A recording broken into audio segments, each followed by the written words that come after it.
If you haven't saw my video on time travel, the nature of time and deja vu, you ain't gonna understand. Well, you may understand it, but just put it this way. This video is based off that one, okay? But let me just show you which video I'm talking about.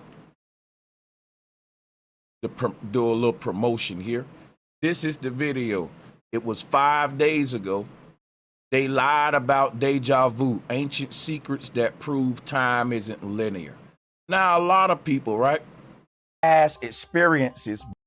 A lot of people, when they think of the flower of life, they don't think of time travel. When they think of the flower of life, they don't think of time travel and the idea of the nature of time.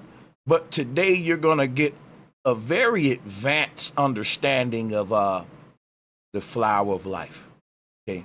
So with that being said, right, what I want to do is open up an email real quick, because I took a picture of my own flower, you see, and I want to show you something about a flower and see if you saw my last video about time, then you know that time is a ripple effect. Hold on a second. What happened to my, there we go. There go my screen here, and here we go. Time is see, the thing about it is this. Time ain't a line. Time is a ripple effect. And so today gonna be dealing with a lot of sacred geometry on what the universe is, on what time is and all that. But what's gonna make it so interesting is people have never really tied the flower of life in the way that I'm about to do it. And that's why I keep telling y'all, when it comes to syncretism, I'm pretty good at it. Now let's get into it, right? Here go my video that I made about the flower. Well, it ain't about the flower of life. This one was about the ripple effect. Now, I'm not gonna repeat myself. This was an hour-long video, and if you didn't watch it, you probably ain't gonna know what I'm talking about. So assuming that y'all watch this video, I'm gonna go right into the deep stuff, all right? So check it out. Time is a ripple effect that is being created from the North Pole. Hold on a second, guys. I want my camera on too. How y'all doing? I didn't show my face. Check this out, people. Time ain't a line. Time is a ripple effect, a signal, a feed that is coming to us from the center of the earth. And this is how that feed is coming to us, just so you can see it. It's coming to us via the Fibonacci Spiral. Now listen, we're going to ignore that Milky Way because we know that's CGI. All right? They want to throw the Milky Way in everything, but that's the lie that they try to blend in with the truth. All right? So we're not going to focus on the Milky Way. But one thing we're going to focus on is the Fibonacci Spiral. All right? And I hate to call it the Fibonacci Spiral because, you know, a man don't own a sacred geometrical shape that comes from nature. They think they own everything, huh? That's my spiral, man. That's in nature, dude. But anyway,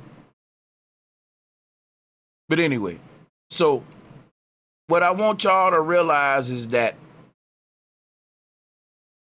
right, let me go to this. This spiral right here is the flower of life. So the Fibonacci spiral is the flower of life. But Sanchez, how do they relate to time? That goes back to this video. Now, if you look at the little swirl behind me, if you look at the little Giphy behind me in this video, you will see how time is unwinding itself from the center. Now, check this out. Imagine yourself standing in front of let me see how I can put this. Imagine yourself being surrounded by a simulation, because now I'm about to get deep when it comes to what the earth is. The earth is your auric field. Now, I've been trying to teach about this for a long time. This the perfect video to do it with. But let me show y'all what the earth is real quick. The earth is your auric field. Now, I'm saying that the sky, the stars, all of that is an extension of your being. Everybody is projecting their own universe around them, and all of our universes are connected with each other, and we're online like a gaming experience. You see what I'm saying? So it's just like when you're in your living room playing a video game, you're in your own house, and somebody else may be way across the country in their own house, but y'all all in this same online space. Every one of us gonna realize this at the moment of death, when our universe detaches from this universe. You're anchored to a collective gaming experience, but you can play on one player too. So when we're not detached from this world, when we're not attached to this world, and we're detached and we float away to another world, we're playing our game on one player. Then we connect with another world and we're born into that one. Our avatar that was in our one player game pops up into the online game where everyone connects and play. So in between incarnations, you're on one player. And incarnation is when you become online again. Now there's many different game rooms called life, and you just in one of them right now. So check this out. I want you to realize something. This image that I'm showing you right now is the chakra layers around the body. But the reason I'm showing you this is because it shows you that the chakra layers are originating from the core self. The chakra layers are also called the electromagnetic frequencies of the heart. Whatever is in your heart will vibrate out into your own universe that I just told you about. Listen, this gonna sound crazy, but it's true. When you go outside and look at the sky, that's your sky. When the next person go look at the sky, that's their sky. Everybody looking up and seeing their own sun and moon, their own set of stars, in their own. Let me tell you something. When you playing your video game in your house from your TV, that's your game. That's your console. You're seeing the game through your TV's contrast settings. So if I go to your house and look at your version of John Madden football game, it's gonna look a little different than mine because my TV settings is different than yours. No two people are seeing this reality the same because everyone is in their own parallel universe.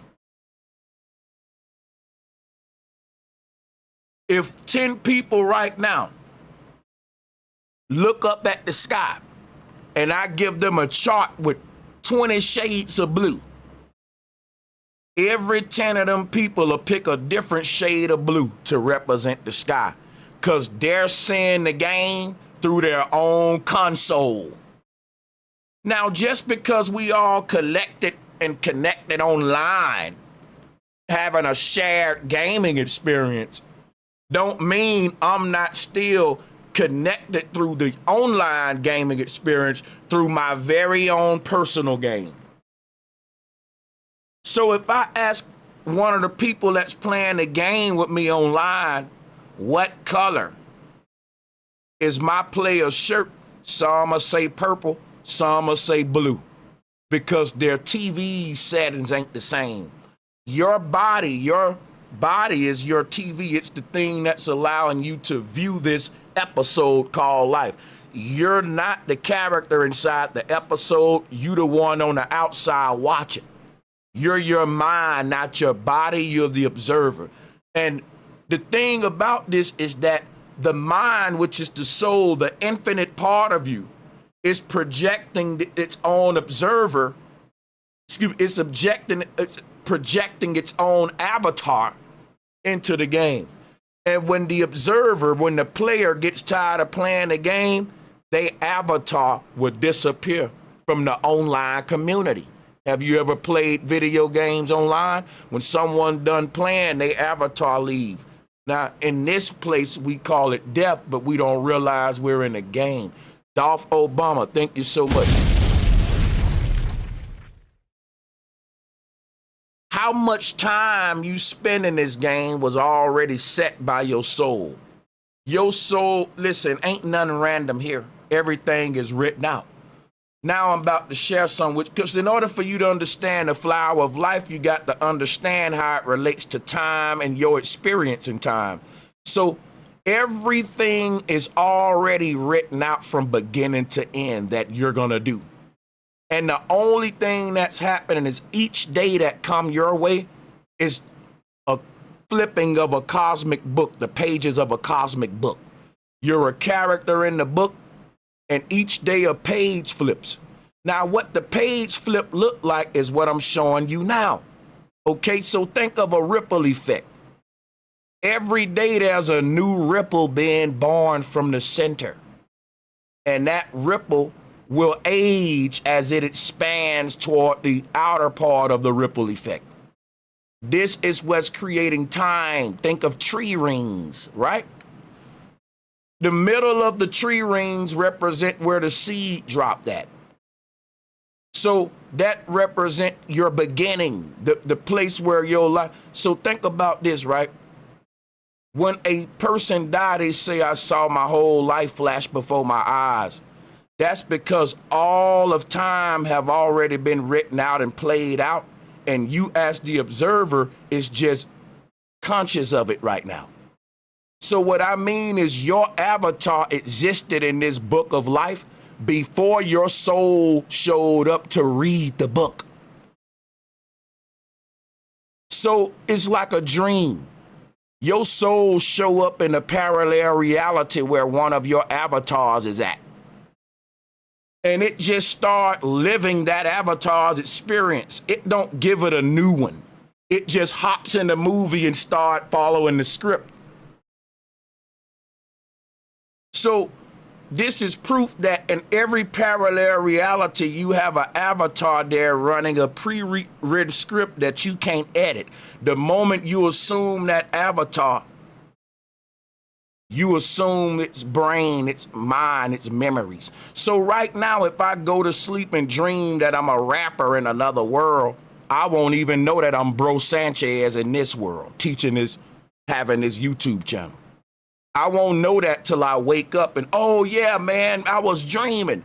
But when your consciousness shifts to these parallel realities, that becomes real to you. And every other reality becomes the dream world or the astral plane. So you got to understand consciousness shifts before you can understand the flower of life and how it ties into CERN, because I'm going to go very deep today.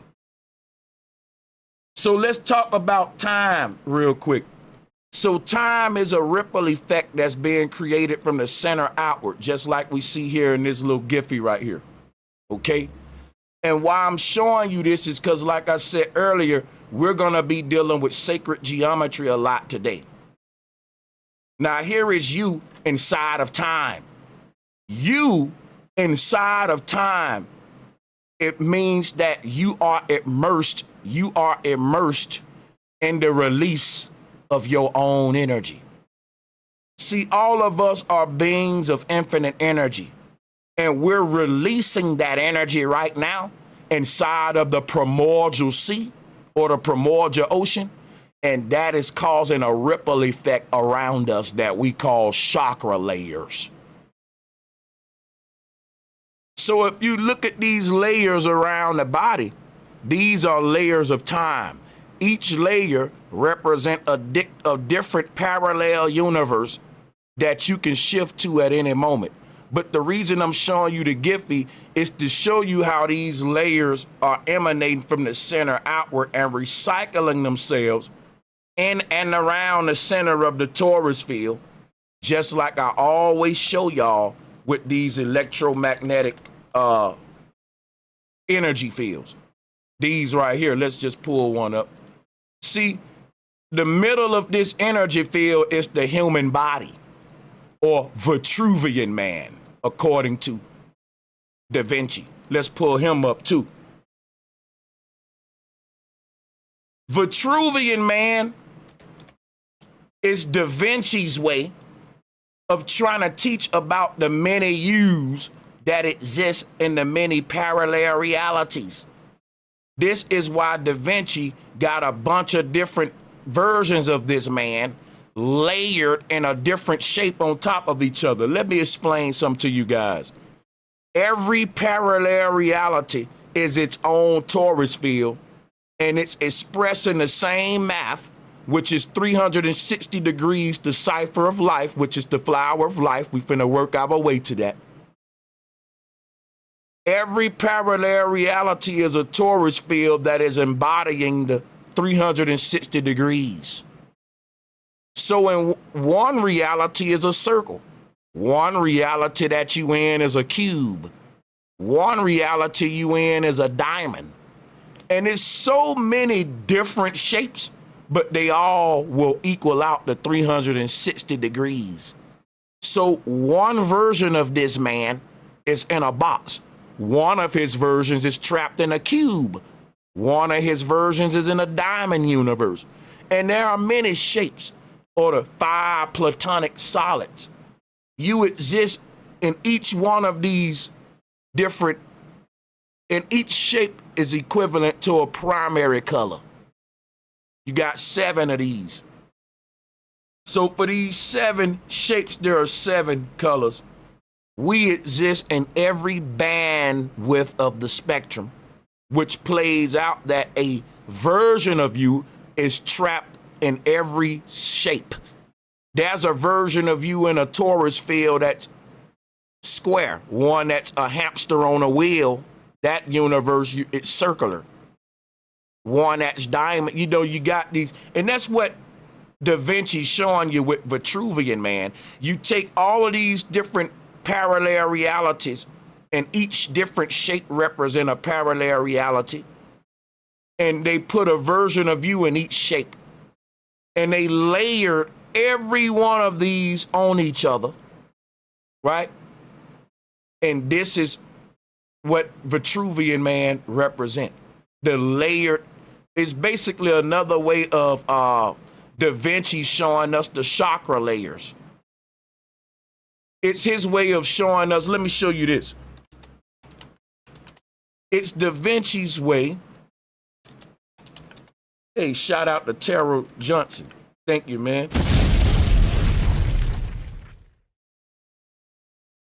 This is Da Vinci's way of showing us that you have a different version of yourself in each layer. Now, what I like about Da Vinci is that instead of him having a bunch of layered U's that all shape the same to represent this, he was a little bit more complex and more thorough. And he said, listen, I'm gonna have a shape to represent the different parallel realities that each one of the selves is in. It's very simple. So it's no different than this right here. This is showing you that you exist as a multi-dimensional being. Time is sliced in layers, and you exist in all sections of time. This particular universe is just one small piece of the pie, one section of time. Time is a ripple effect that when you start introducing the concept of a ripple effect, you now introduce parallel realities where time is expressing itself differently. Meaning that, okay, right now it's 5:30. There's a parallel reality that passed us an hour ago where it was 4:30. This is how time passes. Time, listen, time don't passes like a train in a line. Let me show you how time passes. Time passes like each one of these ripples that's born from the center. So time ain't a line. It don't pass in a line. Every hour is like a ripple being born from the center and a checkpoint, a reference point. And when that hour passes, you can literally go back in time to the hour that just passed because it exists behind you as a ripple.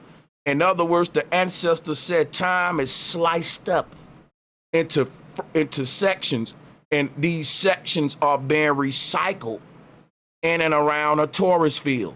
Now, another way to look at this is to study what scientists are telling you is a black hole.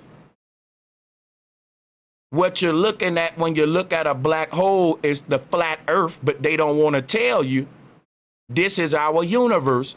And what we're looking at is time being recycled around a point of singularity. This is their way of teaching a ripple effect. All this light that you see is moving, it's flowing, it's as it flows through the black hole, it transforms and it comes out the other side, new energy. That's what's happening in a torus field right here. Same thing. All of the energy is flowing in and around the point of singularity. And as it flows through the inward to the outward, it transforms every time. It never exits the center pole the same as it was when it entered. So the energy is becoming new every time it recycles itself through the center. And this is why Jesus said, I come to make all things new again. Jesus was personifying this torus field. Now, how does all this relate to the flower of life so we can just go ahead and throw that out there real quick? Well, time is a ripple effect, right? And the flower of life was another sacred geometrical way to express time as a ripple effect. Pull up the flower. If you study what a flower is doing, how a flower is made, right? Let's look at it for 1 minute. Check this flower out. You see how this flower is a ripple effect? Look at the little bitty baby petals at the middle. Now check this out, right? In the very middle of this flower, the green part, that is like the new buds. Those are gonna become red petals once they expand outward and leave the Garden of Eden. Eden is the center of the earth. Our earth is a big ass flower, y'all. And time are like the petals that are being born as concentric circles around the stem, which is the North Pole. And these petals are being pushed outward as new ones grow from the center outward. The flower is a ripple effect. Check this out. The reason you got the big petals on the outside and the little bitty petals on the inside is because the flower is embodying the secrets of time itself, that time ain't linear. And as this flower, when the seed discharges its energy within this ether that we live in, it does it in a sacred geometrical pattern called a ripple effect. If you start to study the world around you, you will see that there are no random shapes. And there should be if the universe was created the way that physicists said it was from a random mishap. In other words, look at it this way. If I drop a glass on the ground, the chances of me getting a perfect circle will be very rare. I'm gonna get random shards. To prove that our universe ain't just a random explosion or random cataclysm like the Big Bang, you can look at the sun and moon and see that they are perfect circles. You can look at a flower and see it is a perfect ripple effect. There is certain sacred geometrical shapes that are so perfect, you can't get them from a Big Bang. The patterns that we see in our reality is what Fibonacci picked up on, is what the golden ratio is founded upon. We're going to get into the fractals and see, when you start to look at the world around you, you realize this is not a big bang, a random explosion. It's more like a flower unfolding. So just like we go outside and we drop seeds in the ground and the seeds become beautiful flowers like the one that we see here, what if I told you that the earth we're living in is a big ass flower that come from a seed, and that seed grew a stem called a North Pole, and everything from that stem is time being created outward from the center like a ripple effect. So our universe is a black hole that's recycling the ages in and around the middle. It's a torus field. Time is being recycled, which is why we say what? History repeats itself. History repeats itself. Why? Let's show you why one more time. This is why. This is what time is doing. When the energy completes a full cycle, that's the end of an age. And what did I just say? Once all of these rings flow in and around the center, that completes one cycle. When they do it again, that's another cycle. But what did I tell you about the knowledge of the torus field? Is that everything that go through the center transforms every time it crosses through that center pole. You get what I'm saying? So listen, this is how a old age is born, a new age is born from an old age. So time is resetting itself to where new parallel realities are coming into the torus field as old ones fade away. And what represents a new parallel reality coming into our present time is when all of the energy fully recycles through the center. That represents the end of the age. And then that energy start over again and do this thing all over again. But remember what I said. Once that energy go again and flow through that middle part, it changes. This is how the universe keep change constant. The only thing stay the same is change because we inside of a torus field. Look at this. So how does the universe keep change constant? It's called a ripple effect. Now, if you slice a ripple effect in half like a pie and look at it from the side, then what you will get, let me pull up this next slide. Thank y'all for bearing with me. Thank y'all for bearing with me. I didn't know I had to open this joint. But yeah, here we go right here. 1 minute, guys. I hate to stop my flow here. All right, hold on a minute, man. Everybody like and share the video as well. Let's go and do that too. All right, so I'm trying to find, dang. All right, hold on a second. Here we go right here. So here's a ripple effect. And I'm finna break down to you with sacred geometry how the universe is bound by its own laws. Its laws is that energy must remain in motion. And one of the laws is that energy can't stay the same while it's in motion. So think about what the universe telling energy to do. The universe is telling energy to never be still and to never be the same. And that means energy is moving like this. And it's a natural sine wave pattern. The sine wave is a natural result of energy following the universal laws, family. The universe says nothing can be stagnant. You got to keep moving. And the universe says while you keep moving, you can't stay the same either. And therefore, everything is doing this to follow those orders. And as long as you follow those orders, you can participate in the gift that the universe gives those who follow those orders, and that gift is called life. Because you followed the universe orders, you created your own sine wave and ripple effect and gave yourself the gift of life. The universe said, if you do what I'm telling you to do, I will give you something called consciousness, life, being, existence.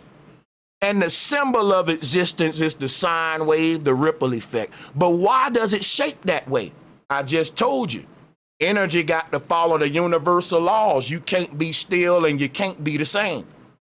So everything gonna turn into a snake, a serpent, for that reason.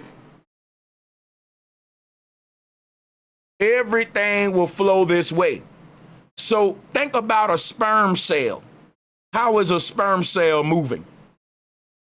That little sperm cell is a sine wave. And that little sperm cell called a sine wave is going to what? A black hole called an egg. The sperm is light, the egg is a black hole, and the light recycles in and around the black hole, showing you as long as man and woman stay together, life or light will be discharged from the man and recycled through the woman over and over again. Shout out to D-Dub exclusive. Energy must be fruitful and multiply. These are facts.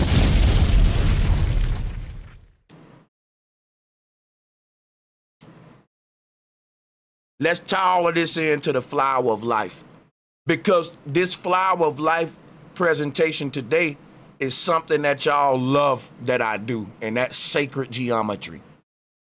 Sacred geometry is so easy to me, though. Shout out to Joshua Tellington. Thank you for the super chat. So already we can see the sorry about that. Already we can see the syncretism. We can see how, because no one's never really exposed you guys to the idea that the flower of life is another symbol of Saturn or Satan, the god of time, or the all-seeing eye. So the ancestors had so many ways to revere the all-seeing eye. And this is just another way. See what the all-seeing eye and the flower of life, the golden ratio, what it represents is the universal pattern that everything got to follow. I just told you that. If you experiencing life right now, it's because you received the gift because you followed the orders. It ain't because you was, you know, you're a good person or a bad person. You can be evil as hell as long as you do what I just told you to do. You are infinite energy. If you be still, that's called non-existence. I don't know what that's like. But that would be just darkness. That would be like an atheist dream world, right? Nothingness, right? But my whole thing is you are energy. And because your heartbeat is like a ripple effect. Boom, boom, boom, boom, boom, boom. That's the ripple effect. But the whole thing is that is something that's coming from your higher self. Boom, boom, boom, boom. The moment your higher self stop disturbing the primordial waters, creating this ripple effect, you're going to die in this world. But see, think about an ocean. If I create a ripple effect in one part of the ocean, and that ripple effect fade away because I move to another location, if y'all still in this same location, you gonna say Sanchez dead. Sanchez ain't dead. Sanchez just passed away. The ancestors didn't have a word called death. You passed away. Why am I saying that? Every human is a ripple effect in the primordial ocean. Look at this. You want to learn about the flower of life or not? Or do you want, because people say, well, this ain't the flower, like this ain't the way everybody teach it. I'm being thorough. See, everybody ain't as deep as me, y'all. Everybody ain't this deep. But let me show you something real quick, though. Because when I said every one of us is a ripple effect, watch this.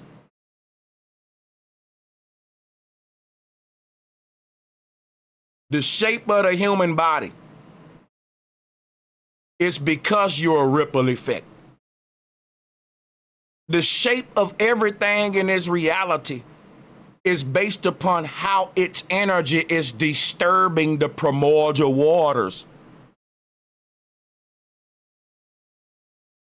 You are a being of energy. And the moment you landed into the earth realm, when the sperm hit the egg, that was when your energy crossed over into the firmament dome. You dove inside of like a pool. And when your energy made contact with the water, you created your own ripple effect. And everyone looked the same. Look at the shape of the human body. It looks like the middle of a ripple effect.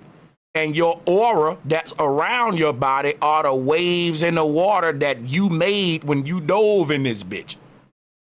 That's called your energy. So when I get around a person, I can feel their vibes. That's a part of their being.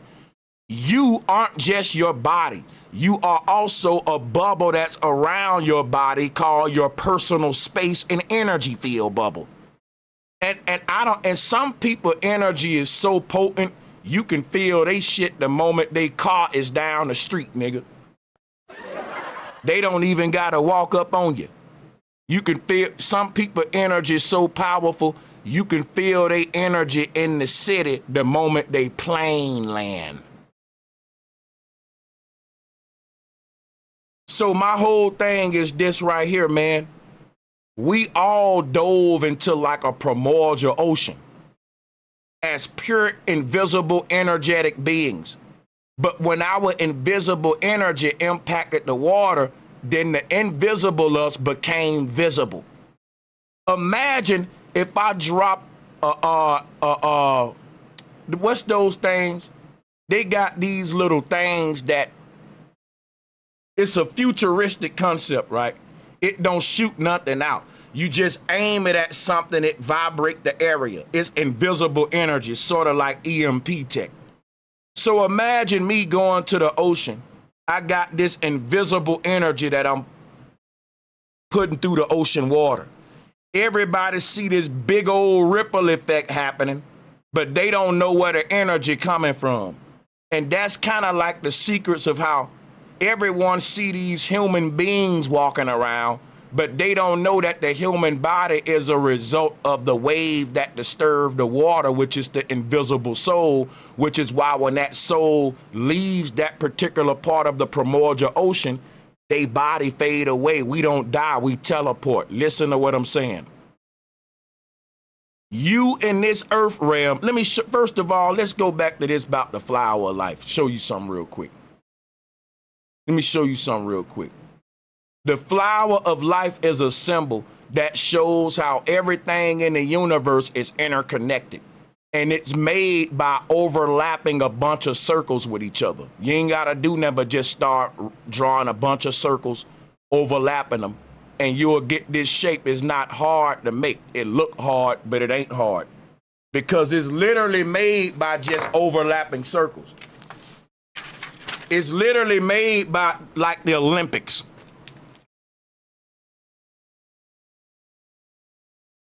If you just start I know y'all can't see that, but if you just start overlapping a bunch of circles on a blank sheet of paper all the way to the edge, you will manifest this pattern, what I'm about to show you right now.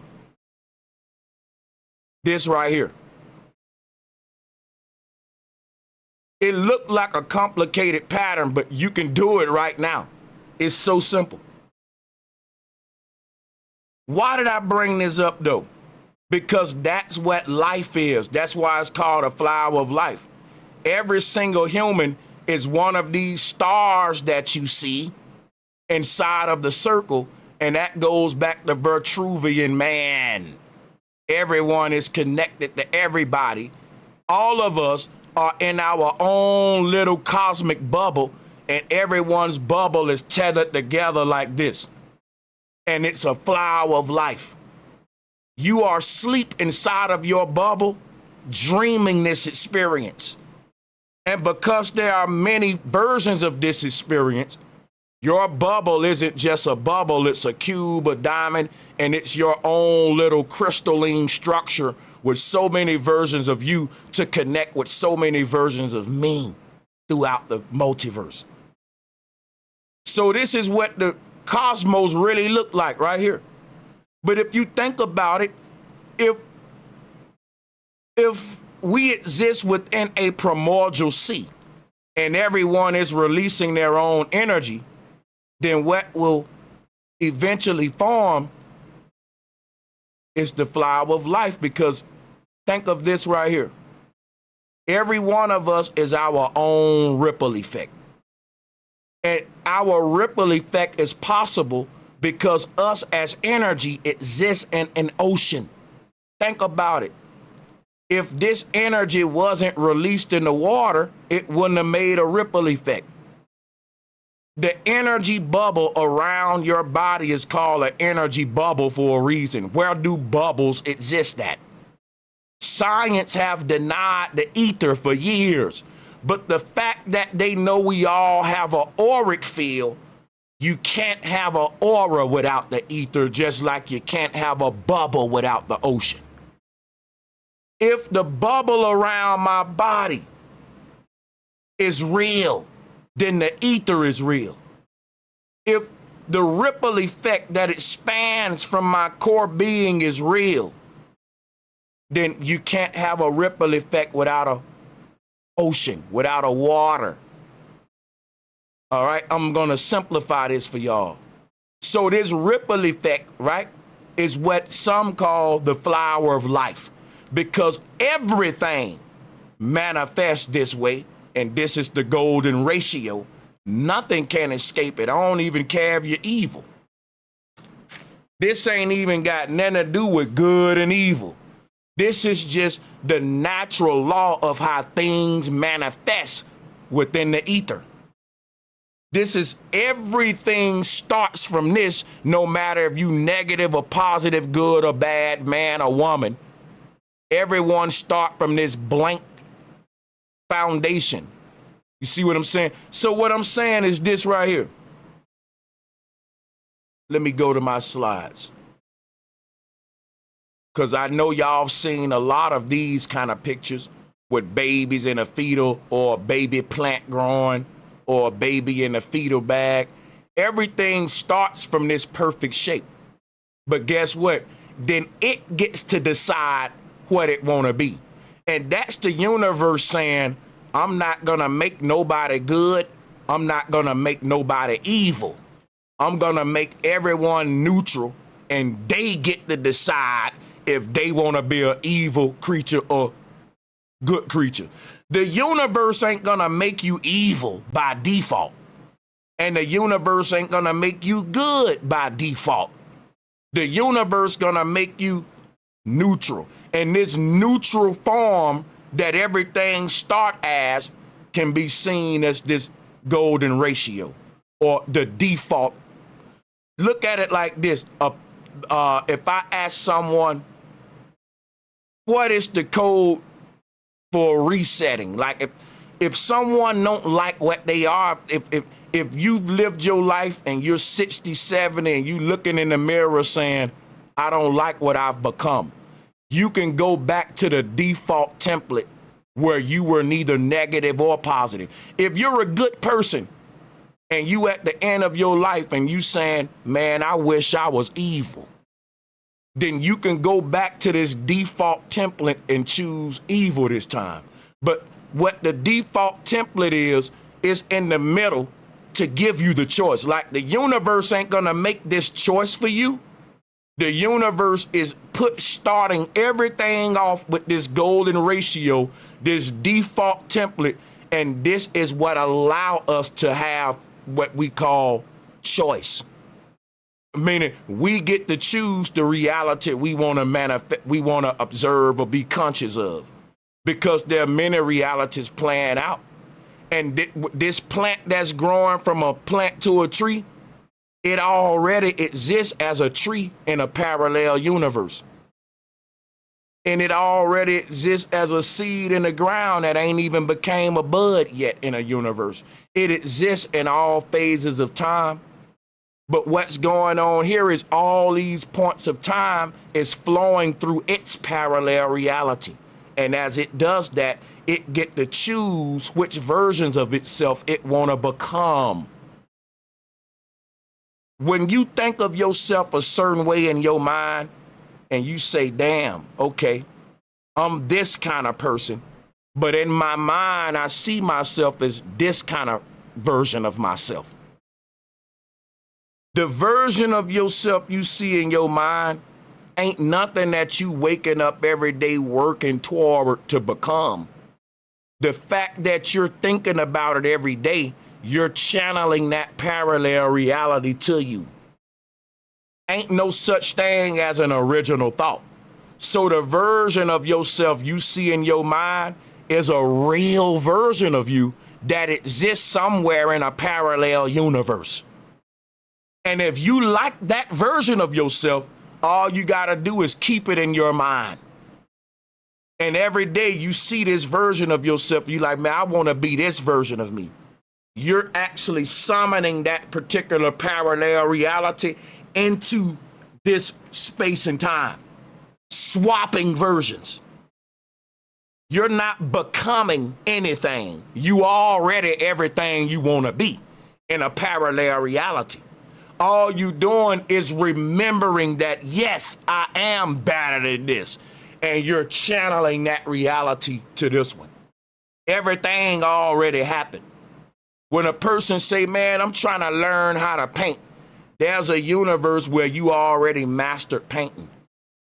You learning how to paint is just you channeling these different phases of yourself into this reality. This is how the ancestors said we experience time, because they said that the past and future already happened. Ain't nothing waiting to happen. You ain't waiting to become a great painter. You already a great painter, and you remembered that. You remembered that there's a higher version of yourself in another universe that's killing Bob Ross. You forgot how great you was. The ancestors said ain't nothing waiting to happen, it's already happened. You're not waiting to become nothing, you already are that. Everything is just memory, it's cosmic memory. So you ain't practicing every day so you can become great. You're practicing every day because that is a ritual. You're telling yourself every day you practice, I'm this version of myself that I see in my mind. So if I'm missing shots every day, but in my mind I see myself making the shots, I'm not starting to make the shots because I'm practicing every day. I'm making the shots because I'm starting to really believe and conjure in and channel this reality where I already was that good anyway. There's already a version of me that have mastered all of my flaws. This version of me ain't waiting to master the flaws. It's waiting to remember that you already mastered this thing, and you channeling that by holding that version of you right here. And every day becomes a ritual that you call practice. But you got to ask yourself, how come everybody that practice don't get as good as you? Everybody practice. There's some people that practice harder than Michael Jordan. Why didn't they get as good as him? See, here's the thing. Practice don't make perfect. Remembering that you already that nigga is what make perfect. See, the whole thing is this.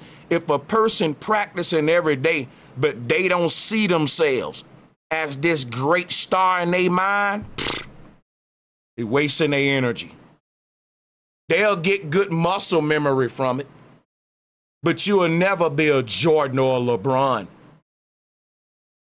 What separates Kobe from the average player, Kobe don't just practice, he channel.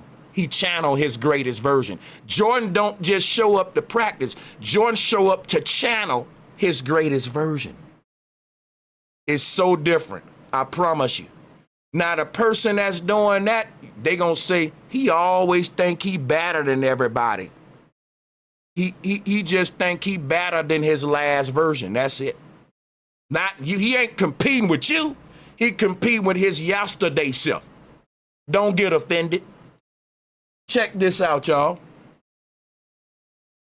How does this relate to the flower of life?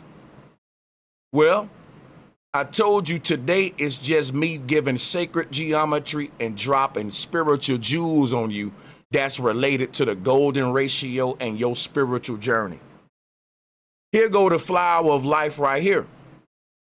And in the middle of this flower, the green part, those are baby buds that haven't turned red yet. You know, like a green apple. The young apples be green, and then they turn to red over time. Now, when the apple turn red, it falls off of the tree when it start to get ripe. So the flower is like a little bitty tree, and each petal is like an apple. And it's pushing these petals outward from the center like time. And when the petals get so freaking big and old and pushed so far outward, guess what? They just fall off of the stem. Just like these ripples right here fade away. When they get so far back there in the outer realms, they become so faint, they just fade away. And everything is a ripple effect. The flower is pushing its life force from the core of its being outward. And when we start understanding this, family, we're going to be very dangerous, because this is what you're doing. Now, in order for us to transcend this current reality that we are in, it's as simple as pushing our energy beyond this version of ourselves. Just like I'm showing you here. You're your own flower of life. Now, check this out. There are when I say you your own flower of life, every one of these petals is a different version of you occupying a different place in space-time around the North Pole. You're everywhere in the universe at one time. That sounds crazy to people, but that's why God said, I'm omniscient. I'm in all places at once. Because in every section of time you exist is like a mirror house. Once you exist in one section, you pop up in all sections. You're reflected in all areas of time. So the real us is at the middle of the universe, but surrounding us is this crystalline structure that's reflecting the real version of us from the center on these outer walls like a mirror house. And in order for us to make it back to our core self at the middle, just like Bruce Lee in the movie, he got to smash the glass and break the mirror. It's like Candyman, his ghost is stuck in the mirror. This mirror is like what this fake universe is. It's a reflected hologram of our core self that's at the North Pole. So I'm saying that to say, if you study the flower here, all of the real energy is in the middle where you see the stem at. That's the part where all things are being made brand new. And it ain't that the flower is creating old petals. It's only creating new ones. But as it creates new ones and more new ones and more new ones, it's pushing these out to make space for another generation. See, what's happening at the North Pole ain't no such thing as oldness or aging. Ain't nothing but newness being created. And that newness is when it expands and break away from the North Pole, it start to age. Then we read about that in the Bible. Listen to what I'm saying, guys. All of these mythologies are based upon this code that I'm giving you with the flower of life and the golden ratio. The reason why Adam and Eve weren't aging when they was in Eden is because that represent the middle of the flower. In the middle of this flower, this green part, that's nothing but newness, newness, newness. You will never see anything old in the middle of this flower. Because the stem is nothing but its vital force, its youth energy. You see what I'm saying? In the middle of this flower, it's not an aging process. It's just that the flower keep making new energy. Remember what I told you about the torus field? Every time energy flow through the center, it got to become new again and transform itself into something new. So every time the flower is following a universal code because the flower got to follow the same laws. And the flower is saying, okay, I got to keep my energy in motion, which means the energy got to keep ascending up from the ground and toward the stem.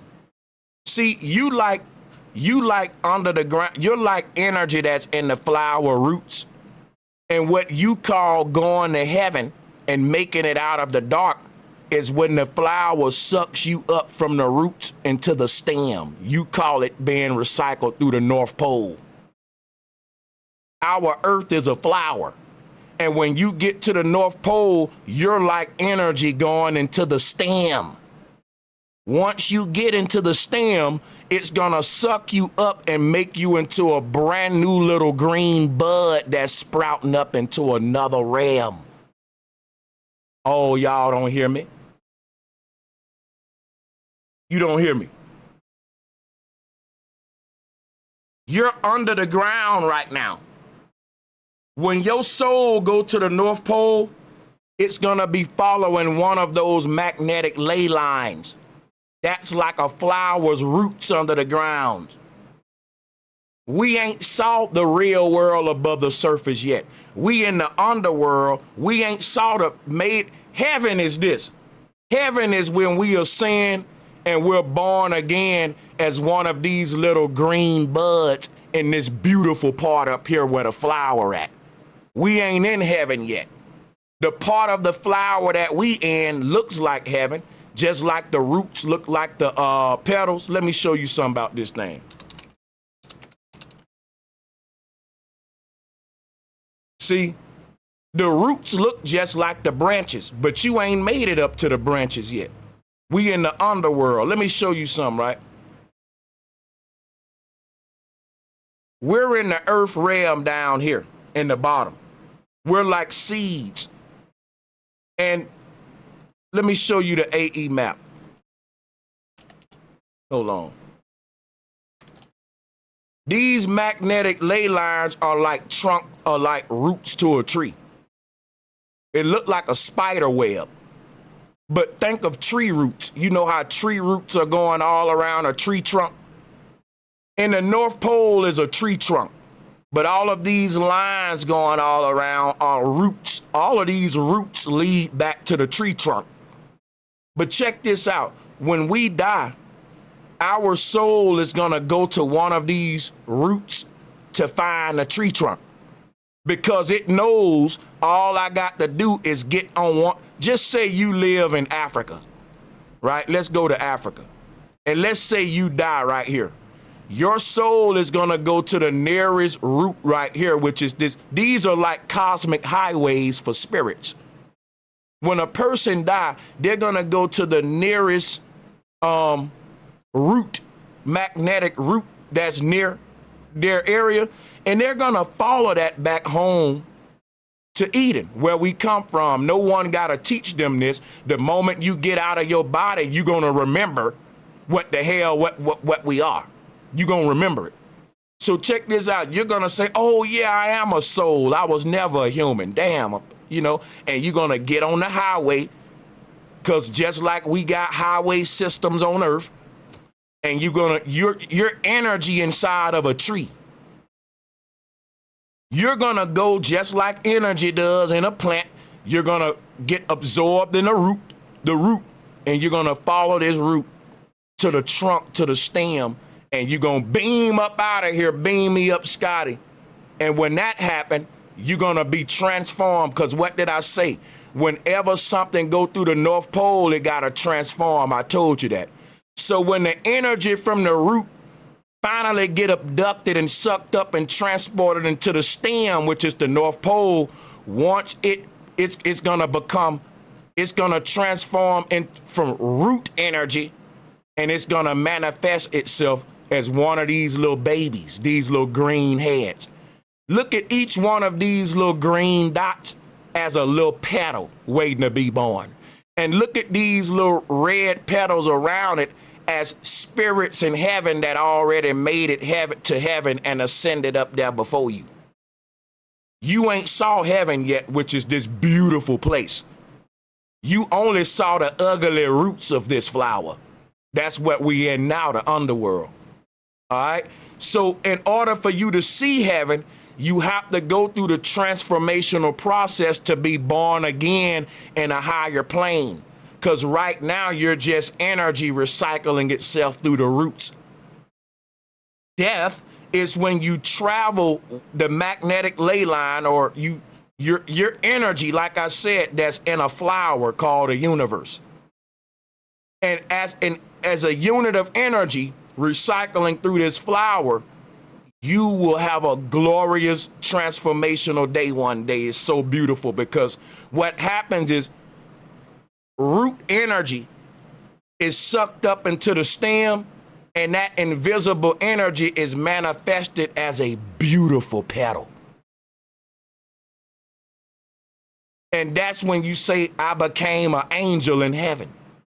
And you enter this upper realm. But see, the underworld look just like the upper realm, but it's ugly. It looked the same, but it's ugly.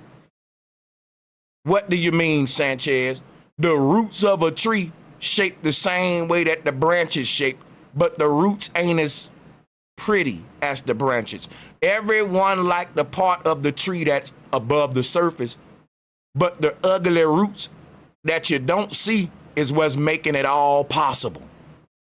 And what that represent is when a person see you balling, and everybody like to see a person balling out looking good, but what they don't see is the grind, what I had to go through. And what did I have to go through? The roots. I had to go through the energy had to flow through the roots. It had to start under the ground at the bottom and buried in darkness. See, no one see that part. All they see is the beautiful flower coming up out the ground. But no one know what that damn seed had to go through for you to say, ooh, look at this beautiful flower. And right now, you're going through your ugly truth. But this gonna make a pretty manifestation. The paradox about this universe, you gotta do some ugly to get some pretty. And that's just the paradox of it. You see what I'm saying? So, you know, no one want to do the ugly work that end up being the beautiful, even if you make a beautiful house. Man, the process of building that house is ugly and grueling and can be even dangerous. But everybody love the end result. Everybody show up and say, man, that's a nice house. What if I told you one of the workers died in building this house? See, they don't know that part. No one knows the ugly truth. They just see the beautiful end result. You see, everybody ride across the Golden Gate Bridge and say, man, this is beautiful. People died building that. And what I'm telling you is your soul is going to die a bunch of times building its greatest version. Its greatest version is like the Golden Gate Bridge. When your soul done working on itself, people gonna say, damn, look at this being of light right here. But what they ain't gonna know is all the incarnations and reincarnations and all the times I experienced hurt in the underworld. All the times, listen, everyone in heaven is a beautiful flower. And all of these flowers respect each other because they know what it took to peek above that surface and to become this beautiful flower. It was a hell of a journey that no one saw when I was a seed. All of that was hidden by the ground. This is what I want to teach you about the flower of life and what you are. This flower of life knowledge is so deeper than what I see online. Each one of us is our own flower, expanding somewhere in the primordial ocean. And once we grasp this concept, man, and gain our full Godhead back, no one will have to teach you anything. The concept of a person teaching you something is just watering a flower. And see, the thing is, I'm not teaching a flower how to grow. I'm just giving it water. It knows how to grow. See, everybody misinterpreting everything that's happening in this reality because they ain't looking at it with their third eye open. Like a lot of y'all think I'm teaching you. I'm not teaching you nothing. I'm watering you. You already know everything. All of this knowledge is in you. All you do is put water on the seed casing and it'll bring that shit out of you. Don't never think that Sanchez is putting some knowledge into your head.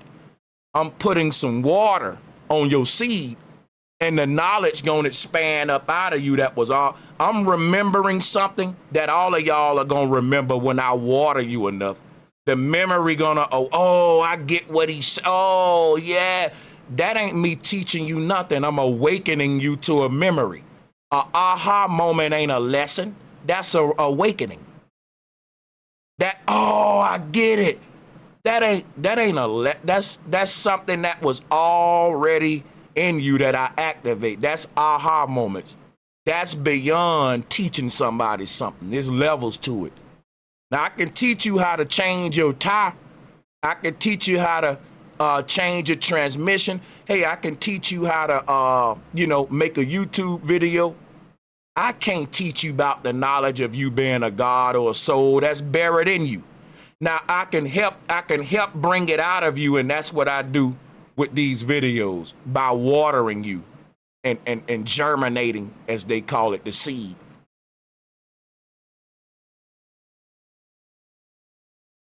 Hold on a second, Bob. Hold on a minute.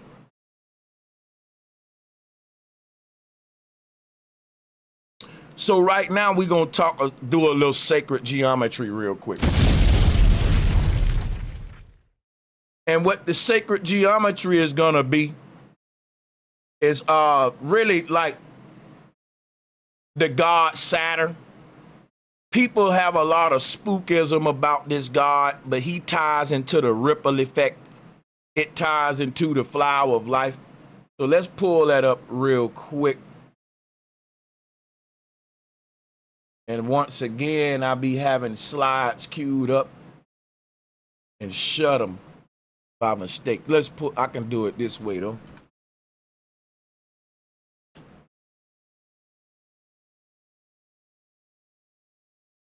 All right, this god right here, you see this god surrounded by ripples. Now, the reason I want to teach about this, because everybody like to talk about Satanism and Saturn and all that, and they turn it into spooky stuff. What if I told you all of us is Satan? All of us, the knowledge of Saturn is the knowledge of us. The Lord of the Rings right here. Let me, damn it, here is a good one. This is what I'm looking for. Here goes Saturn. Everybody look at this god and they get scared. They go, oh, that's the god Saturn. They start getting crazy and spooky with it. And it ain't about the god Saturn, it's about you. You see what I'm doing here?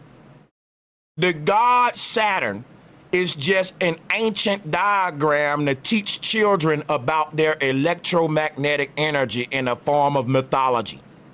When we start taking these myths real, we start getting scared and believing it literally. The god Saturn ain't a literal, figural, like it's a concept of how energy is expanding from the core self. We all are Saturn. So the Hebrew conception of the god Saturn here was them teaching a person about their own Taurus field. We are the lords of the rings. So this is Saturnism or Satanism. The reason everybody is demonizing Satanism is because the church don't want nobody learning about this stuff that I'm teaching. That's right. So the moment Sanchez say, let me teach y'all about, Saturn and what it really mean and all, oh, I don't mess with that stuff, that's satanic. And you automatically shut it down. And you've been programmed to do that. That's satanic. Everything satanic is relating to the truth about what we are.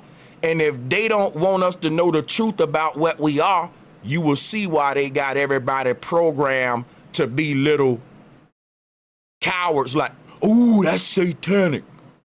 You know what I'm saying?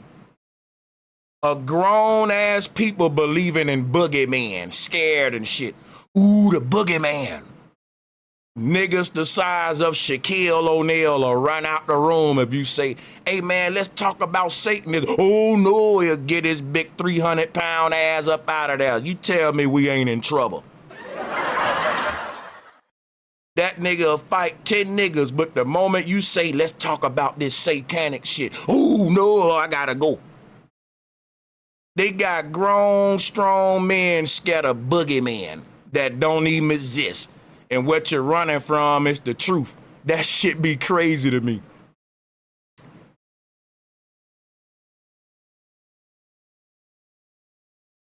You like, bro, let me teach you something about this satanic show. Oh, no. Oh, Sanchez is scary, man.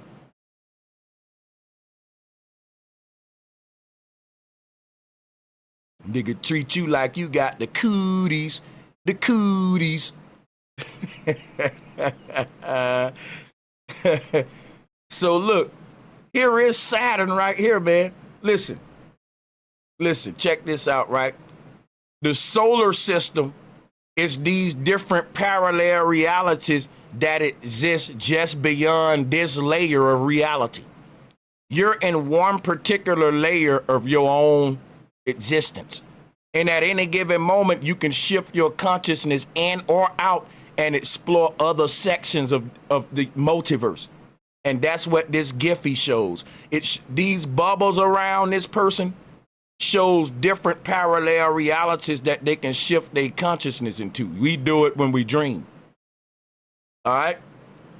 So this was that's why you see Saturn with all of these planets around them. Now, guess what people used to say? Saturn used to be in the middle of the solar system. Drop a 1 if you heard that dumb stuff before. People say long time ago, the planet Saturn was in the middle of the solar system and it was replaced with the sun. But see, people think that the planets really moved and swapped places, but they don't realize long time ago, the god Saturn was in the middle of the universe, because in all of the ancestral conceptions of the universe, they taught that in the middle of the universe was the true self. And I'll show you another version of this from the Vedic if you think I'm making it up. Check this out. Look what's in the middle of the Vedic universe, y'all. Look at this. Look at this dude up here in the middle of the rings. Look at him. These rings below his body is a ripple effect that exists below in the waters below. Like you see the god Saturn. Let me show you again. Here is what we got to deal with right here. This is what our world look like from a macro view. Each one of these worlds is like its own ocean. You know how two oceans don't mix together? Like that. They separated based on density. Now look, Saturn is a concept to show you when you rise above all of these layers and master yourself. They made a movie out of this. It's called Jet Li the One. They stealing from the ancestors. Look at this. At the end of Jet Li the One, he go through the universe. He's mastering all of his versions. And he do the process of elimination. And the only one standing is his greatest version. They get this from this. They get this from this. Jet Li movie come from Hindu cosmos, Hindu cosmology. When a man climbs the stairway to heaven, he's literally sitting on top of the world, sitting on top. The concept of sitting on top of the world is a real freaking concept, y'all. That's your final destination. Ain't that great? Think about it. When you climb this, it's like a dude that climbed Mount Everest. You know what his reward is? He get to look down at the most beautiful vantage point ever. He can see things that people on the ground can't see. When you climb this stairway to heaven and reach the throne of God at the top, you're going to unlock so many spiritual gifts from this version of yourself. This version of yourself is a spiritual being that have transcended all space and time, which is why it exists above the waters of time. Time is a medium like ocean. And when you ascend up above the surface of the ocean and raise your head above that ocean, that is how you get the symbol of the Schumann Resonance. Now let's move on with the lecture. But let me make sure I got my next slide. Hold on. Hold up. Yeah, when you get your head above the water, you can see things that fish in the ocean can't see because you made it out. Hold on, let me show you something real quick though. Damn it, where's my thumbnail?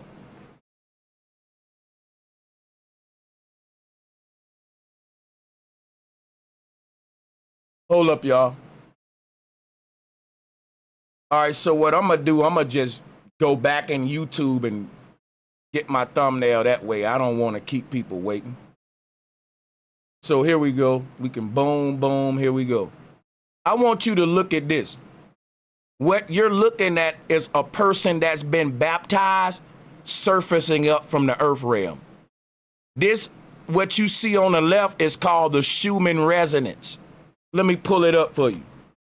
It may look like a face and all that, but I'm telling you, the Schumann Resonance, once we align with this frequency, we gonna shift our consciousness up out of here. And what's so eerie about it, in a good way, not in a bad way, in a good way, right? Let me show you something. If you look at Schumann Resonance from water cymatics, once you align your body with this resonant frequency, this is what the frequency is, a ripple effect. But look, if you look at the ripple effect, it looked like a face coming through a stargate. Look at this. Let me show you what a stargate is. See, when you raise your vibration and you make it up out of here, you're gonna pass through the stargate and transcend this layer of reality. And the stargate will be open for you. You will be able to ascend out of this body into a greater, better, higher version of the self via this stargate. And imagine a person emerging through this water from the other side. Imagine us standing right here saying, he's about to come through, and we see your face coming up from the water. That's the Schumann Resonance. Look at it. It's so deep that this is water cymatics, and I keep telling y'all, ain't no random shapes. But the Schumann Resonance represent a resonant frequency that will transcend this current layer of time and space. And keeping in mind that transcending this layer of time and space would mean to rise up from the waters below. You see what I'm saying? You are buried beneath many oceans.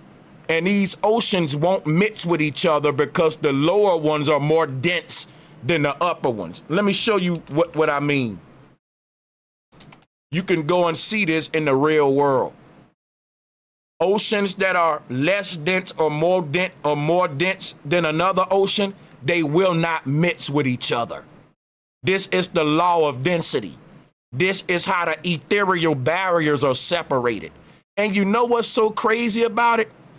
That's boundary represent two different time zones, because every ocean is its own time zone. Every ocean has its own family of time zones that it engulfs. So when you see two different oceans meet, you also saying where if you hop on one side, you in a whole nother time zone. It's like damn near time travel.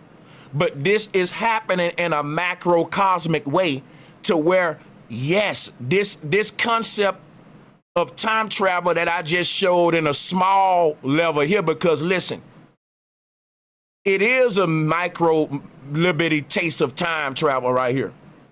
If you scale that up, what's happening, because time is space, man, listen, on a macro level, there are ethereal realms separated from each other based on the law of density. Your consciousness got separated by all of these elements in each of these universes that form different periodic tables with lighter families of elements. See, in these bottom worlds, they whole periodic table is full of heavy shit. Even their gases are more heavier than the world above. So what I'm saying is this: the lightest element in this bottom world is still heavier than the heaviest element in this top world. You got different families of elements grouping themselves to form their own universes. And our consciousness is caught up into all these different groups and sections, and when it all started to separate based on density. So there was another whole version of you that was formed with this group of elements, and another you that was made up here with this combination of elements. And every group of elements, as you rise up, become a more refined, better. You know how elements have a value to them, like gold versus lead versus wood. Let's just say the elements start to get very valuable as we rise up. You start to get these light elements that are like, I can't explain it, but these universes are way less dense. And up here, you have manifested with this group of elements as a version of yourself that can't be F with. Let's just put it that way. But the versions of yourself that exist in these underworlds are finding so much difficulties because it's got to rise out of the heavy ass family of elements that has manifested this version of itself in this world based on density. Every obstacle in your life is your soul trying to maneuver in this heavy ass body, in this heavy ass world.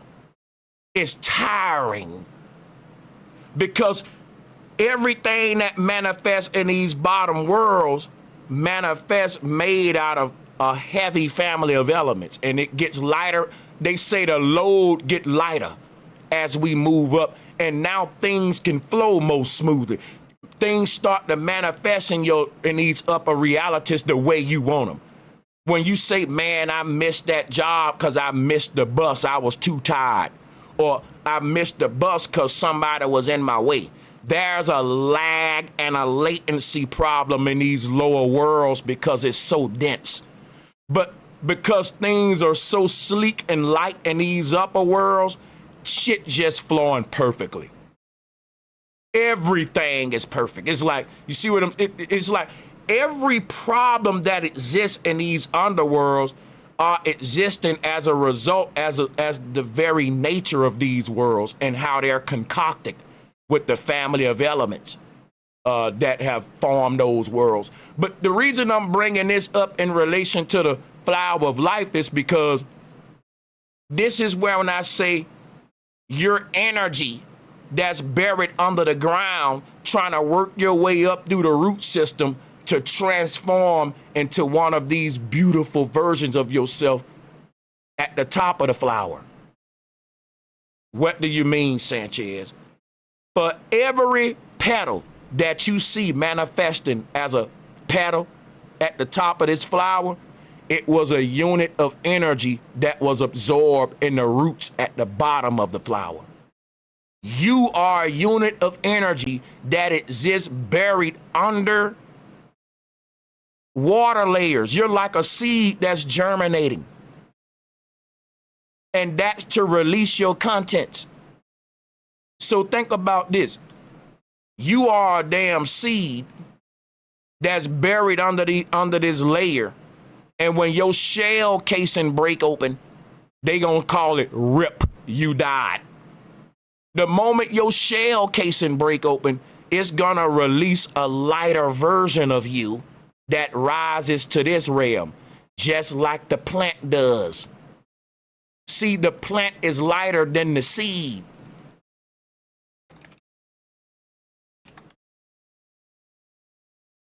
When the seed breaks open its casing, it's gonna release something lighter than the casing that actually pierces itself above that dirt. In other words, the seed casing itself will never see what's above that dirt. Just like your body will never make it to heaven. Your body gonna go in the ground. And even the Bible say, can't no flesh enter the kingdom of heaven. And that's why can't no seed exist above the surface as a seed. Or what you get what I mean as a, tree. If the seed want to become the tree, we got to put it in the ground and let it find its own light. So a person may say, well, if earth represents darkness of us being buried in ignorance in the underworld, why would anyone do that to us? The same reason a gardener will put a seed in darkness. The seed is becoming a tree the same way you becoming a god. Because the seed got to go in darkness to activate its own light. And that's why you are here right now. Not all seeds cross over the surface as a plant at the same time, which means some humans got to stay down here longer than others to release their contents, to open up their heart, to become soft and loving and caring. That's why the Bible say don't harden your heart, because your heart is like a shell casing. You want to soften that to release the light contents, which is your greater version. Your heaviest versions is dead weight. You don't want them. Them your worst versions. We leaving them behind. So this is how a seed becomes a plant. I'm giving you divine knowledge of the flower of life, the golden ratio. But what I'm doing with this is going beyond just giving you a bunch of mathematics and Fibonacci talk. I want to teach you how it relates to you being a soul inside of this simulation in the body.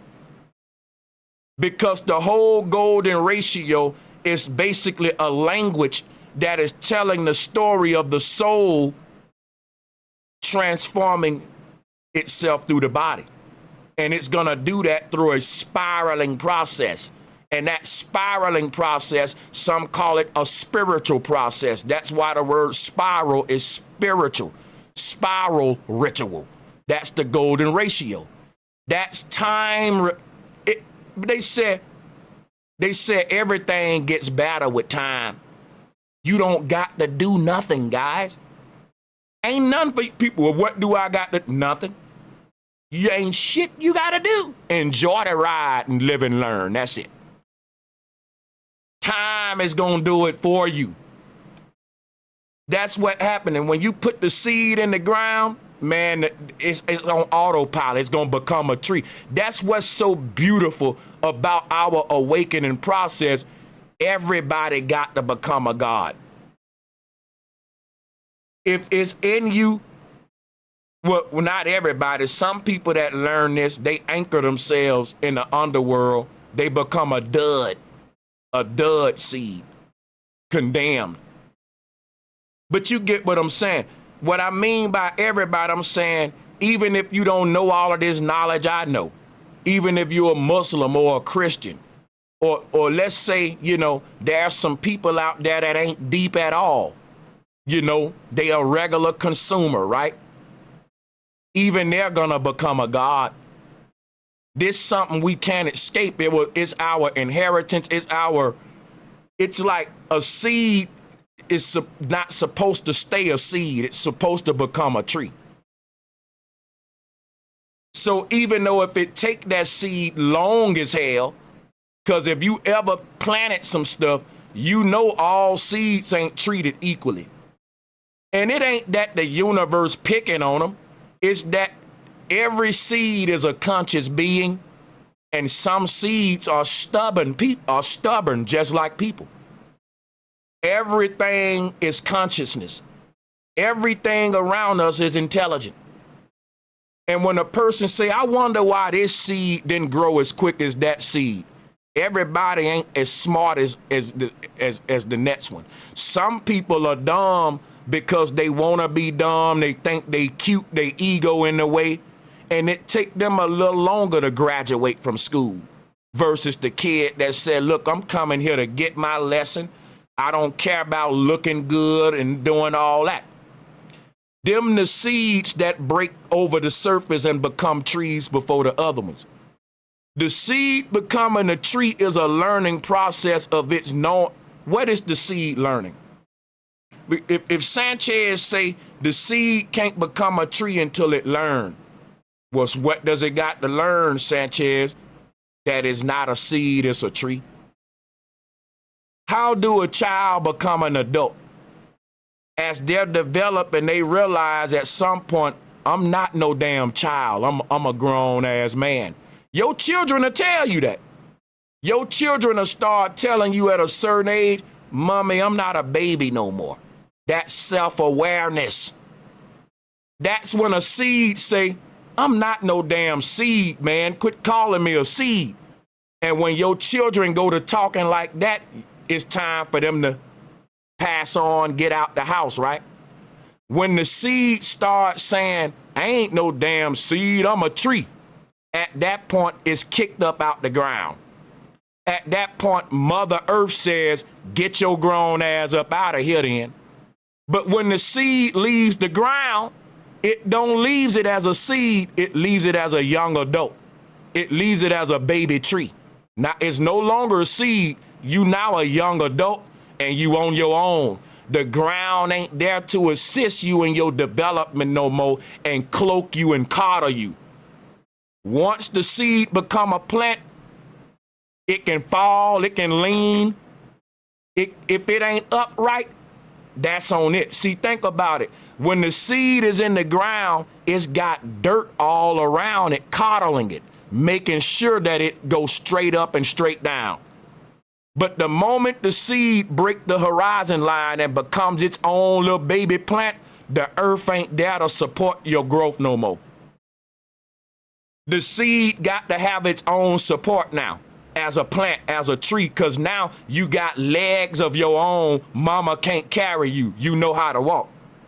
So the moment the seed gets a stem and pisses its head above the dirt, it got to learn how to stand up on its own. Otherwise, it'll lean.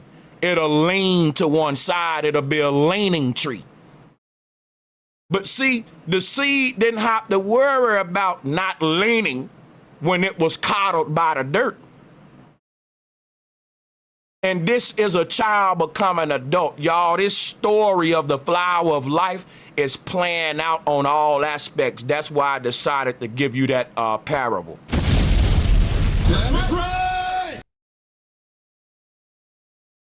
If y'all enjoyed that drop of one, Let me see. Don't front now. You know. I thought it'll enlighten somebody and give them an aha moment as to the journey of their soul in this underworld.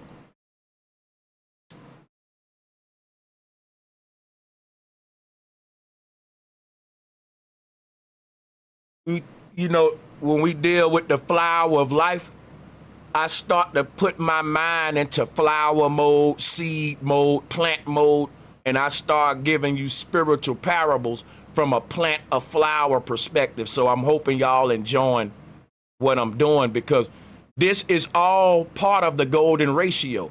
This is how I'm syncing this together with us, and I'm doing it in a parabolic way as well. But something I wanted to show you about the Schumann resonance is that this is literal a resonant frequency using water cymatics photography. And what's so creepy about it in a good way is it shows a human face surfacing up from the water.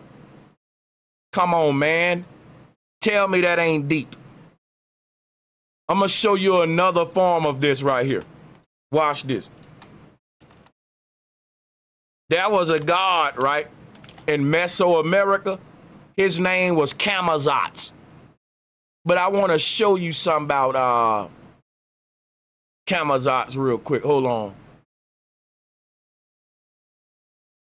Hold up just a minute. Here we go right here. Look at this. Here go Camazotz. You see that? Guess what we looking at, y'all? Watch this. When a person is getting baptized and you raising them up from the waters of baptism and they face is rising up from the water, that's how it's gonna look when you raise up from up out the earth realm. When they said baptism is being born again, they said baptism is you becoming a new you. You're a new person now. But baptism, before they started turning it into that, it comes from this ancient cosmology. See, this version of you right now is at this bottom world. But like a seed casing, when your body die, it's gonna release your spirit, which is a lighter version. Just like a heavy seed casing releasing that light plant. That beautiful plant gonna rise up from this layer of the water and poke its little plant head up as a baby in this new world. And you're gonna do it all over again. You're gonna, when you get too old here, then boom, that version of you gonna bust open and release a even lighter version of you. And every lighter version gonna rise up and it's gonna be more beautiful, a better version of you that look better than the other one. Until you get up here to where you're this beautiful, just heavenly version of yourself. But from the inside out too, not just physically beautiful, but a good being as well. Now check this out, y'all. This image that I'm showing you of Camazotz, let's go back to it. Hold on, sorry. Here is Camazotz right here.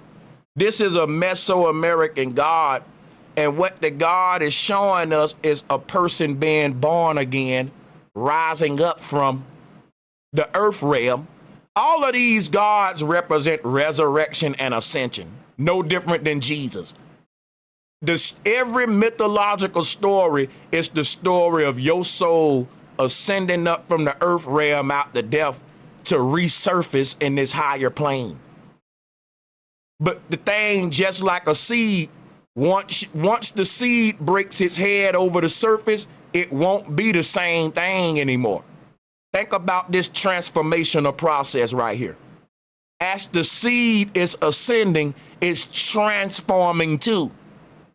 So by the time the seed make it above the surface, it has transformed to another version of itself that can live above the surface.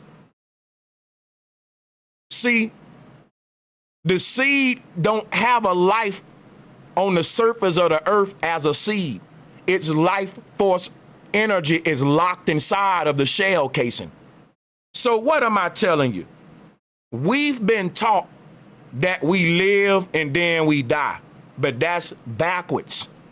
The ancestors said we die first and then we live. What do you mean, Sanchez?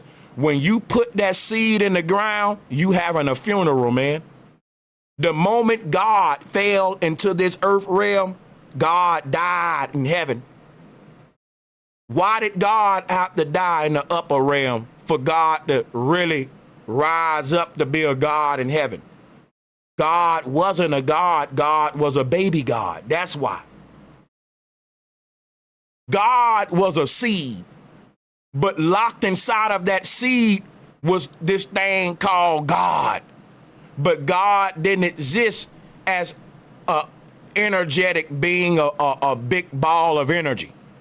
God existed as a little bitty seed with all that energy locked inside of it. That's why, even though that God was always God, but God never manifested as God. God didn't exist, but God was always there. That meant that I'm holding a seed in my hand. The tree don't exist yet, but the tree is locked inside of the seed. It's still there. It's compressed. If I drop the seed in the ground, then God would be manifested. If God is the contents inside the seed, then God is something that have to be activated in you.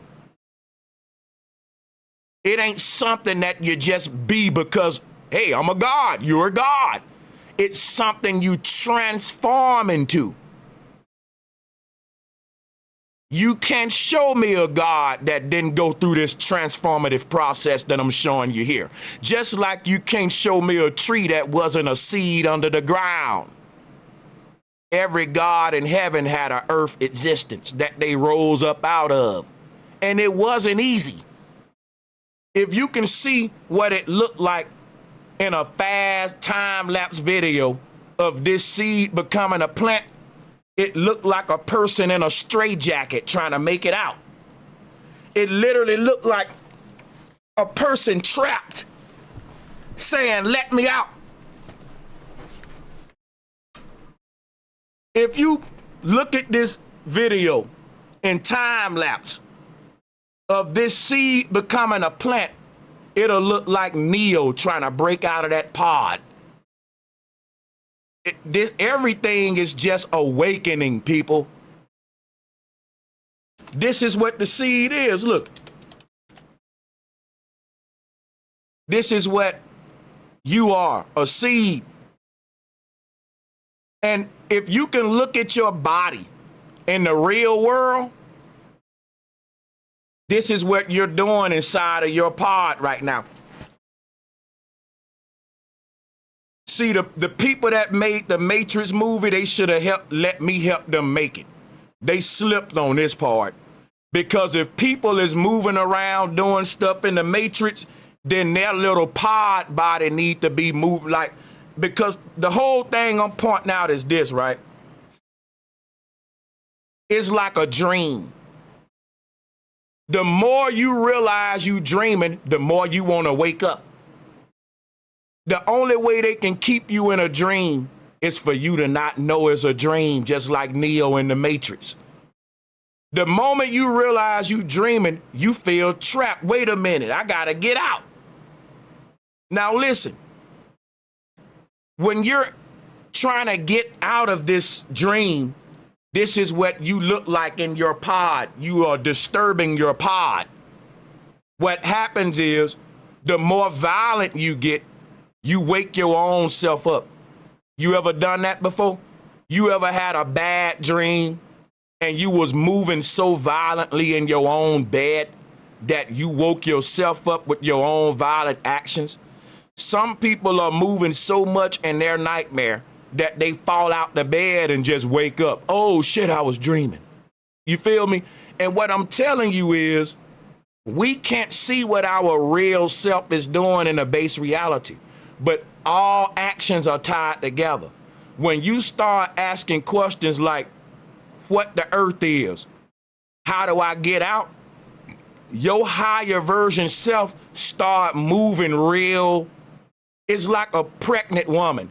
When the baby ready to come out, it go to kicking and moving.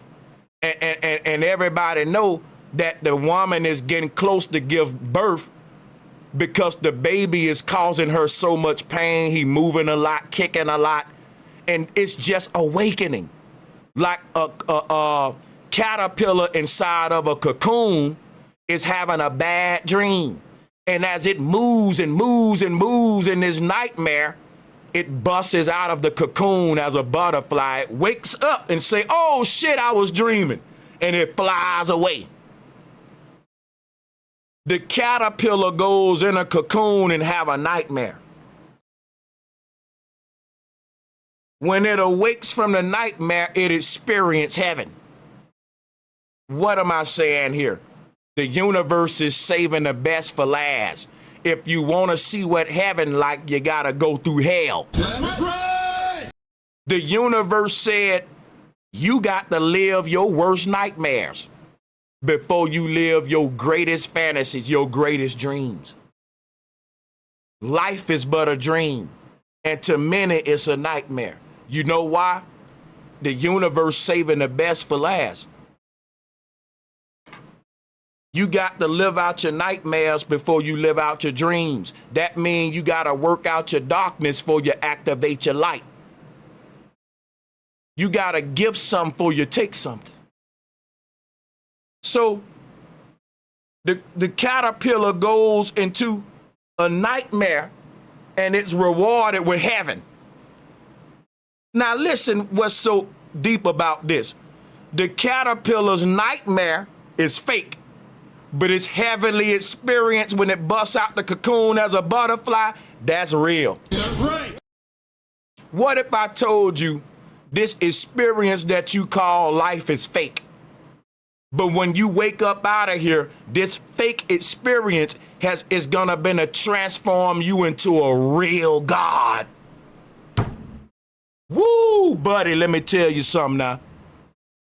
When you can use some fake to make some real, you doing something. If I can tell, if it's like this, right? It's like saying, look, I'm gonna scare my son.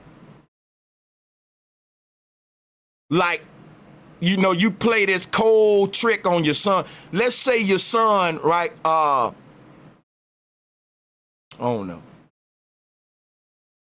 Let's say your son keep talking back to the parents. And y'all play this trick on him like something happened to his parents. And the boy starts regretting, man, I miss my dad and my mama, I love him. Now listen, what if the trick worked and he start respecting his parents? Now maybe that's a bad example. I'm just trying to give you what I'm saying. The parents said, we're going to trick him to teach him a lesson. And because he don't respect his parents, we gonna let him see what it's like to not have them. So the parents go on vacation for a week and actually fake their death. Now I know this is some cold, dark stuff to do, but what if it worked and the boy hug his mom and say, man, I never disrespect y'all again. I love you so much. Now look what just happened. They did something fake to get a real result. That's the whole point of simulations. A simulation is a fake program you run to get a real result. So your life right now is a fake program that the soul is running to transform itself to something that's very real. Now your soul running a fake program to transform itself, but the transformation process is real as hell. I'm gonna say that again. This whole reality is fake, but the experience and what you're gonna become because of this fake ass experience is real as hell. So we finna get something that's real from some fake. Talk about alchemy. People talking about getting gold from lead when our people getting real gods from fake humans. Come on, man. Y'all talking about alchemy. Y'all around here talking about turning lead into gold when the ancestors created a whole simulation to turn fake humans into real gods.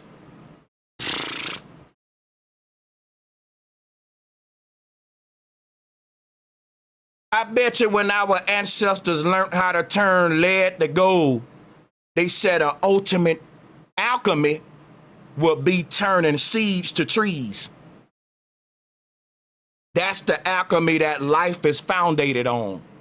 That's the golden ratio. Yes, life itself is an alchemical process. We shouldn't be dealing with chemistry. We should be dealing with alchemy.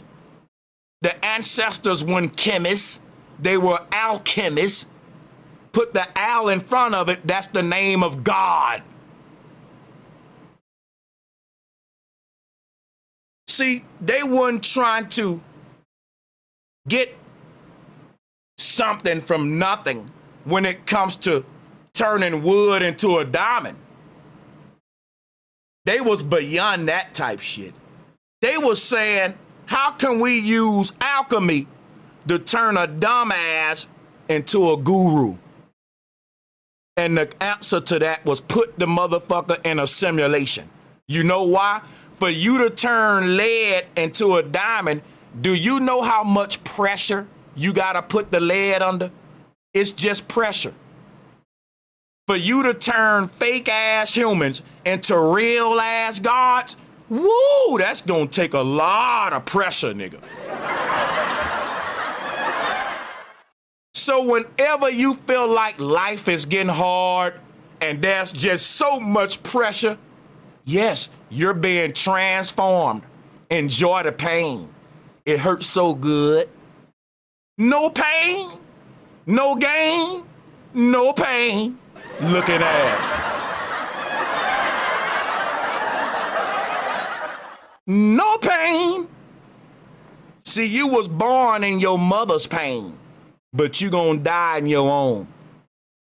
Your mother had pain so you can be here, but your body gonna experience pain for your soul to be born. I'm gonna say that one more time. Your mama experienced pain for you to be born. But don't think that you ain't gonna have to experience some pain now, okay? Everybody got the no pain, no gain. Mama gave some pain and the gain was you. But guess what?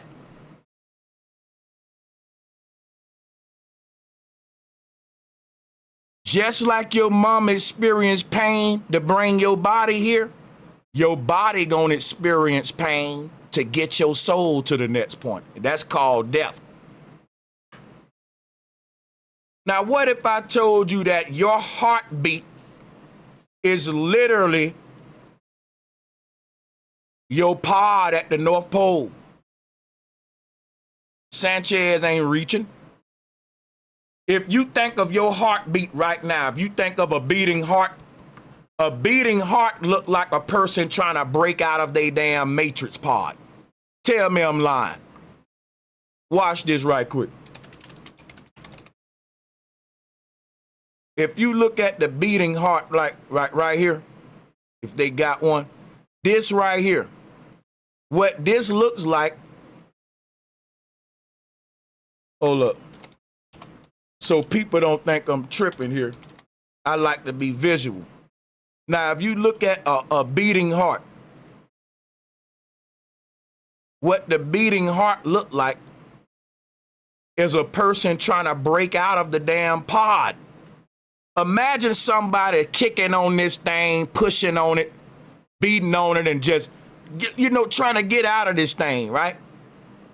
It'll look like a beating heart. As within, so without. Now check this out. The moment a person push through this damn bubble and break out of their pod, guess what's gonna happen? Their heart gonna stop beating in the earth realm, and they call it death. It ain't death, it's life, it's awakening. Tell me that y'all get what I'm saying.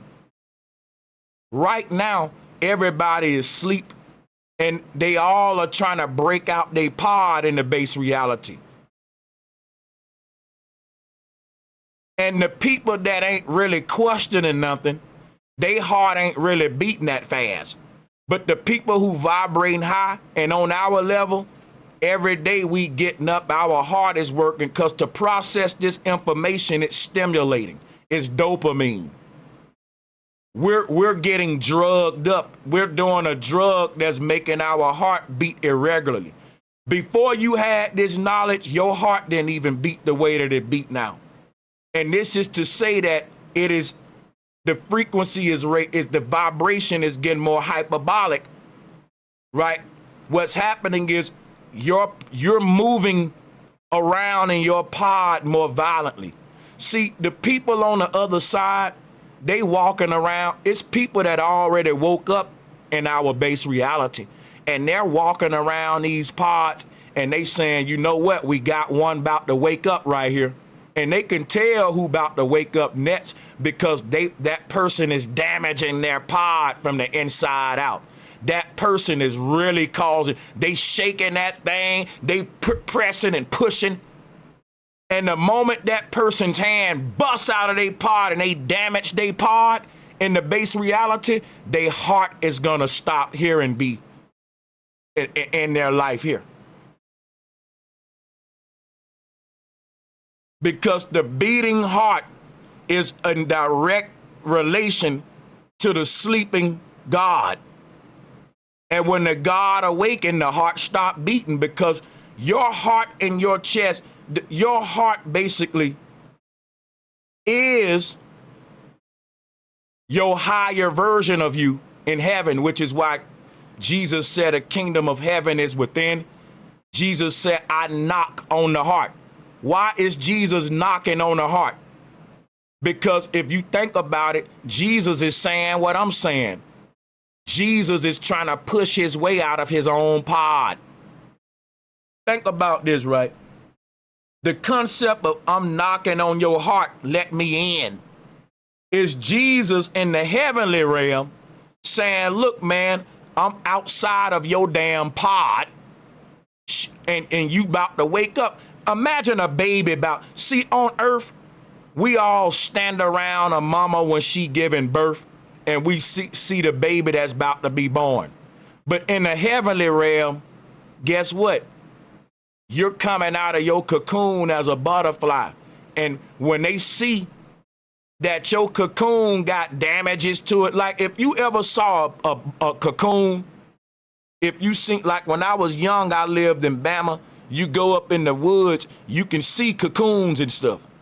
And you realize that some cocoons are brand new and some of them are old and broken, and we know that those are butterflies that already made it out of their cocoon. And then and guess what you will see sometime? You will see cocoons that's got holes in them with a piece of the butterfly sticking out. And you be like, okay, if I come back tomorrow, he gonna be broke out of his cocoon.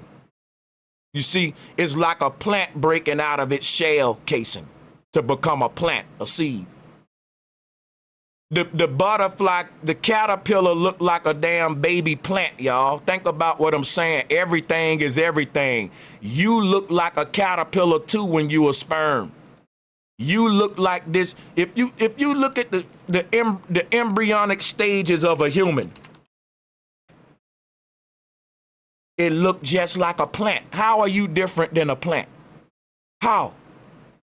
This is the golden ratio.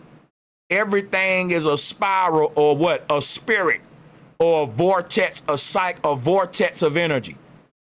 Everything is a spiral.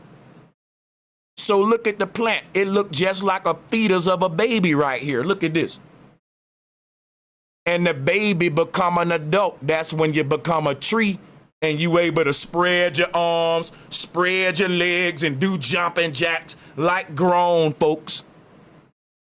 That's the difference between the plant on the end and the seed right here. Humans are plants. Everything is doing the same thing, y'all.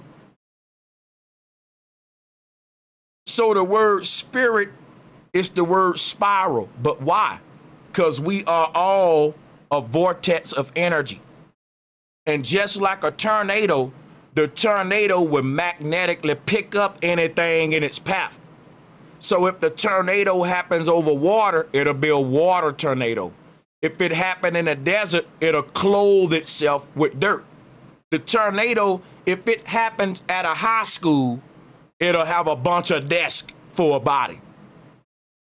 If the tornado happened in a cornfield, it'll be a bunch of, the tornado will make a body for itself out of whatever elements around it. If the tornado around a paper factory, then you're going to see a big old vortex of paper.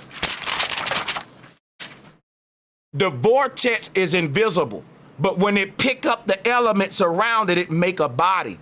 That's how your spirit made your body. The spirit is inside the body, just like the tornado winds are inside the debris that they pick up. So the tornado vortex can pick up any elements is around. And that's what I was telling you about your soul as it manifests in these higher planes. What's leaving this world is your vortex, a tornado. And when your tornado get to the next plane of existence, it's gonna pick up all the debris in that world and make a new body for you. It's like teleportation. Because what's happening is when you die, your vortex get very hyperbolic. It rips your body apart. You call it death or rip, decomposition. What's happening is a person's spirit has reached the same energy that it was when they was born, like a big bang. When it get hyperbolic, it opens up a portal. It opens up a portal like a hurricane. A hurricane don't get an eye in the middle until it gets violent enough. You don't see the eye in the middle at first because it ain't really going fast enough. When it go to getting fast, you see that eye, that hole go to form in the middle. So my whole thing is the hole in the middle don't form until the hurricane raises its energy. And your third eye don't open until you raise your energy. Think about what I said.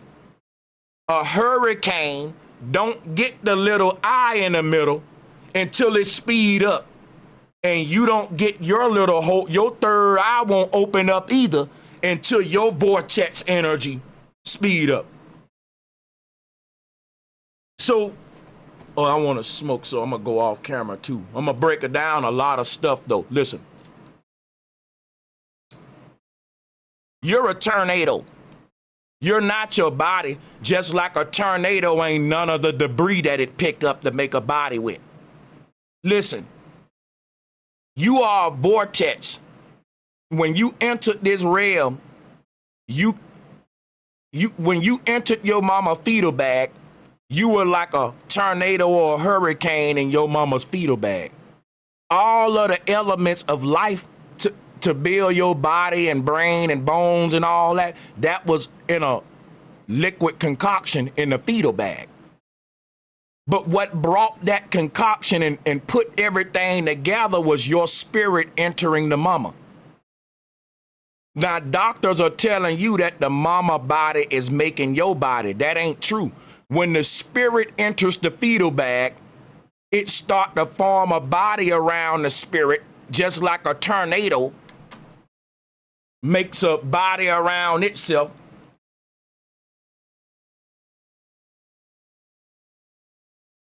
The tornado don't have no physical body. It's wind.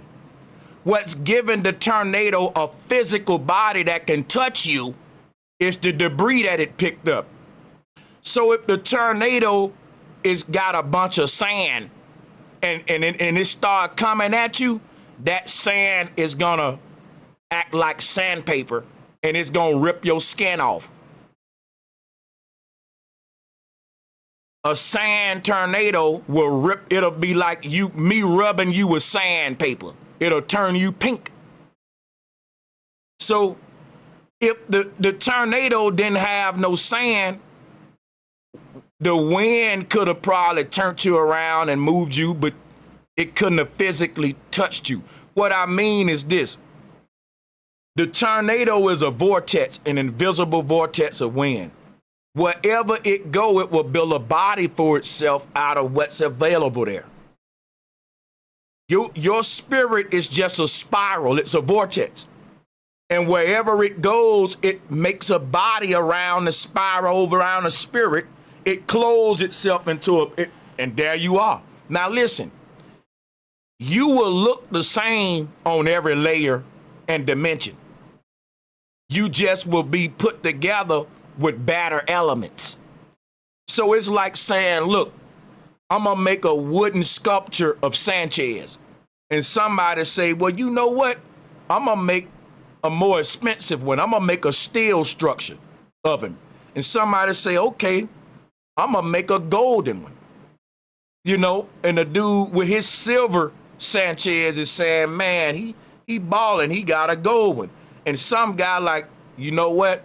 I'm about to make a diamond and a platinum statue of Sanchez. Now, all of them statues look like Sanchez, but the diamond and the platinum one is the one that everybody love because the precious metals shine and the way they're valuable.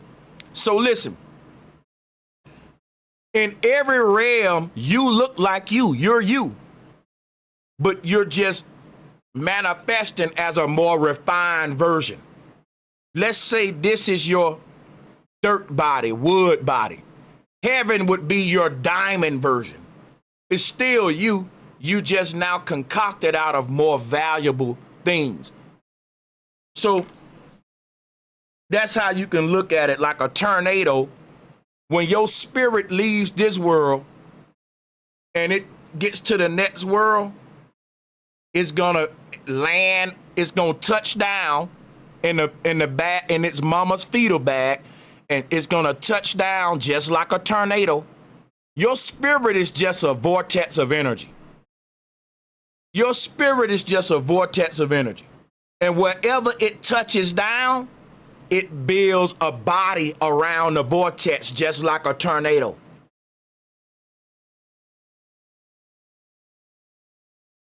So when your spirit touch downs into the fetal bag, it start to take all the contents of the fetal bag and pull them inward toward the self and build a body around the spiral. When your soul get in your mama fetal bag and it's just turning around in a vortex, it's pulling all of the contents toward this central point, and a body will start to form right there. And the body will never be beyond the spirit, just like the debris will never be on the inside of the tornado. The debris will be recycled around the tornado and act as an outer wall for it, like how the body acts for the spirit. So if you never heard no one teach about the Fibonacci Spiral the way I'm doing now, welcome to BROSANCHEZTV. You're in the right place. Let's go back to this ascension talk, because baptism is something today that have a different meaning. It lost its deeper meaning. The truth is still there. The meaning is gone. The truth is that baptism is you becoming a new you and you being cleansed of your old self. Because what's happening is when we die, we shed our skin like a snake and all old things become new. Think about this, right? Your body will be left behind, and all of the bad things that you done, that'll remain down there with your body. You won't take that with you. You will only take the good stuff. You know, an old man once said, take the good and leave the bad, or some people may say take the bad with the good, but I'm a fan of eat the fish and spit the bones. And that's basically what the soul doing. The soul saying, look, I'm going to go down into this reality. I'm going to experience both bad and good.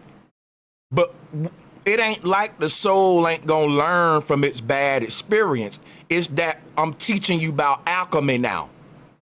The thing about knowledge It's alchemy itself, because alchemy is to turn something that is like less valuable into something that is very valuable. So watch this, right? Let's say you make a mistake in life and you don't learn from it. You're going to keep making it, complaining about why your life bad. But I'm going to show you how we be practicing alchemy and don't even know it. Remember, alchemy is for you to take anything of less value and transition it into something of greater value. That's it in a nutshell. So a mistake ain't a valuable situation if you didn't learn from it. But a person make a mistake in life and they learn from it, then guess what? Somebody may say, man, something bad happened to me in my life. Nope. If you learned from it, something good happened to you. Any mistake that happened in your life and it became a lesson that you learned from, bro, it could have been a bad thing, but because learning and knowledge is related to alchemy, you can turn it into a good thing. See, we be overthinking alchemy. We're alchemists, man, and we're able to edit. We're able to define our reality the way we want. And when we define it in a positive way, quit being negative, we are sin. Because every mistake and every action that you gotta make to learn who you are and to activate your greatest version, you're gonna make it. You gotta make mistakes to get better. It ain't about did you make a mistake, it's did you learn from it. So that's alchemy. Alchemy is taking a situation that, damn, man, listen. Let's say you gambled away your paycheck and your family lights got cut off. Not only did you stop gambling, you ended up investing in yourself and creating a club to help other people stop gambling. And now you're a CEO of your own nonprofit. Think about this. You may say, man, I gambled my last paycheck. That was a bad situation. It was one. It's a good one now. Shout out to Leonard Robinson. Salutes, bro Sanchez. Thank you. Well, I'm just showing we overthink alchemy. Shout out to Carl Scott's and Sacred Word. Thank y'all.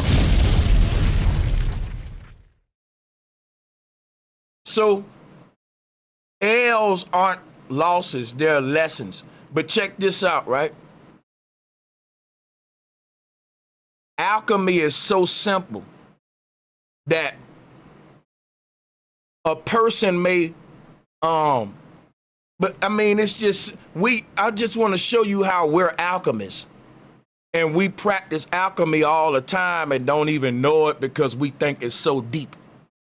We turn horrible situations into fucking positive conclusions all the time, man. That's alchemy. Alchemy ain't just about turning lead to gold and shit like that, man. Like you missing, in fact, turning a goddamn drunk man into a responsible father is way more impressive than a nigga turning some lead to some gold. Listen, turning an evil murderer who don't have no care for human life to a compassionate guy that don't even want to kill a bug, I'm more impressed than that than you playing with them chemicals and turning fucking wood into marshmallows and all that. Okay, cool. This was the kind of alchemy we was on. Turning a boy to a man. That's alchemy, son. Let's go, man. That's right. So check this out, right?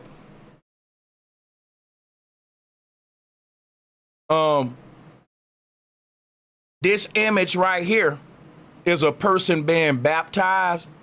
And the reason I put this up is to show you camazotz. You see camazotz right there? Camazotz is surfacing. See, camazotz ain't showing us nothing but what Enoch showed us. All of the ancients was showing us about ascending up out of the earth realm. Look at Enoch in this artwork. Everybody go and Google Enoch, and all of these images, you'll see Enoch poking his head out of this reality, poking his head out the other side. Look at this one. This is an illustration, an old illustration. We use it a lot in Flat Earth, of Enoch poking his head out the sky. This is another one, right? And this is my favorite photo of Enoch right here. It's a more later one though, which is why I used the other one. But this one here, you know, you see it a lot, and it's the same thing that I'm showing you here. All of the ancients, it's only one conclusion to this whole simulation. Get out. Get out. Wake up. All knowledge lead to this one action. I don't care what your religion is. I don't care what the name of your God is. I don't even got to study it. I know that it means this right here. But Sanchez, you never heard of those people's God and their religion. I ain't got to never hear of it. Ain't but one truth on the earth. That's why I'm a syncretist. I don't, listen, my job is to, when you tell me the name of the deity, I'm going to show you how it relate to the one truth. As a syncretist, I already show up knowing the answer. My job ain't nothing but to show it to you. That's the beauty of being a syncretist, because ain't nothing but one truth on the earth, and all roads lead to this one truth.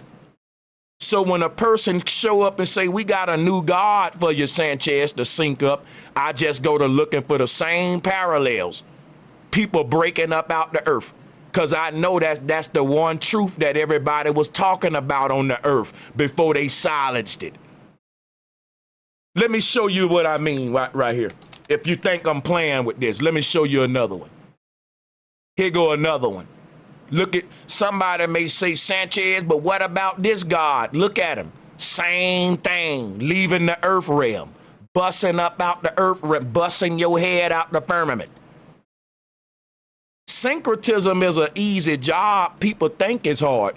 You know why they think it's hard? Because they're not seeing holistically.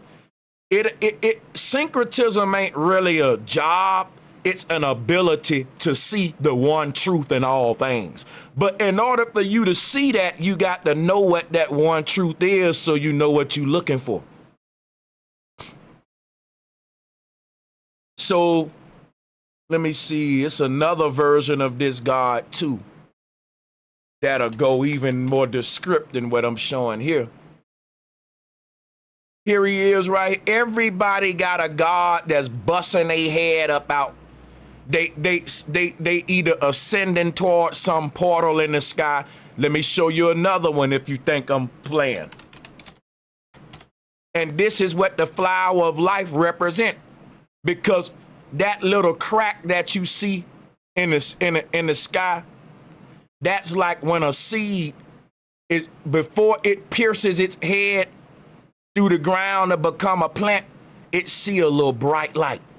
It follows the light, and that light is the path of ascension. That's why when you go back to the seed, let's go back to the seed one more time.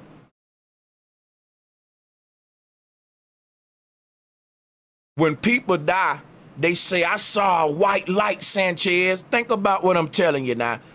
People are like this seed under the ground. And when they die, they're like at this phase of the development. People say, people who see the white light upon death, near death, it's because of the silver lining. Now, what is the silver lining? The silver lining is this stem part that's connecting the seed root down here to the plant that's above the surface. That's how we have out-of-body experiences. That's how come we can peek over to the other side, because look, the other you are already over there as a tree. Your consciousness hasn't risen up yet to experience that reality. I told you all realities are already manifested. What we calling a growth process ain't nothing but an ascension process, because you already grown. You just rising up to that reality where you already living out that greatest version as a plant, as a seed, as a tree. Now watch this. When people are near death, they're like this plant right here, but right before it break the surface, right? And they're saying, I see a white light, Sanchez. Guess what?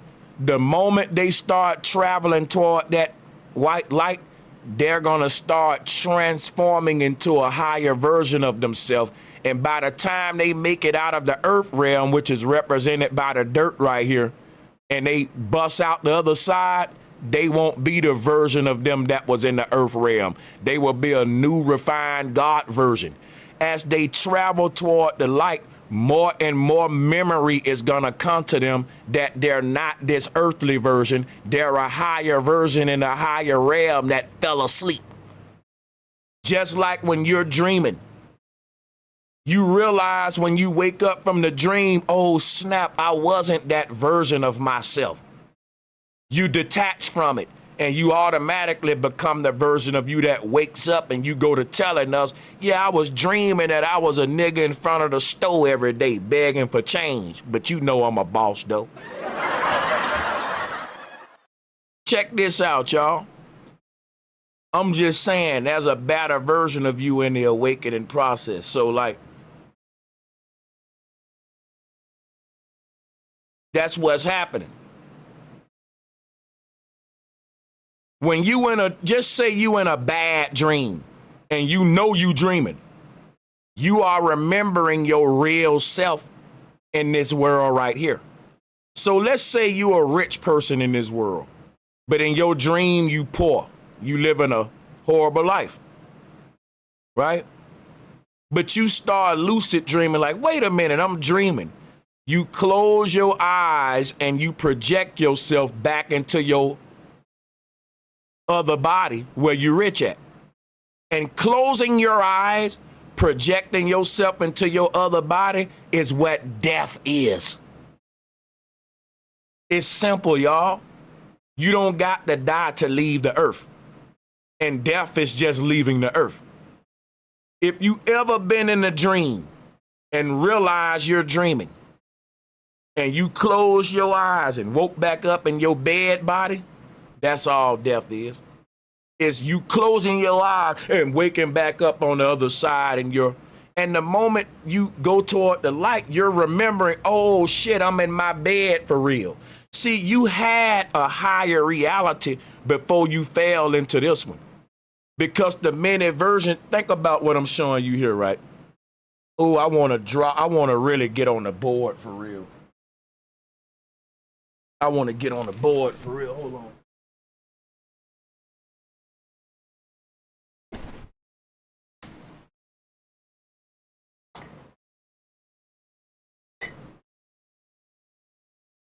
Watch this, right?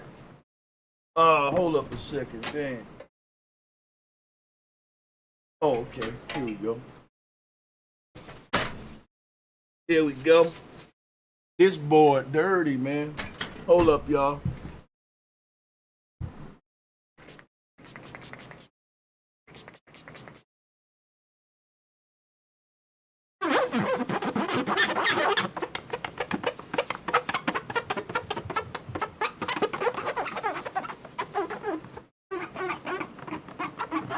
Wow, this thing ain't been cleaned. Hold up, y'all.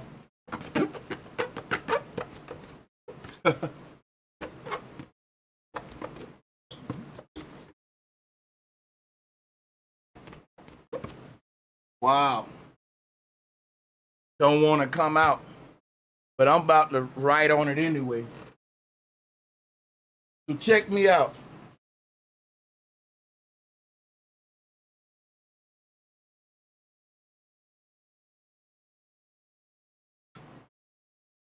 What I'm saying is this, and I know it's some little stuff on the board, but we're going to ignore that. I don't know if y'all can see this. Actually, I need to erase that off. That's going to be in the way.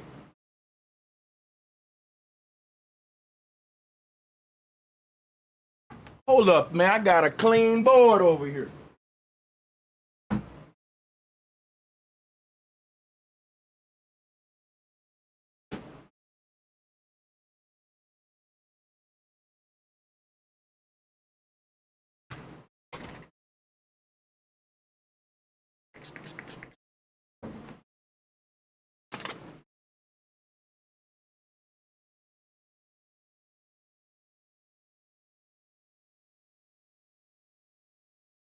So watch this. I don't know if y'all can see this, but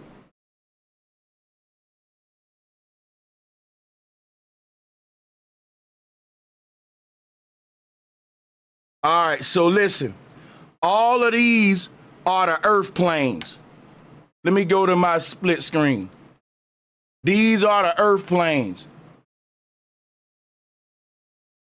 Hold up, let's zoom out.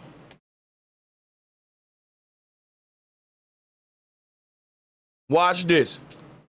Now, these are the earth planes. Watch this. What happens is this.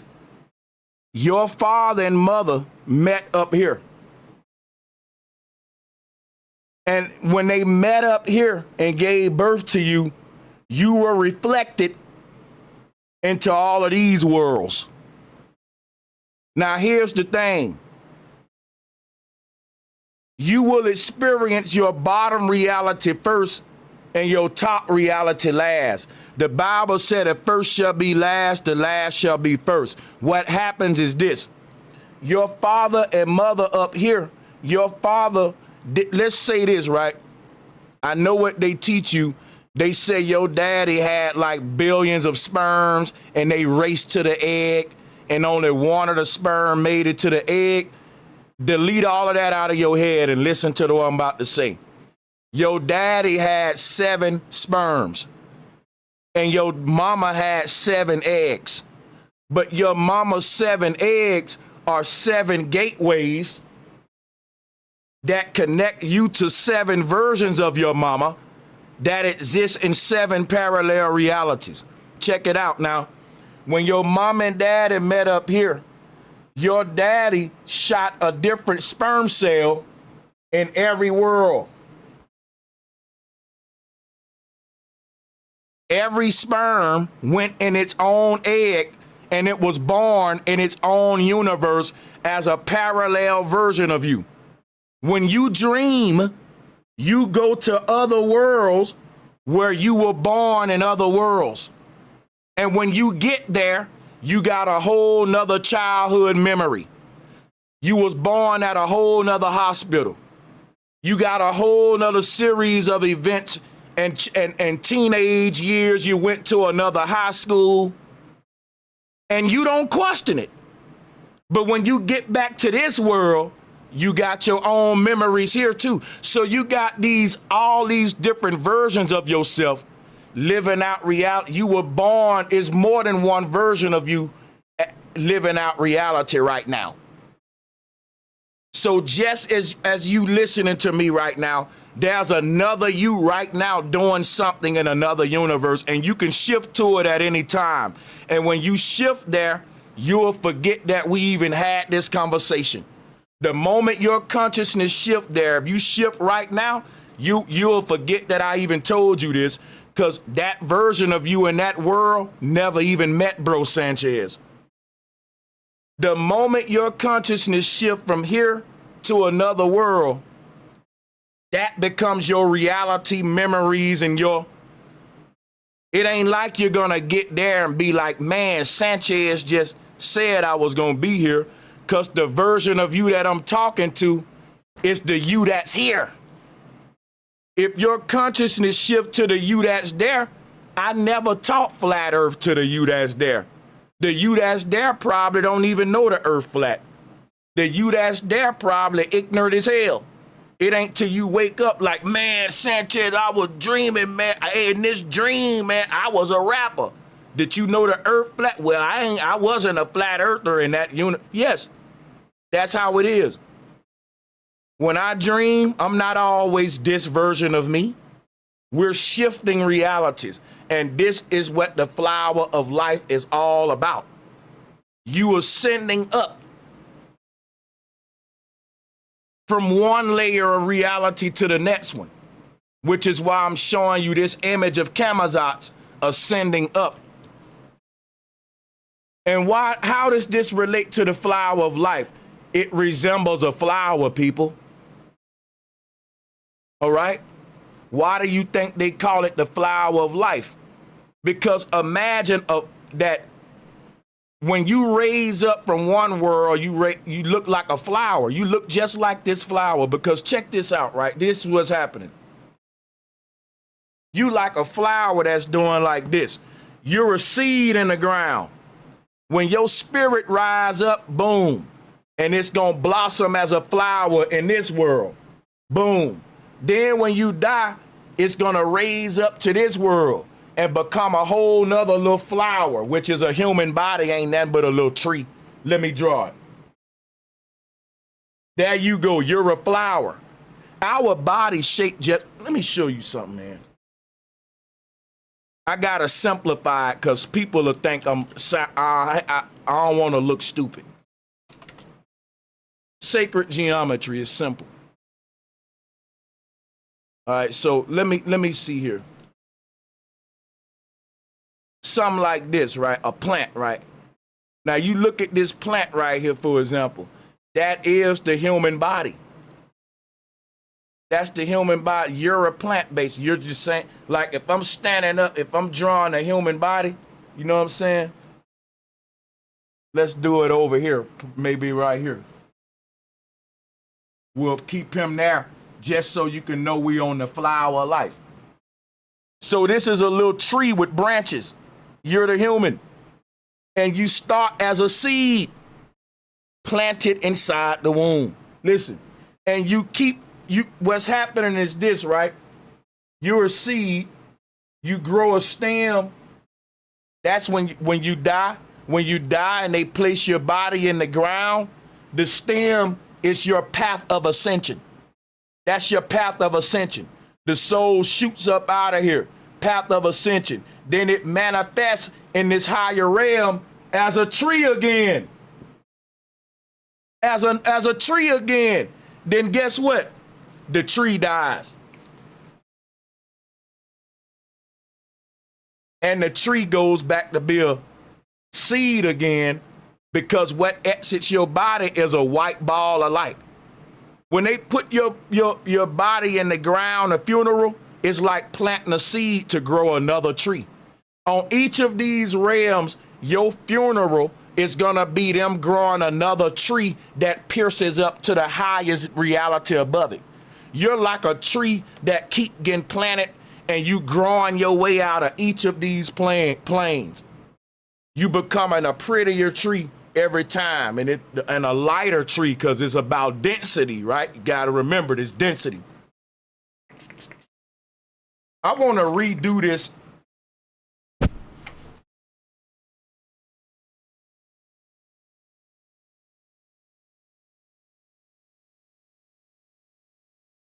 So it's like this.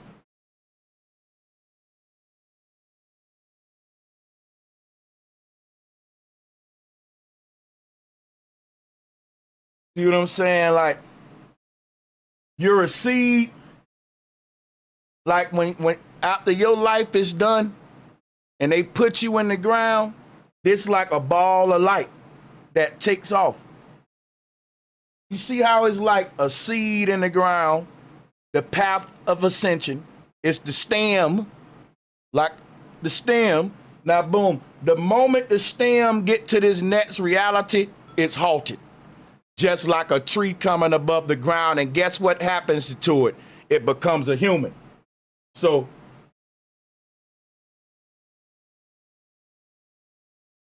a tree grows from the path of ascension of the seed that was placed in the ground, being your old consciousness, your old paradigm. You shedded a layer. What's shedding a layer? It's taking off the shell casing. The seed have to rip off, the seed got to strip out of its shell casing. And that's when you leave your body when you die.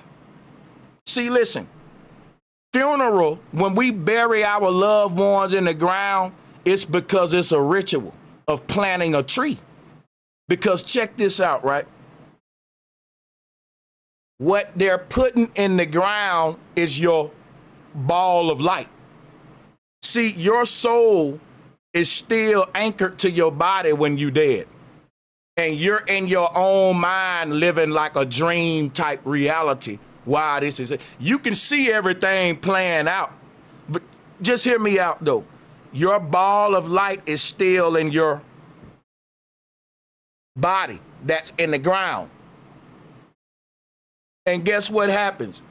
When your family bury you, when you die, your light is down here under the ground like a seed. And guess what you say? It's time to wake up. My life is, because you're going to realize I'm not my body. It's time to wake up from this dream. The moment you die and you remote viewing your funeral, it's going to be like, you in a dream. It's like leaving a dream. This world going to literally feel less real to you and more dreamlike. And you leaving here is going to be more like you waking up, going back, remembering your real self that fell asleep just like a dream. But so what happens is when they place you in the ground, the light that's buried in the dark, being in the dark, you find your own light. And that's what you see above you that people scared to go to. That's your path of ascension. So what I'm saying is, yeah, they put you in the ground, and then that ball of light, it rise up. Like Jesus did. What happened with Jesus? He went down, got the keys, rose up. They showing you about being a seed and growing into a tree. Even the Catholics, they pray like that. Everything they doing up and down and going across is what the seed is doing. But check it out though. A ball of light shoots up. See, when a ball of light shoot up, it has this tail behind it. They call it the silver lining. It's like a comet with a tail. And that's because you're always going to be tethered to the version of you that was down here too. That's going to serve like a root system or some stabling. So that's going to actually give you some support like a plant got roots. It ain't that you wasting none of that. This going to serve like a foundation for you to platform to stand up on, so to speak. So as your new you takes off, it's still going to be tethered to your old you. And that's just, if you could think of that like roots, a root system to stabilize the plant, keep it upright, making sure that, because the new you was born out of the old you's mistakes and errors and all that. So it stays aligned with what it learned. That keeps it straight, or righteousness, what we call upright. But watch this, right? When you born on this next plane right here and you die, what leaves your body is that little ball of light again. So they put that little ball of light in the ground and they have a funeral. And when that little ball of light go in the ground, it breaks through the casing. What is breaking through the casing? When your body decomposes, it's gonna release your soul. A lot of ancestors say your soul ain't fully released till your body is fully decomposed. So what is happening during that time? We're ascending. You're at the bottom of the ocean floor. And when you jump up like a diver to swim back up to the top, Think of a light that's gone away from people. It's going to fade away. There's a light force energy that's projecting your body. That's your soul. But when they put your soul in the ground with your body and your soul rise above matter, mind over matter, and go to ascending up out of here, the light of your soul is going to get farther away from the body. And that's why the body is fading away. Because listen, the body ain't nothing but a holographic projection of the soul. Watch this. Let's do another side over here, and let's do this.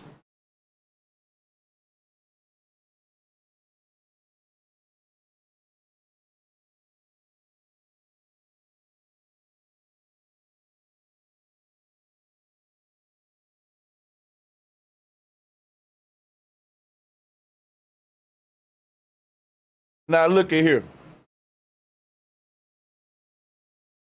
This is your soul.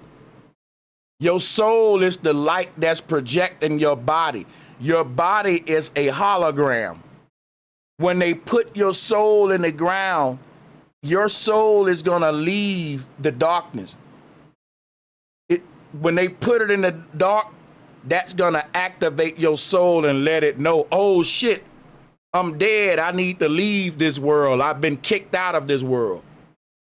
See, the thing about this seed casing, the moment we put the seed in the ground, something is activated. The seed realize, oh shit, I'm in darkness. And it ain't comfortable. When the seed try to come out of the darkness that's around it, it's really coming out of its own darkness. You putting the seed in the dirt, but the seed ain't its casing. It's already buried in its own ignorance. Y'all ain't hearing me.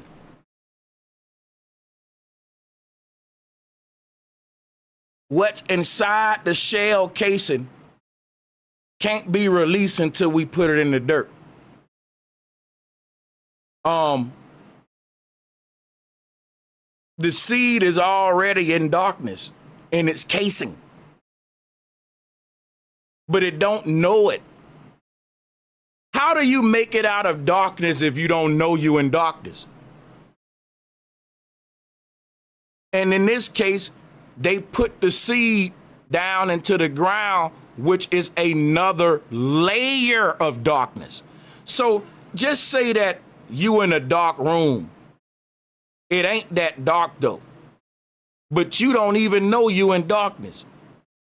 How do I show you in darkness? I got to now, if I can make the room darker than what it is, you'll notice a change. And you'll be like, oh shit, I'm in darkness. You was in darkness, but you didn't know it. But I made the room that much darker just so you can get a change. And now you want to get out of darkness. But at first, you didn't want to get out the dark because you didn't even know you was in darkness. So the seed is in darkness because it's in its own casing.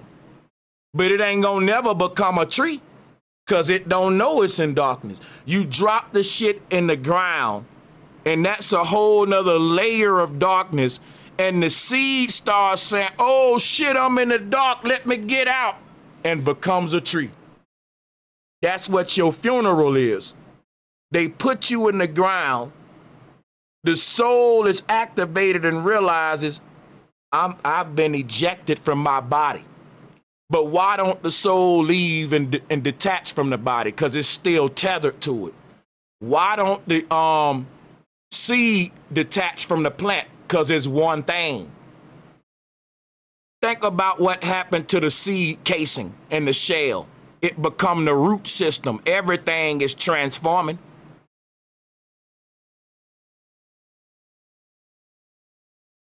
So, yeah, that's what I'm saying. Like, this is a beautiful thing when you see what it is, when you understand what's going on. But I wanted to show some with this, like,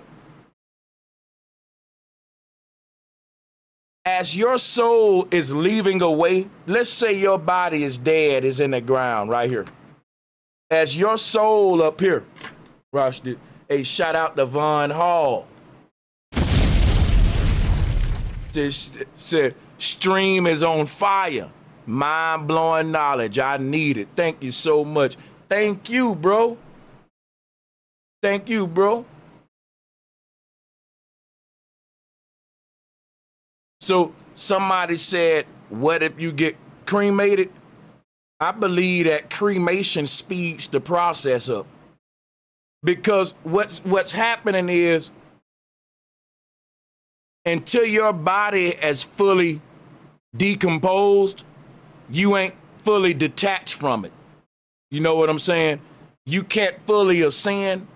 And so what happens is, if we go with the natural process, it gives us time to kind of, it ain't a sudden transition like somebody getting cremated. You know what I'm saying? So what would that be like? That'll be like the whole while a person's body is slowly decomposing and their soul is ascending, they're reliving their childhood. They're playing out there. They're watching. It's like a movie. Just put it like this. When your soul was in heaven and it fell down into the fetal bag, as it was falling, it saw its whole life play out from beginning to end. Then when it landed in the fetal bag and started living the life, it forgot that it saw it all play out. It already know everything. It's already written out. And when your soul leave the body and travel away from this world, the movie gonna play in reverse, just like it played forward when it came to it. But that's what I'm saying. Like, when the movie is gonna go from where you died at to, as you leave your body, you're gonna be transforming from the grown you to the teenage you to the baby you. By the time you get to that portal in the sky, you're gonna be a baby again. And you're gonna keep going toward that portal, you're gonna become a sperm again. And then when you become a sperm, you're gonna hit that damn water and you're gonna be born again on a higher plane as a new version of you. You gotta rewind it so you can be born again. You don't go to, so listen, the whole thing is this, man.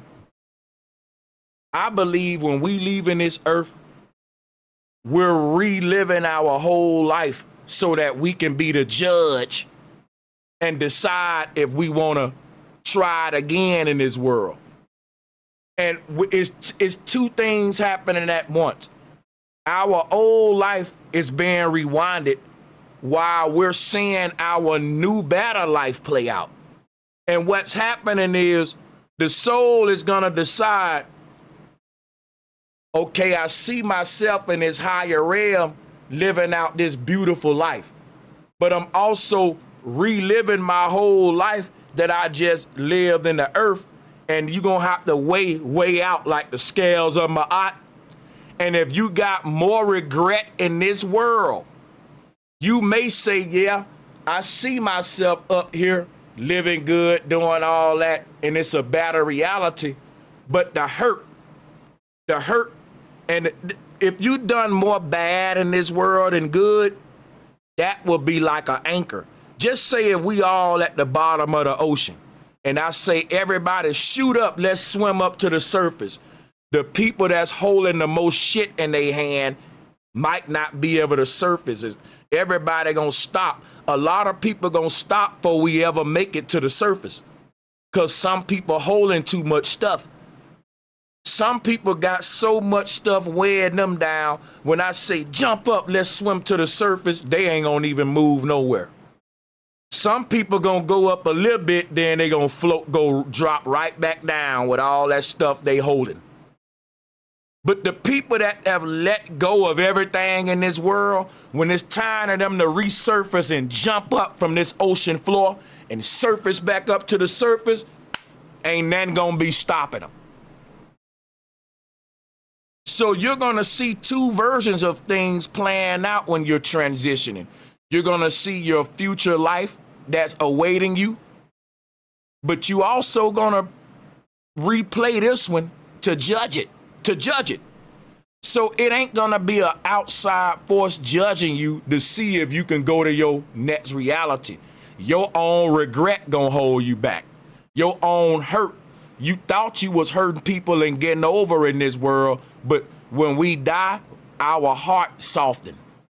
You ever saw somebody on their deathbed apologizing to people and shit, and they was holding grudges their whole life?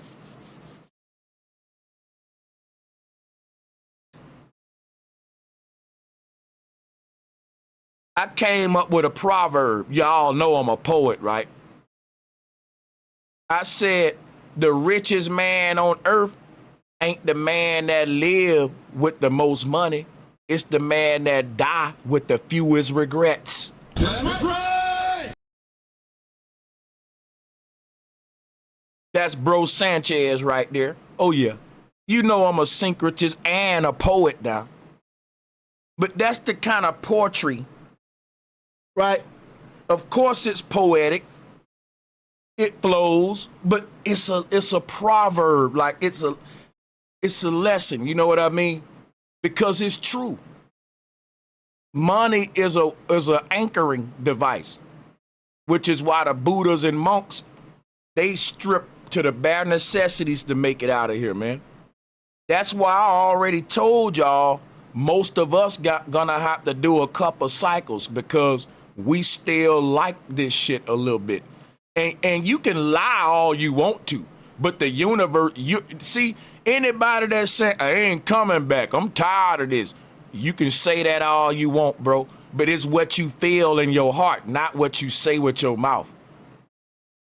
See, because the universe ain't gonna be here, ain't no word, it's gonna be you and your own reality when you get out of this body. And only you know if you tired of this yet. See, you saying I'm tired of it because you talking to us, but we ain't gonna be there when your soul out your body and you given the option to come back or not. You gonna make the choice you really wanted to make. So you can front all you want. But that's why, to be honest, the Hindus say, yeah, 7 cycles is probably gonna be what most of us gonna. That was like to them an average number to where, hey, after 7 life cycles, most souls have completed this thing. But it can be more than 7. We know that. But all of this is the flower of life, because if you ain't talking about ascension, you don't know that you are the flower of life, which is why I'm pulling up the Schumann Resonance. This is the resonant frequency of how life spark. That's why I'm teaching you all this. A lot of people may say, well, he off topic. Bro, I'm so on topic is over your head. And the thing about it, I'm showing you how it relates to ascension and how a flower turns into a plant and it's able to see above the ground, which is heaven. But it gotta transform. This is all the knowledge of the Schumann Resonance. In fact, the word Schumann is the god Shu. That deity that you see in the middle of the Mayan calendar right there, that is another form of Saturn. Look at the Aztec calendar. That's another form of this god right here. That's another form of Enoch. That's another form of all these deities that's poking their head up out the earth realm like a plant. Look at Camazotz right here. This is the same deity we see in the Aztec calendar, surfacing from up out the ripple effect. That's why I was showing you Saturn. Like I'm trust me, I'm very thorough with this. So you know, when you look at this deity right here in the middle of the ripple effect, you're looking at a ripple effect from a top-down view. So what you're really looking at is this right here again. It's the same knowledge, y'all. You know what's so sad about Sanchez? I got so good at syncretism that even the best syncretists can't see the connections that I'm making. I got so damn good at syncretism, people think, oh, he just making up shit now. Ain't no way all of that the same thing. And it's like a gift and a curse. Like, I'm very good at it. That's good, but at the same time, it's way ahead of where everyone else ready to go with it. Like, if you look at Brahma Loka, look at this deity right here. If you was looking at this from a top-down view, it would be this same concept that the Mayans showing you here. A man on top of a step pyramid. Think of a step pyramid from a top-down view with a man at the top of it. This is the Jet Li movie right here on the Aztec calendar. That's why there's an eye at the top of the pyramid. But remember that the pyramid is a ripple effect. You ain't looking at nothing but a ripple effect.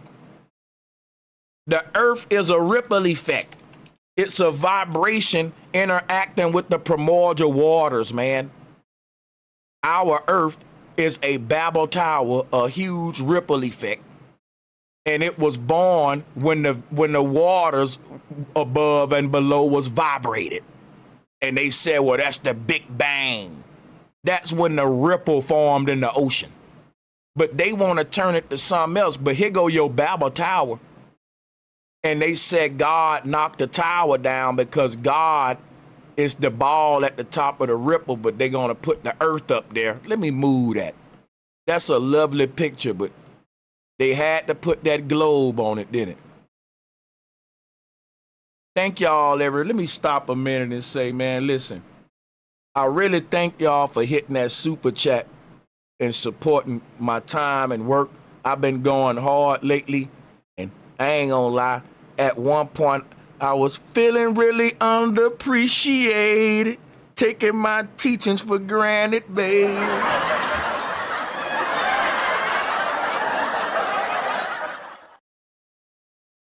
Feeling underappreciated. I love y'all. Thank you for your support. Thank you, Joshua Tellerton. And to the people that hit the Cash App, I really appreciate that because I get to keep most of that. So if y'all really want to support, $BROSANCHEZTV. Now let's get back into the bill. So Earth is a ripple effect. That's what the Babel Tower is. And I'm trying to find a good one, man. All right, so we're going to use that one, but we just going to ignore the globe. We just going to ignore that globe because it shows you how these, like, the harder the effect is, the more gradual the ripples are. Like it start to look more and more like a tower. Well, anyway. Hold on a second.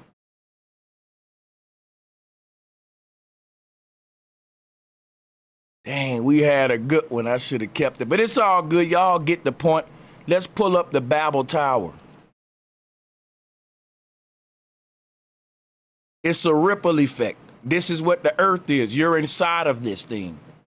Your consciousness is in your central nervous system, which your central nervous system, that right there is the Babel Tower. And it all was formed when your energy interacted with the primordial ocean. And what does that cause? A ripple effect.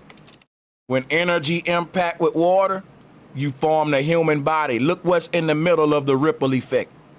Something that shapes like the human body, and it got the pineal gland, crown chakra hovering above your head, which is your halo, and your aura field around you, or your chakra, in the form of the vibration. They was teaching this in the form of the god Saturn right here. Look at him. Look at this god. So not to be redundant, here is the Hindu cosmos from a top-down view. Remember that the highest point is in the middle. The lowest point is as you go out. Because why? It's a Babel Tower. It's a ripple effect. It's just, we're looking at this right here from a top-down view. Now let's put a man on top of the world. Now that we know that the world is a mountain, because guess what? I'm going to tell y'all what's crazy. Shout out to Stacy Galore. Thank you so much for the support. Watch this, right? We got songs. One of my favorite songs, Sitting on Top of the World. That Burna Boy made it, I think. But listen, sitting on top of the world is a statement we've been saying for centuries. But don't you know, ain't no top of a globe? Even globalists would tell you, ain't no top to the globe. Ain't no top. It's just out and going out in space. Listen, globalists tell you ain't no top and bottom to the globe. But then they will sing a song, they'll be like, I'm on top of the world. First of all, a whirl is a spiral, like a whirlwind. And here go the spiral right here. The spiral staircase to heaven, the Fibonacci spiral. That's what the earth is. This is a big spiral staircase that's leading up to the highest realm. This is the Fibonacci spiral, y'all. The earth. It all ties into us and the earth. They want to take it away from us and the earth and make it everything else. But globalists love to say they sitting on top of the world, but tell you ain't no top to a globe. The only way you can sit on top of the world is what we showing here. You see how that man's sitting on top of a vortex? All of these things are spinning around, and he's at the top of it. He's above the worlds, plural. There are many worlds, but they tell you that it's only one. There are many earths. And when you take the word earths and rearrange it, it become ethers.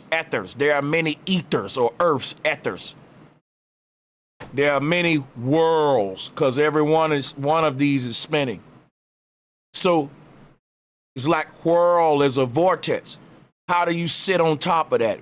Only way you can even make sense out of that is with flat earth, bro. That's right. Seriously, like you can't, like, quit talking. I'm sitting on top of the world, bro. You a globe head. Quit using my flat earth terminology. That's right. You can't sit on top of nothing. Ain't no top on your globe. The whole concept of sitting on top of the world was showing you our ultimate destination as gods.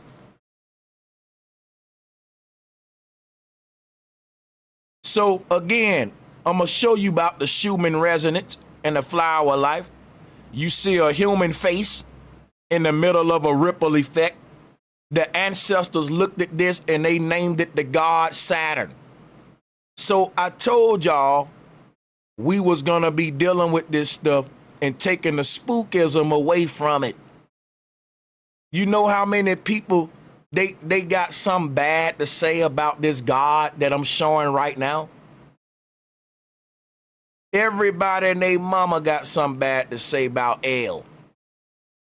But you are El. You are Saturn. El is showing us the Schumann resonance. Look. Saturn in the middle of these ripples is literally the ancestors letting us know we understand cymatics. Like, for you to even think that the ancestors were dumb, you got to take their stuff literally. The reason we think the ancestors dumb, because we look at stuff like this and we say, man, this is baloney. This is not science. This is mysticism and mythology. No, it's personifying very deep science. And it's very beautiful, if you ask me. Like what they did, they saw this science right here, and they said, how can we teach this to children? And they turned this thing into Mr. Saturn Man. And they tried to teach the child how you are a being that's in the middle of your own universe. They was trying to teach children how you're in the middle of your own ripple effect. You are a being of energy, and you are immersed in your own energy bubble called the universe. And once you master this, you'll be able to permeate the layers of this place. How do you teach this deep knowledge to a child? You turn it into stories and fairy tales, but adults shouldn't be believing the fairy tales because even the children didn't believe the fairy tales. They used them as figures of allegories to learn deeper knowledge. No one believed the crap. We used it to speak in parable to teach this deep stuff in a way where a child can understand it. And now people taking it literally and they scared of the god Saturn. You show them this picture and they go to tripping. When it's just, but what's crazy, if you talk to one of these woke folks about the Schumann Resonance, they will act like they know everything about it. Then when you tell them, let's talk about Satanism and Saturnism, they'll say, oh, stay away from that stuff. Bro, talking about Saturn is talking about the Schumann Resonance. And if you look at Saturn, he's in the middle of the cosmos. Can't you see the planets and stars revolving around him? You know why they don't want us teaching this? Because you going back to flat earth. What did the flat earthers teach? That you're in the middle of the universe. I keep telling people that you in the middle of your own universe, that the world around you is emanating from your core being, and what's happening to you in it is what's happening to you from within without you living your own script out. And everybody is a character in your movie, and you're a character in a movie. Just like a video game. If we all playing Call of Duty online, everybody's playing it from first person. I'm a character in your game, and you just another character in my game that I'm trying to hunt and kill in Call of Duty. But from everyone's perspective, they the star of the movie. That's how we're experiencing life, y'all. You literally in your own dream. But all of us, we're just a character. You're the lead player. But the same is true for us too. Just like a gamer's experience. And that's what this image of Saturn represents. You being in the middle of your own reality. This kind of teaching would get you killed back in the day. If you went out there teaching that, hey, I'm in the middle of my own universe. Earth is in the middle of heaven and hell, if you want to use them terms, which I don't like using. I like to say water's above and water's below, but I'm trying to give you some you know. But yeah, that'll get you killed back in the day. They was hiding this knowledge. They didn't want people to have the knowledge of self, so they demonized a lot of these symbols. And that's why people will talk to you about the Schumann Resonance, but they won't talk to you about Saturn. And when they talk to you about the Schumann Resonance, they will make it all about the earth and not about themselves, because they don't know that the earth around them, they're creating. See, it's levels to understanding the ancestral knowledge. And the level of understanding that I'm at with it, it have made me become isolated. It's like a student that's getting ahead of the class sort of shit. You know, I need to slow down a bit because people are like, day ones be like, bro, you losing it now. Bro, I'm going on a higher level with this knowledge. But, and see, like somebody saying it right now, Saturn is a prison. No, it's not. Saturn is a person. You need to rearrange the word prison and put the I before the R, and you'll get person. Saturn is a person. Why do you think Saturn is a prison? You are Saturn. Saturn is trying to show us the knowledge of you inside of your own aura, sister. Let me show you. Here you go right here. You are Saturn, the Lord of the Rings. Now, do you want to learn the knowledge about our auric energy, or do we want to say Saturn is a prison? See, that's a prime example that they demonize this stuff. And they, what did I say? Everybody got everything negative to say about Saturn. Now, won't nobody say that the Schumann Resonance is a prison? Think about this. Why won't nobody say the Schumann Resonance is a prison? Because they don't know that that is Saturn. So people will say Saturn is a prison, but they won't say that the Schumann Resonance is a prison. But the concept of Saturn is the same concept of the Schumann Resonance. We gotta de-spookify this stuff, y'all. I'm telling you, if you don't look at all of these symbols with a positive mind, you're gonna create a whole spooky trap for yourself. You making your own prison when you do that.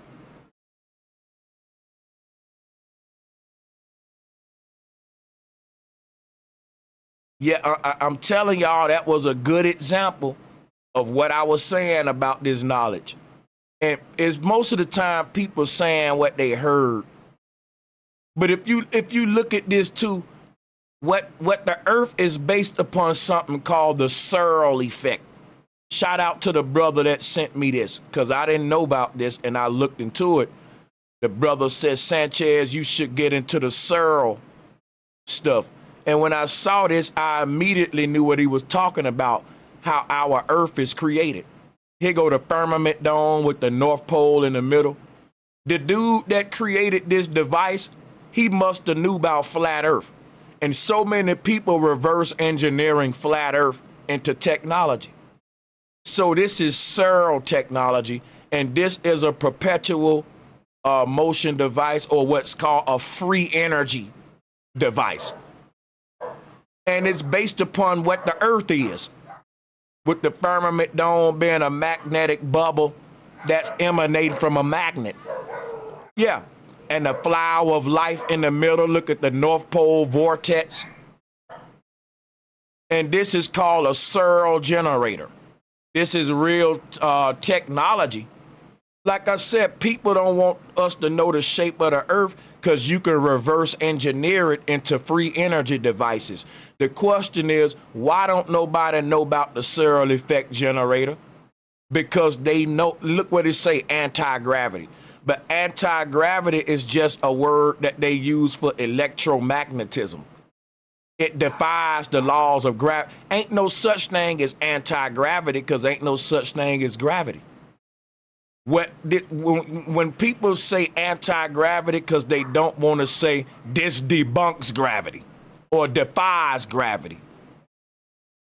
You know. So gravity was not a fact to begin with. It was a theory. And electromagnetism is the truth. But instead of them saying electromagnetism, they rather say anti-gravity. Because once you say electromagnetism, now you own the lane of free energy and torus fields, and that's what they want to hide. So if you look at the CERN effect generator, you're looking at the flat earth.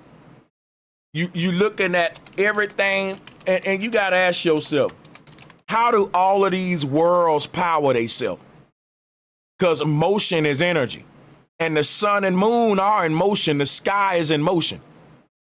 So where is it getting its energy from? The earth is generating energy.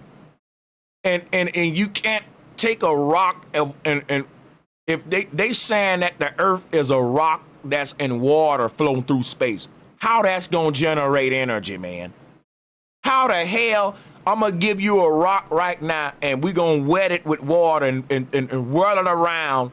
Let's see if it make electricity. They don't want you to know that the earth is more complex. The earth is a technological mechanism that you living inside of.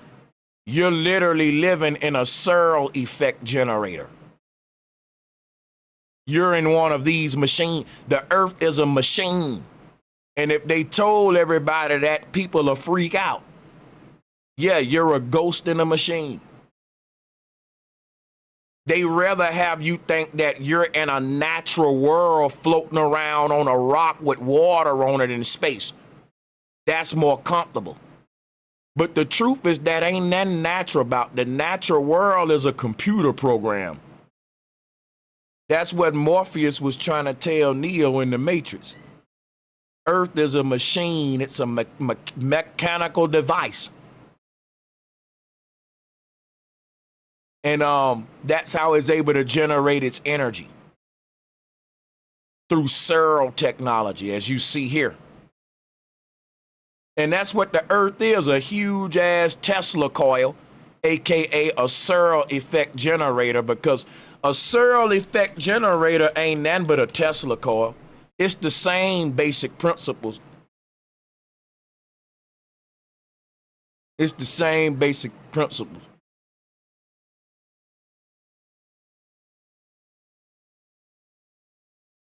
So let's check out some more stuff here. See, so here go to Schumann Resonance. We want to do some more syncretism. You see how it's the flower of life? See how it's the flower of life? So think about this, right? You can see how this Schumann Resonance water cymatic photograph, it looked just like a flower. Check this out. Boom. Boom. With the petals coming out. That's your magnetic ley lines. So if you study anything on Earth hard enough, you're just studying the macro from studying the micro. Because when you deal with holography, everything is fractal. Any part of a hologram you cut and zoom in on it, you see the whole hologram. Because it's made out of a bunch of small versions together to make the big version. So any part of this reality we study in micro, we get the message that's happening in macro. Which is why I'm showing you a small flower on the ground, but I'm also showing you the whole cosmos right here that we living in. So I hope y'all enjoyed this. I guess before we get out of here, we can look at some more sacred geometry, sync some more gods, but y'all get it. Like this is a deity on the Aztec calendar. That would be a deity that's equivalent to Enoch. This is why they removed the book of Enoch. Because Enoch shows us the path of ascension. Let's get into that a minute. Enoch shows us the soul ascending and making it out of the simulation right here. And that's what, and they want to trap everybody in this place. That's the trick of the devil. They don't want you getting out, freeing your soul. So all of the literature that's talking about us getting up out of here, the papacy banned that, and they only gave people enough to be consumers and praying for monetary blessings, when really they should be praying to get the hell up out of here. Working on themselves, not praying. But listen, when you look at this picture here of Saturn, this is a man that have mastered his incarnation cycles. Today we demonize Saturn. Let me give a shout out to Joshua Tellerton. Thank you, man. Look at this. When you look at Saturn right here, this is like a man busting up out the water. Well, let me show you something. A person that's rising from the water is going to be surrounded by a ripple effect. You feel what I'm saying? They're going to be surrounded by their own ripple effect, because when they raise up, the water going to be disturbed around them. So what Saturn is showing us is a person that have risen up out of the earth realm and lived through all of their life cycles, which is why he's above the cosmos, just like this deity that they got in the Hindu cosmos up in Brahmaloka. Once you climb up to the top, just like Jet Leader 1, look at this movie here in the end. He mastered himself. He climbed up to the top of the world, just like we see right here in the Hindu cosmos with this gentleman here. So the same concept is what Saturn's showing us here. A man above the ripple effect. Saturn ain't no different than all of these. All of them mean the same thing. Ascension, victory. You mastering the simulation. So don't let nobody turn it into spookism, mysticism, because that's going to keep you here.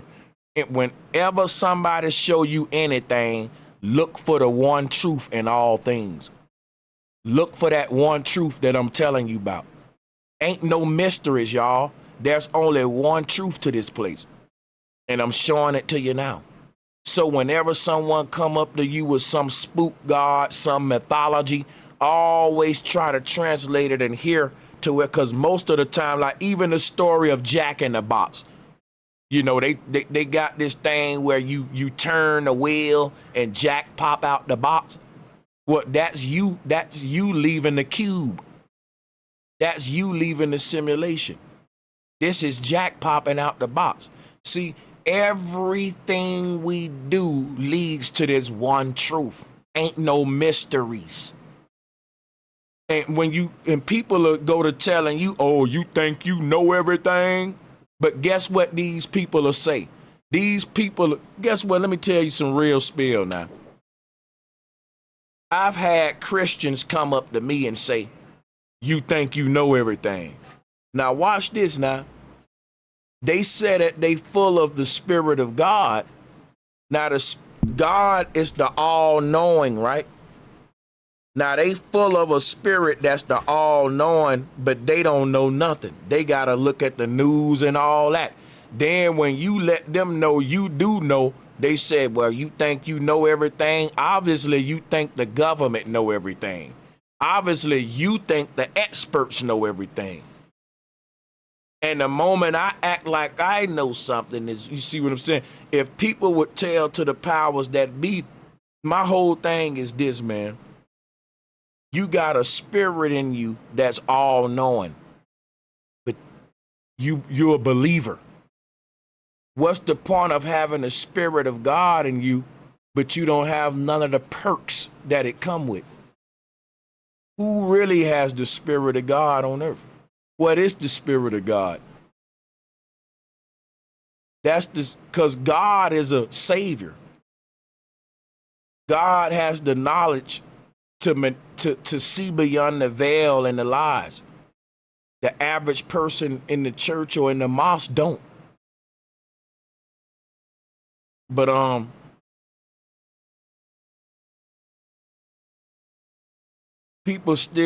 these people believing in fairy tales. All of these stories is a deeper truth about us and our ascension and us as gods in the body, spirits in the body. So when we see images like this, that's what Saturn doing, busting up out the waters below. Leaving what? The world behind. But check this out. Let's look at some more. Here go another guy, Anu. What is his name? A-N-E-W, A-N-U. All things become new. It's right there in the name, Anu. They naming the God like Anu. Because at this point, you always respawning as a new, better version of yourself. And they literally named him Anu.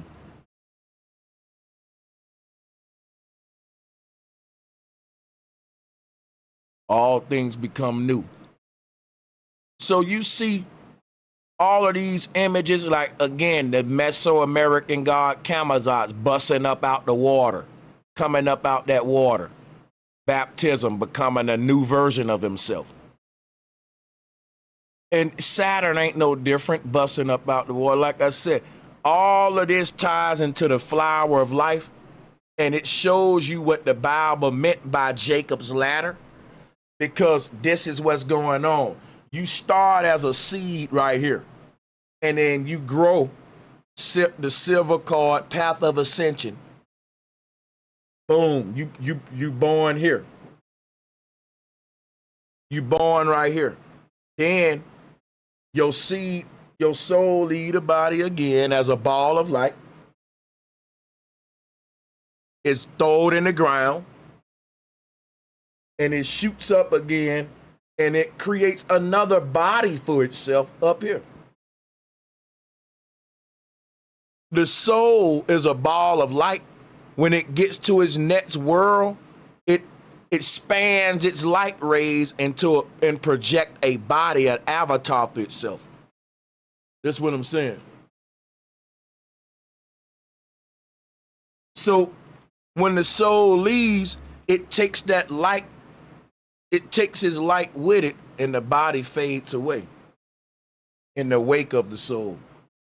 So this is the path to ascension, the stairway to heaven, shifting the consciousness up to the great. And look at, that's Jacob's ladder, all the way up.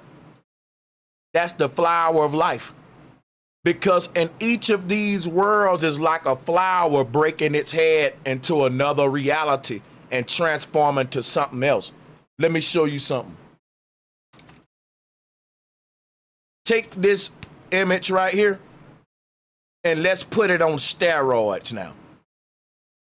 Let's take this concept and let's now take it to the next level with the seed becoming a plant.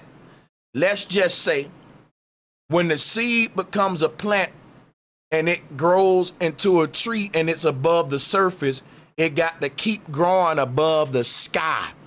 And when it get above the sky, it transforms to something greater than a tree.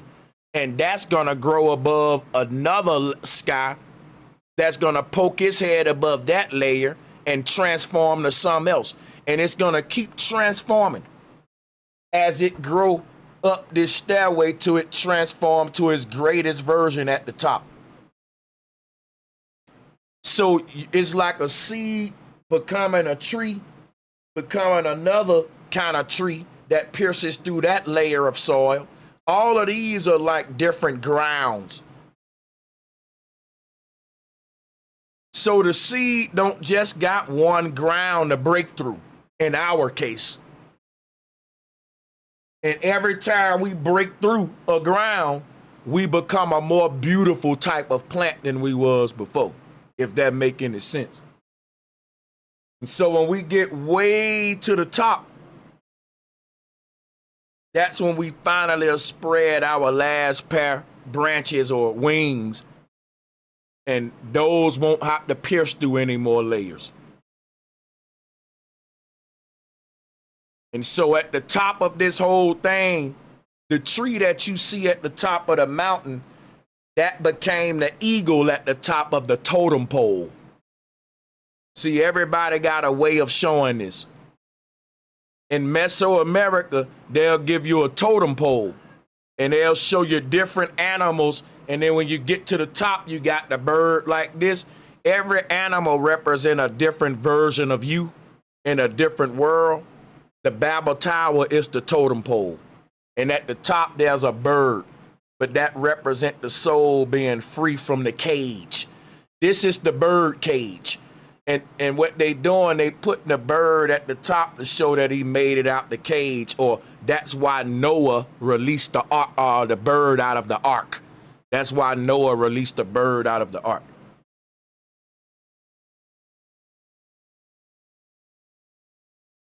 So the bird being released out of the ark can be looked at as the plant being released out of the seed casing. It's transformation. It's talking about the body releasing your greatest version upon death. All of this was the knowledge that was hidden when we start taking all these stories literally. But I think this is pretty much it. But this right here is like the god Kamazatz. And you can see he's personifying the Schumann Resonance. And since we talking about the Shoe Man, we can talk about the Egyptian god Shu, who is another form of Saturn. This god that is personifying all of this knowledge that I'm showing you right now. You can add him to the collection.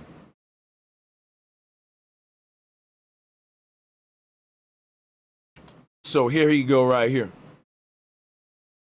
In the middle of the universe, just like Saturn.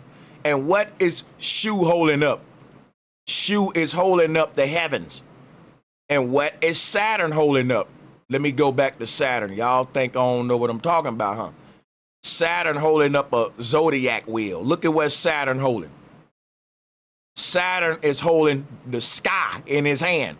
You can see the luminaries around his waist right here. Saturn is holding up the sky because he's another form of Shu right here. holding up the sky. And it all represents you, man. The fact what this knowledge represent is you're projecting your own universe. When people say, Sanchez, what's foundating the earth? What's holding the earth up? What's up under the earth? Man, the earth is holographic. You're projecting the earth. You're in your own dream. And people in power got so many people to train the human mind to keep them lost about the nature of this place. When people go to asking you about the foundations and what mechanisms is this and all that, when you go to realizing this is a holographic experience for real. You're trying to make a person describe it as if it's a physical mechanism, but it's a holographic version of a physical concept. Like I was saying about the CERN generator. The truth is ain't no physicality. You know. But the thing about it is just an idea that keeps being manifested over and over or conceived in the primordial sea. It ain't like nobody woke up and said, let's build a universe. Hand me that wood and hand me some of that concrete so I can make a world. No, the world is made when your consciousness became aware. It disturbed the waters and created a ripple effect. That's time. That's the Searle effect. That's you now in your own simulation. That darkness represent potential. That's what the ocean represent.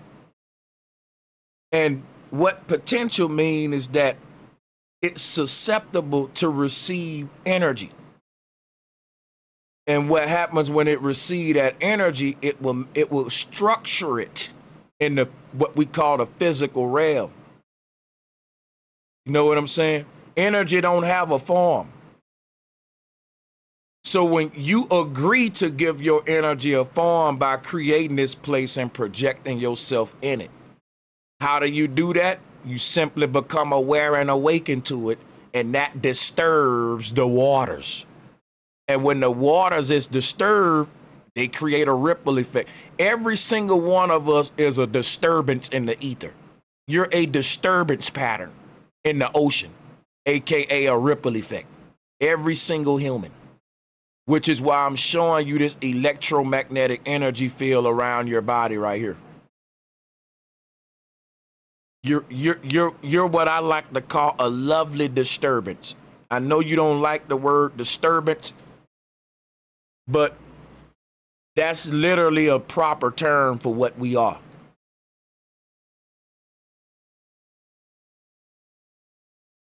All of us are a ripple effect in time, a disturbance pattern within the primordial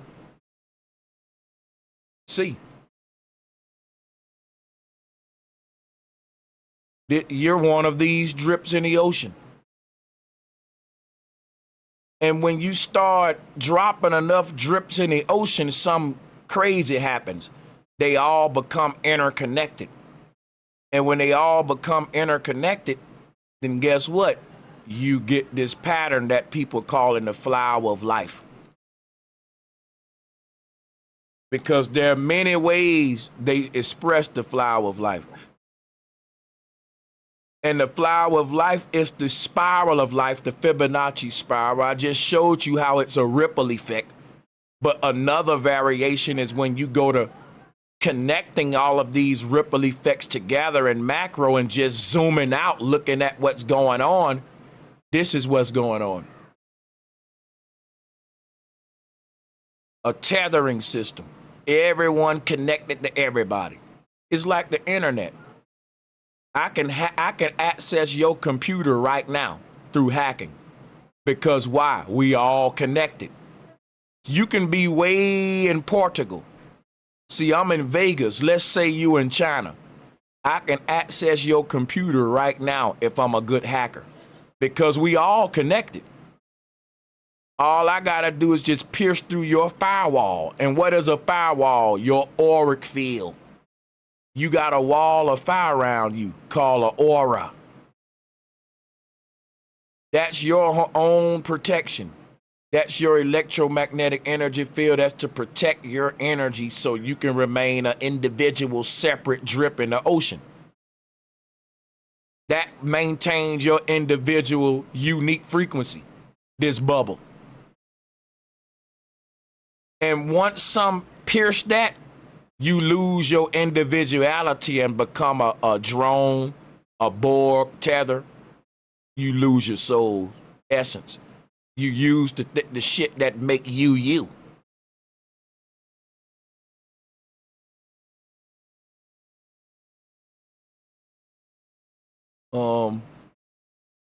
Yeah, let me see here. What I'm gonna make sure. Oh yeah, we need to talk about CERN. I'm tripping. So what is CERN real quick? Cause this ain't gonna be. CERN is a big Searle effect generator. Now, what did they say about CERN? They said CERN, they trying to pierce through the veil and create a wormhole or a vortex so that they can revisit the early universe and basically travel in time. Now watch this. Watch this. In order for you to do what they trying to do at CERN, you gotta use Searle technology. Because what is CERN trying to do? Pierce through the veil. And here is how it's done right here. This little vortex that you see, that's called a wormhole. That's what they trying to open up with CERN. But this dude, I forgot his name, his last name, Searle. He actually made a little wormhole and a free energy device. Now, don't you know that this is a gateway and that consciousness can be projected out of our reality through this? Because it'll get, basically, this is a little black hole, and your light, and you can get sucked into it. And so the other side of this wormhole may be connected to the year 1950 or parallel, all that. But this is like the Mario pipe, and how you shift the consciousness into the wormhole is with some sort of brain computer interfacing technology. Once you open up the portal, now you can transport the consciousness through the portal. So you see that they're trying to bring out Neuralink, and they're trying to get CERN to act right. See, Neuralink and brain computer face technology and CERN is all connected together, but they don't want you to know that. See, once they open up this portal, then they're gonna have the technology to be able to transport souls into it. But CERN is the portal opener, and Neuralink is the transporter. But what CERN is doing is what the Searle effect generator is doing, but on a huge scale. It's making a wormhole that's way bigger than what this thing is making right here. Because this is a little bitty version of what the North Pole is, y'all. That is the center of a torus field. All of the energy is being born again and renewed right there. Something very special happening right there at that point. But what I wanted to show is that they didn't take this man serious. What's his name? Let's pull him up. Let's pull him up. I want to get his name. John Searle. It was his name, John Searle. And I want you to see his technology. And you will see he just had a little bitty CERN machine. And they didn't take him serious, but they scaled his technology up and patented for themselves. Tell me that ain't dirty. And they using it for evil. I wonder, was he gonna use it for good on some Tesla stuff? I don't know. But all I do know is Searle, this Searle generator is a smaller version of what CERN is.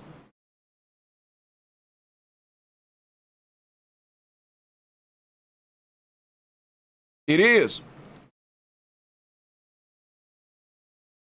It is. And if you look at CERN, right? CERN is based upon what?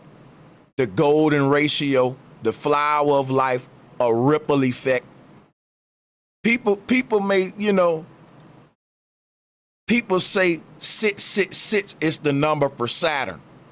666 ain't a number. It's a sacred geometrical symbol. Sanchez, what the hell are you talking about? Look at CERN's logo. Look at it.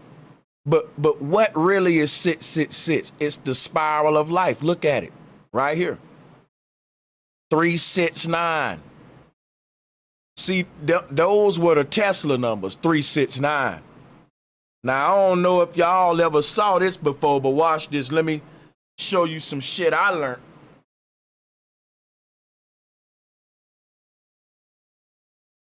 About 369. People, hit the like button, share button. If you like my work, then yeah, definitely hit the Cash App $ BROSANCHEZTV and keep me making content. We appreciate you guys so much.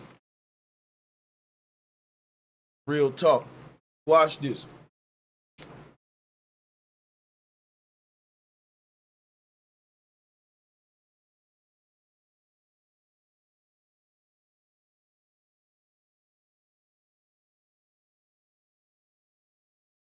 Watch this. Watch this. 111 equals 3. 222 equals 6. 333 equals 9. What do we get? 369. And that's fine. Let me tell you, talking to me one more time. The celebrities know something, don't they? What was so important about 369 with Tesla? 4 plus 4 is 8. Then another 4 would be 12. 12 is 3. 5, 5, 5 is 15. 15 is 6. 6, 6, 6 is 18. 18 is 9. If you do this forever, it'll just keep being 369. It'll be 369, 369, 369. You can keep going. Do 777. That's 21, right? That's going to be 3. And you get the point. It's just going to keep repeating 369 no matter if you keep going to 888, 999. Tesla was on to something. But why did I bring that up right now? Because I mentioned 369 when I was talking about this, and I wanted to go off subject and just give you some little extra knowledge what I learned about 369. I'm all over the place. But let me get back on topic. I wanted to show y'all that on the board because that's something I learned about the Tesla numbers. But CERN is basically the golden ratio. And if you think I'm reaching, the golden ratio or the Fibonacci spiral is right here. And you can see we put a flower right there because this is also called a flower of life. And if you pull up an image of CERN, you will see that CERN is literally built off the golden ratio. Yes, sacred geometry is so dope because it simplifies stuff. When they say, well, the truth is hidden right in front of our faces, you know why we don't see it, though? Because we don't use sacred geometry. The truth is hidden right in front of your face, and you know it, but you still don't see it. Because it's a process you need to be using to see it, and that's called sacred geometry. So if you look at the CERN technology, and we go back to the Schumann Resonance, you will see it is the CERN machine too. People be like, whoa, Sanchez, how did you do that? I just told you. Everything is everything. These symbols represent technology, but the technology is based upon what the earth is, what the cosmos is. So when I find a little CERN machine, I know what they get the idea from, so it ain't like I'm some genius. It's like I know these people are thieves, So when I see something, I say, okay, where they stole that shit from? So you don't know they stole it, so you think I'm some good detective, some thief. Because you look at a lot of this stuff and you may think, oh, they made that. And I'm thinking, oh, they stole that from the Mayan. Oh, they stole that from the Olmec. Oh, they stole that from the Hindu. Anytime I see the thief present something, I ask myself, who did he steal this from? That's why y'all think that I'm so thorough. But it's just my whole approach to these peoples and their deception, what make me me. See, when I know I'm dealing with a thief, anything he show me, I'ma ask myself, where the hell he get this from? Because I know he ain't got nothing that's his. And that's why I'm able to do this, y'all. It's a method to my madness. So when you see the CERN machine, I say, okay, that's what he's doing. He's reverse engineering the golden ratio, the flower of life. And why does that make sense? How is that a feasible science? Because these things were based upon how the earth is operating. And the earth is operating just fine. So if you can get this right, you can create a little miniature earth. And what is an earth? It's a cell. Earth is a cell. Every cell is a unit of infinite energy, which is what Tesla was trying to teach. If you can harness the energy of one cell, you will have free energy forever. So CERN, but when you hear a cell, you think about something floating in your body. But this is a cell, people. You calling it a CERN machine. It's a technological and mechanical cell. It's literally what the cells in your body are in a mechanical form. They're reverse engineering a lot of divine concepts that the universe already created. So whenever they present something, I just start looking around the universe and looking around the ancestral world, and you can see where they stole it from. Because it ain't too many places to look, but the Mayans, the Olmecs, the Egyptians, the Hindus, and you will see, okay, let me check out what the Hindu said about, you know, you will find the parallels. You say, you know, so this thing right here, you know, a lot of secrets is hidden in this symbolism. So when people look at the flower of life, they don't even know why the ancestors revered it so much for several reasons. It represents technology. It represents a spiritual concept because they turn the spiritual concept to a physical technology. And I don't like to use the word physical, but they manifest it within this realm from the spiritual realm. How about that? But if you look at this right here, this is the CERN machine. Check it out. But Sanchez, just because they look like each other, what that mean? That mean I'm showing you what sacred geometry is so that we can stop looking at these symbols and misinterpreting them.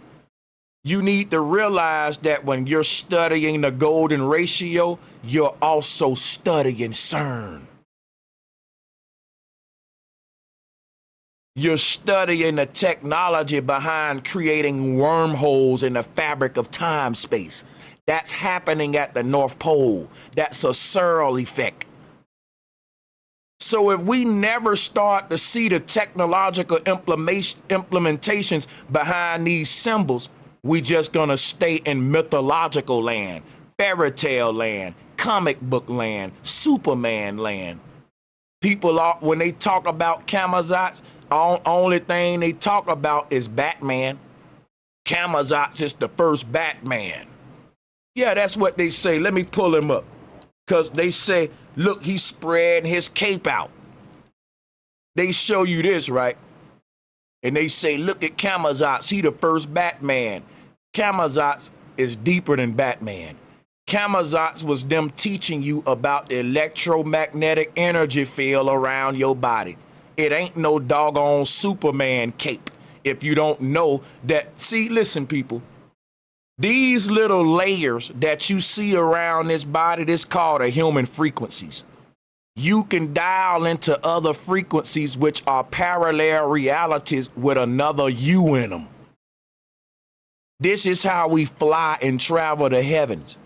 So you see that these frequencies look like wings, don't it? You notice how these little bubbles around the body look like angels' wings, right? Because when you activate these frequential bands that surround yourself, you'll be able to access every one of these parallel realities that you're able to pierce your light through from the core self outward. Each veil you pierce through will become another world you can access, and you will become a multi-dimensional being that lives more than in just one world. So these are essentially your angel wings, but they ain't really wings. They're like vibrations that lead into other realities that you can dial up. But you can look at them as wings too, because you leaving the earth, right? You flying through the heavens, if you will. But that's how you get kamazats. It's no different than Moses, which means more seas, more waters. The waters were separated from the waters. Just like Moses in between that water. Moses is telling us that we are surrounded by our own ripple effect, where we've removed the waters when we landed. When you landed in this primordial ocean, you fell down to the bottom of the ocean, but you landed so violently that you caused a ripple effect around yourself too.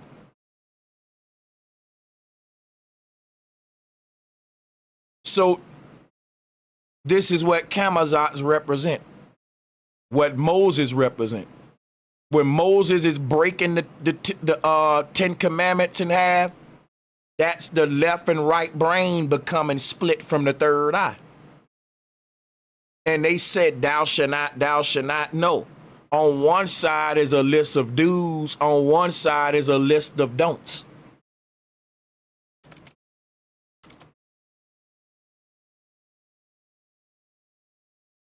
When you see Moses standing in between those two pillars like that, he's just another form of kamazat showing you inside of your energy field. He said that God split them tablets. You know why? The third eye split the left and right brain. Moses said God split the tablets with fire, because the light that's inside of your head is putting a crease in between. This little ball of light in the middle of your brain is what's separating the left and right brain. It's what's splitting them. So when you read the story of God breaking the commandments in half, that's what I'm saying. Where did it happen at? On top of a damn mountain. Why? Because it's pineal gland, the pinnacle, the peak. It's symbolism, man. It's just an allegory. Why did God break the tablets in half on top of a mountain? Because it's on top of the brain stem, which looked like a step pyramid with the cap removed. So let me show you a brain stem.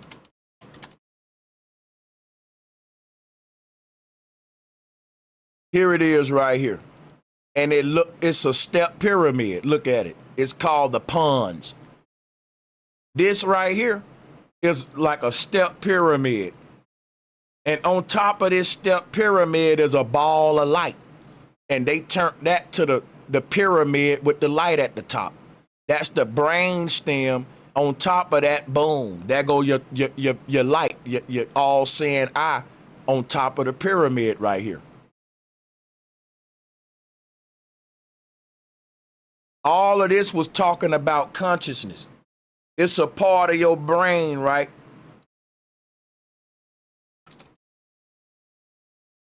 It's a part of your brain that looked like a little bush or a tree. I forgot what it's called. Here it is right here. It's called the vermis. And guess what they said? Guess what else happened in the Bible? God spoke as a burning bush. Now, guess what's right above this little tree looking thing? This ball of light. You see it right here? That's your vermis. You see where my mouse is at? It looked like a little bush. But you can see the ball of light next to the bush. It make it look like the bush is on fire. All of this was symbolism. God is your consciousness, the thing that's guiding your body. But it does look like a tree on fire, the way that the pineal gland is placed right by the vermis right here, because it looked like a little bush. And then right above that is the pineal gland, and yeah, a burning bush for God. I get it. They was dealing with deep divine knowledge, man, in the form of symbolism. So yeah, what we got to realize about these commandments, one of these is you listening to the devil, one listening to the angel. So instead of having an angel and a devil on each shoulder, they put Moses 2 pillars on each shoulder, separated them. That creates duality. What that does, one of these pillars is telling you to do bad. One is telling you to do good, because you got a low self and high self. The split is taking place in this world. So I know what the Bible say, that the 10 Commandments was written on there, but that ain't the original lesson that was being taught with that. It was teaching instinct versus intuition. You had a bunch of, one side is do, one side is don't. It got to be polarity. It ain't just all thou shalt not. It's thou shalt do this too. So that's the left and right brain. You got, listen, your right brain is saying thou shalt not kill. But guess what your left brain saying? Thou shalt kill. You gotta eat. You gotta pay the bills. Your right brain is saying thou shalt not steal. But your left brain is saying, man, fuck that shit, my nigga. I gotta eat. You know what, man? Thou shalt steal, man. You know, this is the angel and the devil that's having a fight on the shoulder, but they turned it into a whole narrative. I'm showing you that God splitting the pillars is how the left and right brain got split. And you're torn in between the two. That ball of light is you, the observer, watching the fight play out. You're torn in between the two, your high self and low self, and you got to make a choice every day. Which one of these selves gonna win this fight, the angel or the devil? And this was the battle of the soul in the flesh trying to master itself and do the right thing before they turned it into all these other mythological stories of thou shalt not kill. All that is doing the right thing, but they taking away the deeper meaning, you know, and just turning it into a real God in the sky writing on some stones. You know, that ain't what it originally meant. It was originally meant that everything the soul that the soul was gonna do, good and bad, was already written out in the left and right brain. Everything the soul that was gonna do that's bad, already written in the left brain. All of his good deeds written in the right. And these are two different parallel realities.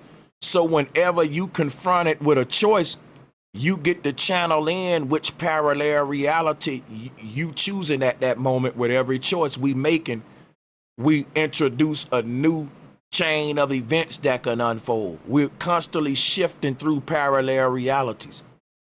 And again, these parallel realities are playing out above the earth and below it. And when we choose bad, we're channeling in a parallel. Because what happens is this. Let's say you're confronted with a decision. The choice that you're about to make has already been made according to the Mayan.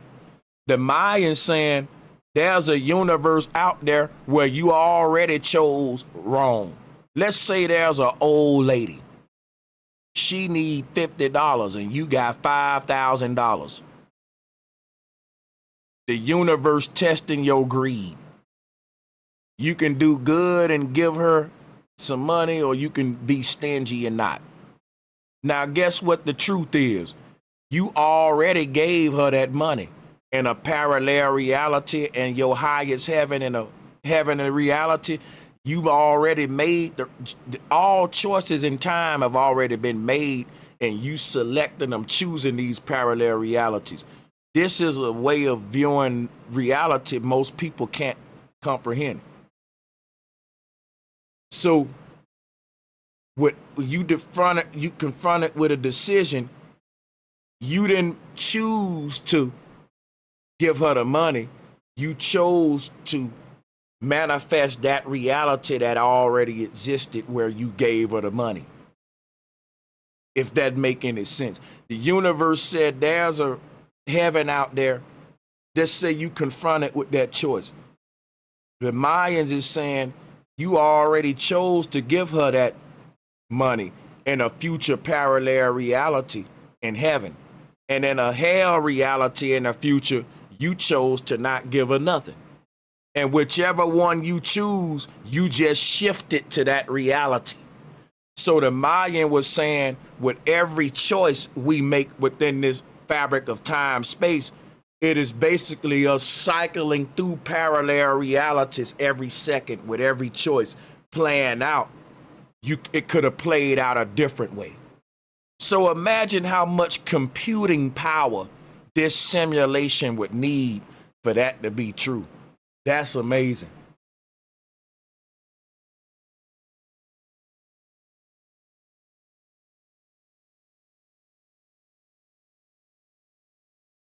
So splitting the ether, creating duality. That's what we see with the Searle effect generator. That's what the firmament dome is doing with night and day. Again, if you look at the flat earth model, it looked just like this.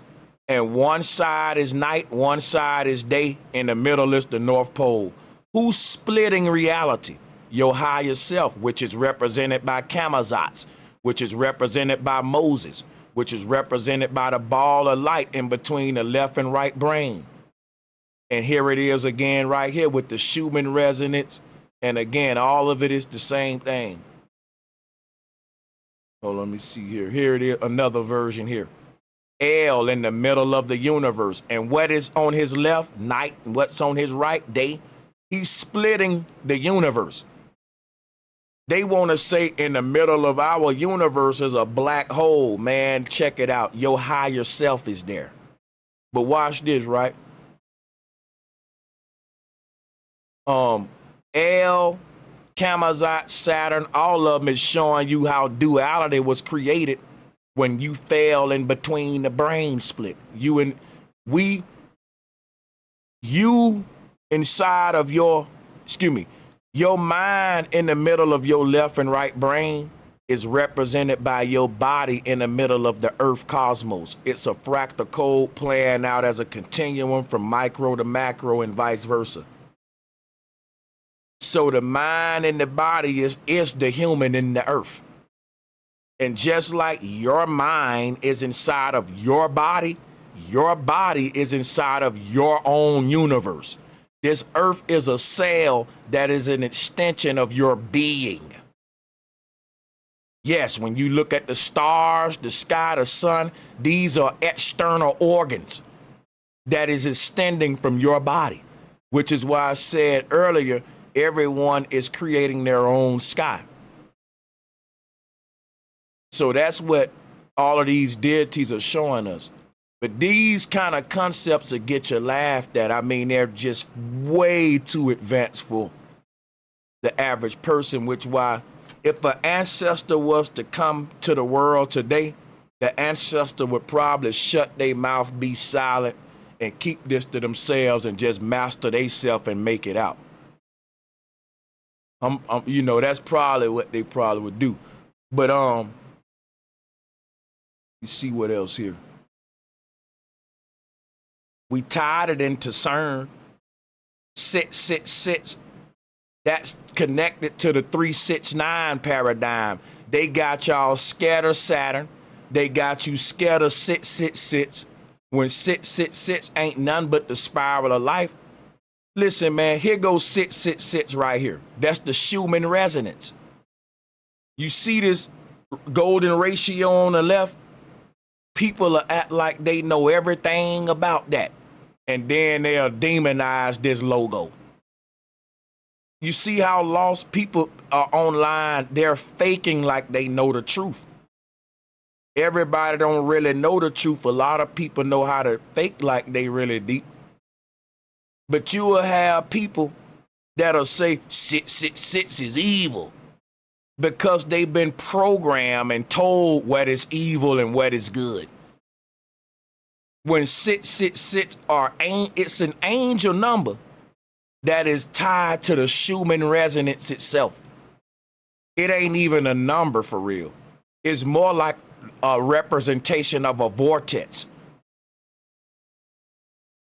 So if you look at 666 right here for CERN, yeah, it represents the spiral of life, man. And you will have people online acting like they know everything about the Schumann Resonance. And in the next video, they'll be demonizing Saturn and 666. Stupid. It's crazy.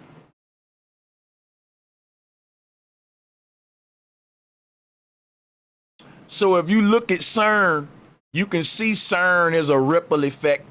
Everything is going to resemble this ripple effect, this spiral staircase into the vortex.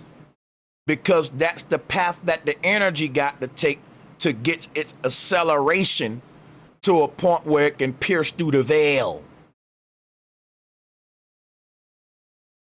So just like we walk up and down on spiral staircases, CERN is accelerating negative and positive energy to form a cosmic vortex like a hurricane. Now, what they telling people is they're crashing particles because they don't want people to understand the nature of reality, that we're in a hologram. And if you stir it up, we're in like a watery ocean. And anywhere you go and just start stirring in the air, you'll create a big vortex. And if you get it fast enough and strong enough, you can pierce through the very fabric of time and space and see the other reality beyond this earth. It's 7 layers. So once you pierce through this layer, you got to be powerful enough to pierce through 7 more. But we just trying to figure out how to pass through the first layer. And this is when they talk about making it through the Van Allen belts. They admitting that we never made it past the Van Allen belts, which is why we've been telling y'all space is fake. We never been to space because we can't pierce through the veil. The Van Allen belts are the rings of Saturn. That's a code word for the auric layers. Look at you. These belts that's around your body, these layers, that's what they call in the Van Allen belts. The way out of Earth is is for your energy to transcend your current layer of reality and pass through it, and it'll bleed into the next reality. Just like we see with this image here. It'll pass from one layer to the next. And that's called moving through the Van Allen belts. Now, the people that's saying we can't make it through the Van Allen belts, it's because they can't make it through it. They don't have no light in them. So what's allowing you to make it through the Van Allen belts is that you are a being of light. And once you brighten your light, you can shine past this layer of darkness. When people say raise your vibration, they're saying brighten your light.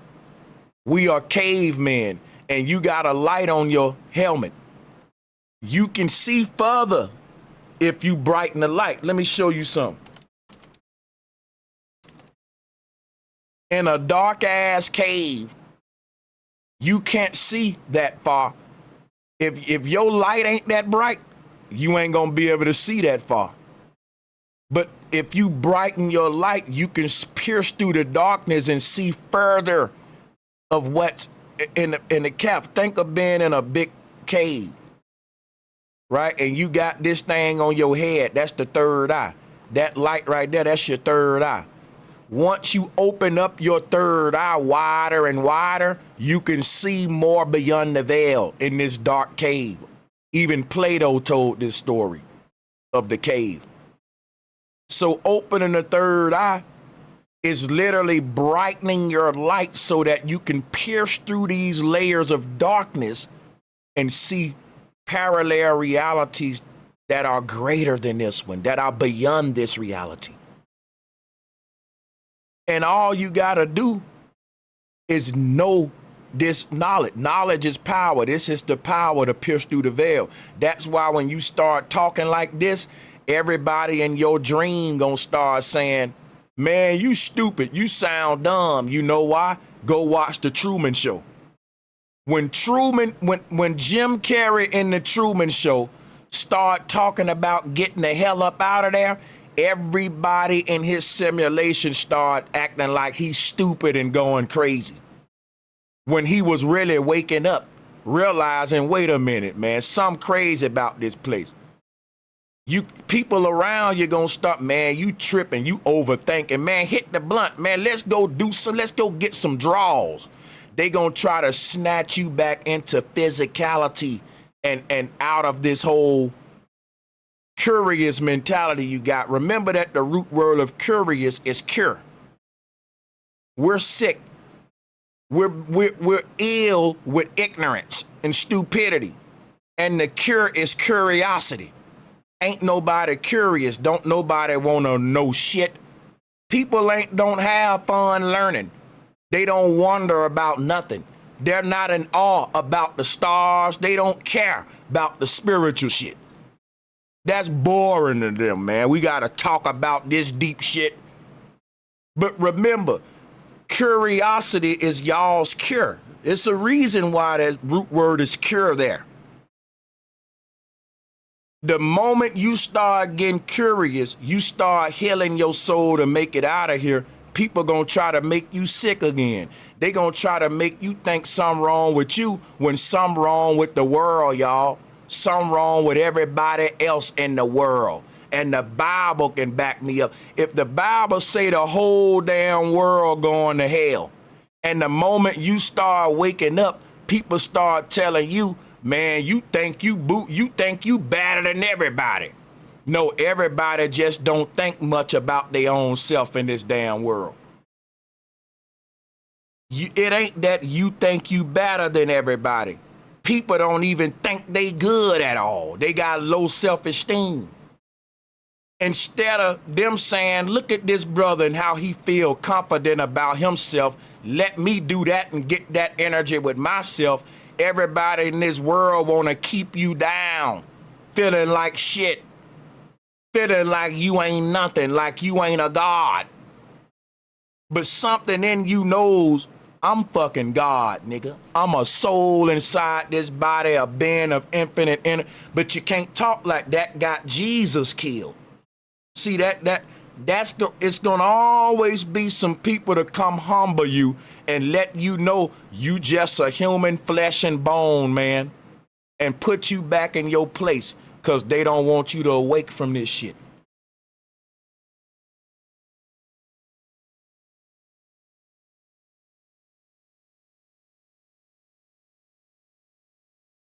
You're in your dream right now. And it is beings in your dream that don't want you to wake up. So the moment you start realize you dreaming, they hit the laugh button. They say this fool think he sleep. What a dummy, bro. You been smoking too hard. Come on, man. Hey, you on some tinfoil hat stuff. And if you believe the world, you'll stay asleep. See, think about it. Everybody that start to wake up in their own reality will experience the same thing. I told y'all we all characters in each other's universes. But the whole thing is this right here, man. You know, we can raise our vibration, brighten our light. And the moment we do that, we're going to shift to a whole nother reality, a better one beyond this one, like changing the channel. Just like when you go to sleep and start dreaming, and you in your dream world doing whatever you doing, and you don't even remember that you sleep in the bed. You forget that you even exist here. That's what this shift is like. You're forgetting the things that you don't need to remember the great realities that you fell from. So leaving hell is forgetting the bad, and going to heaven is remembering the good, the golden age, when, you know. But the whole thing I was trying to tell y'all earlier with the board before we go though, about these realities and how we're born into them all, and why we got to say the best for last.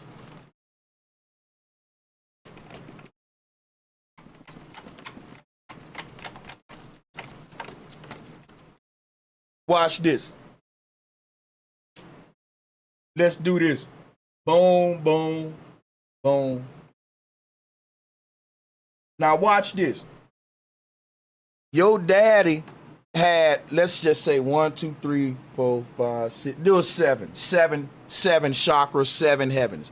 Look, on the high heaven up here, your daddy has 7 sperm cells.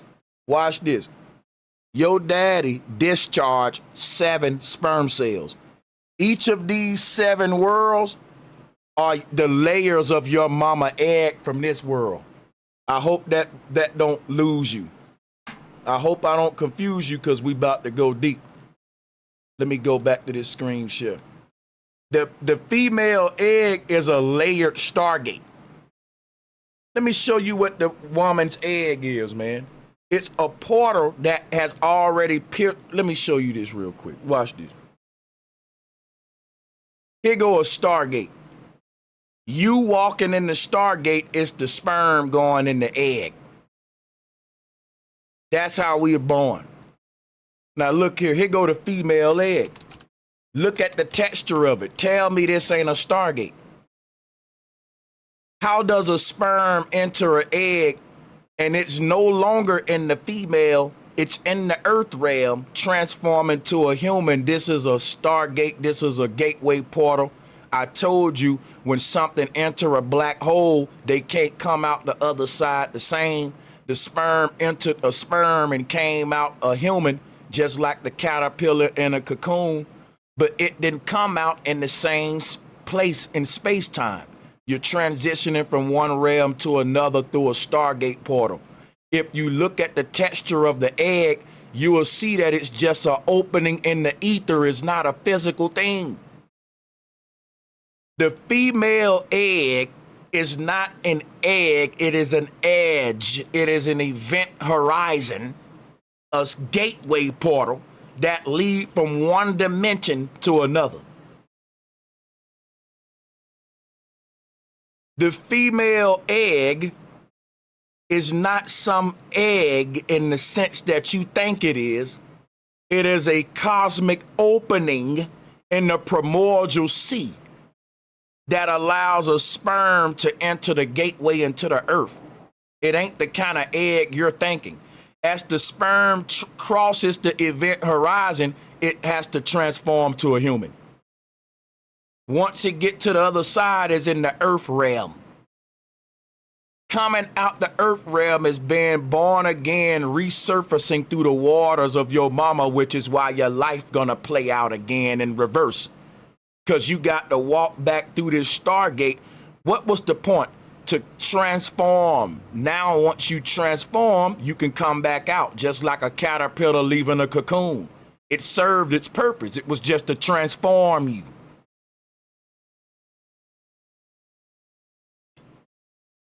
So this is what the female egg is. The stargate that leads from this sperm is a sine wave that's coming from heaven. Is leaving the spiritual realm. is passing through the father as a sperm and through the mother as a human. And when it passed through the earth, it's going to pass through as a soul, ascending up through the waters, and it'll transform to its next incarnation on the next plane. So what I'm saying is this. Your mama, just say you in this world right here, where my mouth's at. Let's go here. Right here. You right here.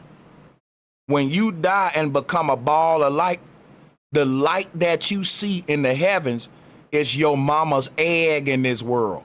So when you're a soul down here that just died, you become this ball of light and you head toward this little light that you see above you. The light that you see above you that you ascend to, that is your mama's egg in this world up here. And what happens is when you, the ball of light, head toward the egg, they say a sperm is going toward the egg. This is what it looked like from their perspective. But from yours, you are a ghost that's resurfacing through some waters. See, because your mama's egg ain't an egg. It's a hole that's allowing you to resurface in the heavenly realm. You see what I'm saying? It's like a manhole that's open. You're a swimmer. You're trying to catch your breath from your journey. You're a diver. So you trying to get the hell up from off the bottom of this ocean. And you see an opening up there. This is what the female egg is. Let me show you.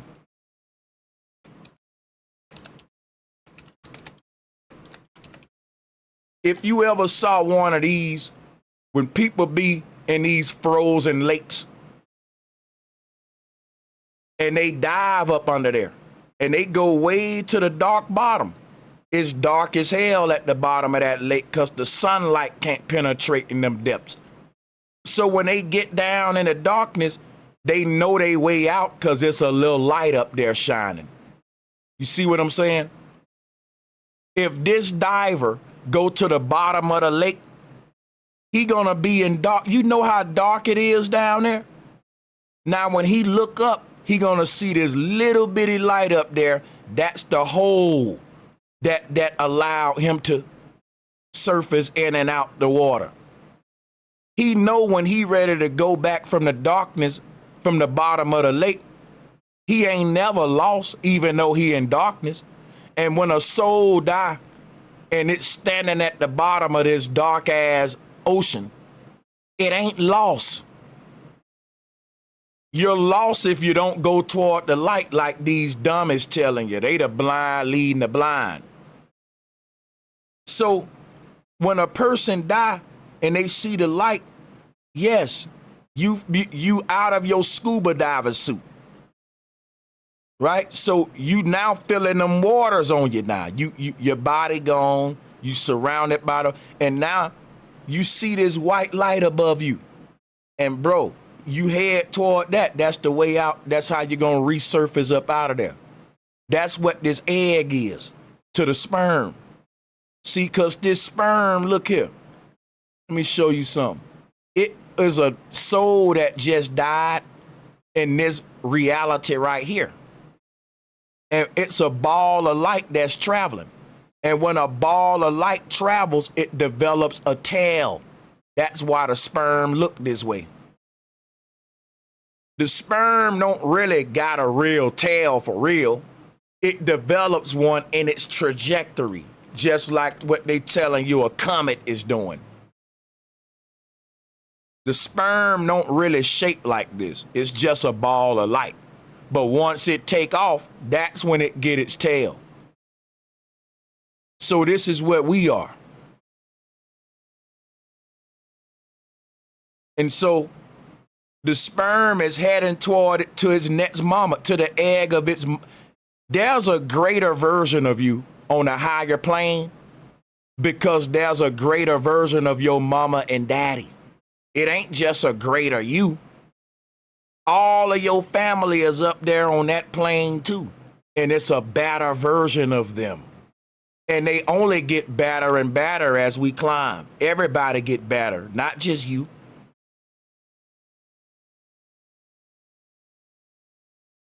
So let's say you got a family member down here that's a crackhead.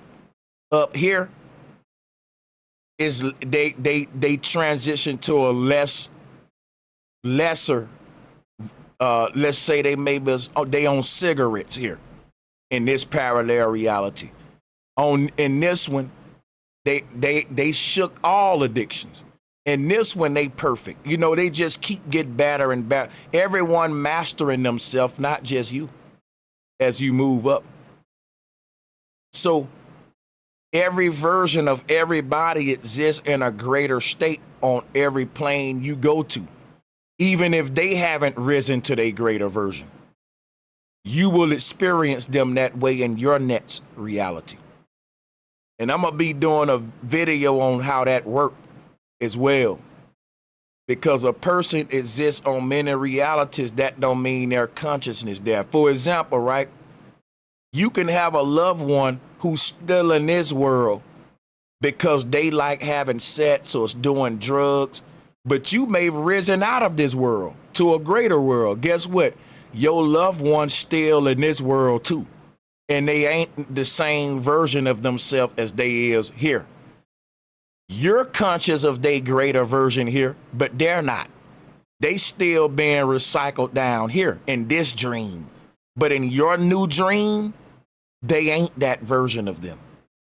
You see what I'm saying? And so they will rise up to that greater because remember, you ain't creating no new thought. You made it to a world. Let's say your mama on crack and your mama never get off crack and your mama come back to this world and reincarnate to keep smoking crack. But you pass on and go to the next world. Guess what? Your mama in that world ain't on crack.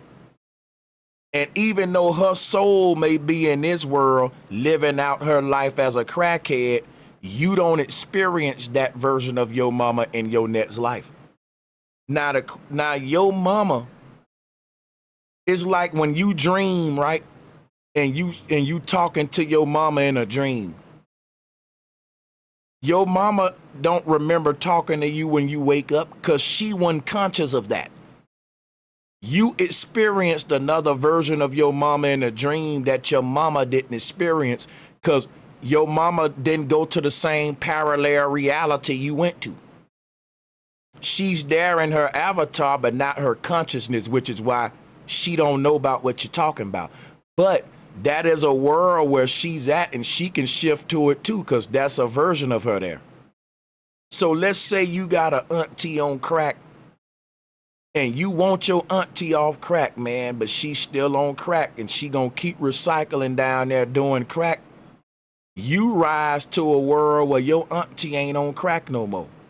But your auntie never rise to that world where she ain't on crack no more. She stay here and she keep playing out her game as the version of her on crack. Now, when she get off crack, all she's doing is rising to the same reality that you went to where she was off it to begin with. You're visiting these future realities where that version of your loved one already mastered their weaknesses. Because I told you all points in time already played out. You just choosing them as time flows. You choosing which version at any given moment as we cycle through parallel realities. You can choose a reality where your loved one ain't on crack. That don't mean they chose that reality. So they will be experiencing a whole different reality. You see what I'm saying? Just like you in your dream and they in your dream. You dreaming about them in another version than what they exist in this world. You just visited a future universe parallel reality where your loved one literally shook crack. You got ahead of them.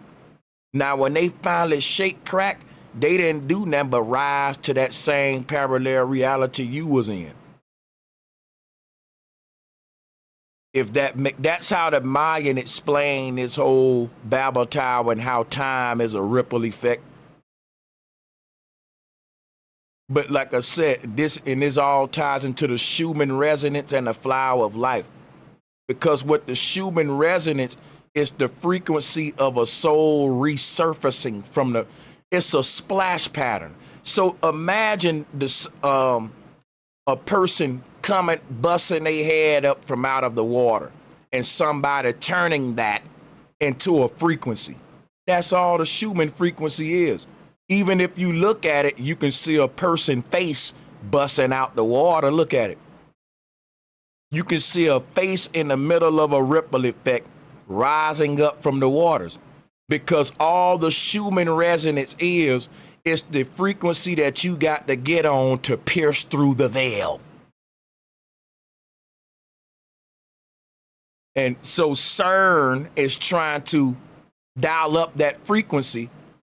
In order to do that, you need a lot of acceleration. You need a lot of energy. And energy don't just come from nowhere now. Energy come from motion. And CERN is basically what they doing. They stirring up the ether counterclockwise and clockwise, trying to open up a portal. And what I just told you is what's happening at the North Pole. What's happening at the North Pole? Look at the pole. Let me put this on for you. If you study this, guess what you will see? DNA. One strand is the 6, one is the 9. One is the clockwise, one going counterclockwise.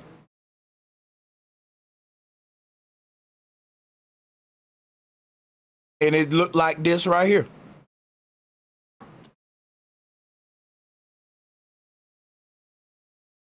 So all I'm saying is that hold on 1 minute, y'all. Hold on. It's all the Schumann frequency, the water, look at it. Yeah, so that's all I was saying. Like, the Schumann frequency ain't nothing but 6-9 vortex. Basically, what is the formula to create a vortex? It's to when they say we're accelerating, we're crashing particles into each other. No, they're not. They're simply accelerating the ether. That's all they're doing. And it's like they telling you we got these two particles going in circles. One going clockwise, one going counterclockwise. And when the two particles crash into each other, boom, we blowing open a fucking hole in space and time. You know why they want y'all to believe that? Because they want y'all to think that this place is physical. And that, boom, you got to blow your way out of here with bomb power. You got to stir your way out of here with vortex power. And that's what they don't want you to know. Because if you knew that, you'll realize nothing is physical. They would have to admit that physics is a scam. They would have to admit that our entire world is a hollow sphere. They would have to rewrite science itself. They ain't gonna do all that. When they telling people about CERN, they got y'all thinking they're crashing particles. They ain't crashing together no particles. They're simply, dude, you can take any device. They probably got some advanced propeller technology inside of that ring. Or they're any kind of way you can create a stirring effect. You can open a wormhole. And that's, think of a hurricane. You need polarizing forces. So you need a stirring going clockwise, and you need one going counterclockwise, and you need them happening right by each other like this. One that way, right? It'll open a wormhole in the middle. Once you get them going fast enough, and they'll get this 6-9, boom, it'll just a bright light. And then guess what? Like Moses, reality will be pushed aside. Just like if I'm in an ocean and I start stirring up my hand under the water real fast, I will create a hurricane and I will start to push all of the ocean water out of my way. And I'll be able to see what's beyond this, all of this ocean water that I was submerged in. So if I'm submerged in ocean water and the only way out is for me to raise my vibration, is to me to create a hurricane around myself and boom, push all that water away. And now I can look and see what's on the other side. That's what Moses did when he pushed that water back. That's what Samson did when he pushed them pillars back. And that's what Christ did on the cross. Everybody pushing their arms out just like Camazotz to show you cyclone energy. A tornado, you know, push it in like a T. And then that vortex will allow you to push back all of the elements that's making this prison. When you raise your vibration, you shred this thing to pieces and you see the next world behind it. But in order to pierce through the veil, you need 6-9 energy. You need counterclockwise and clockwise to make sort of a vortex. But they don't want y'all to know that. They rather make you think, oh, we just crashing particles. That's all. We're just up here crashing particles. Give you the food science, the kind of science that's for physics experts, for the physicists, physics guys. But for the Gnostics, the people who know about the holospheric nature of this simulation, you can't fool me with the crashing of the particle talk. Because I know you're trying to create a whirlwind with vortex energy. You ain't trying to blow open the ether by crashing some particles. And even that is a giveaway, the fact that, okay, you're going to crash the particles and the explosion is going to let you recreate the Big Bang. And the truth is that they're just accelerating the ether to form a wormhole. And when they push the veil back, they're going to be able to see the early universe behind the veil. They don't want to let you know that because time travel is real. Parallel realities is real. They want you trapped in this one. So they got to teach you just enough to keep you dumb and not really know what's going on.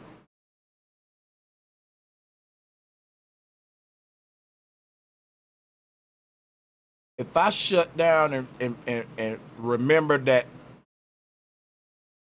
it's something I forgot to teach, it's gonna make me feel real. Let me make sure before I shut down, man.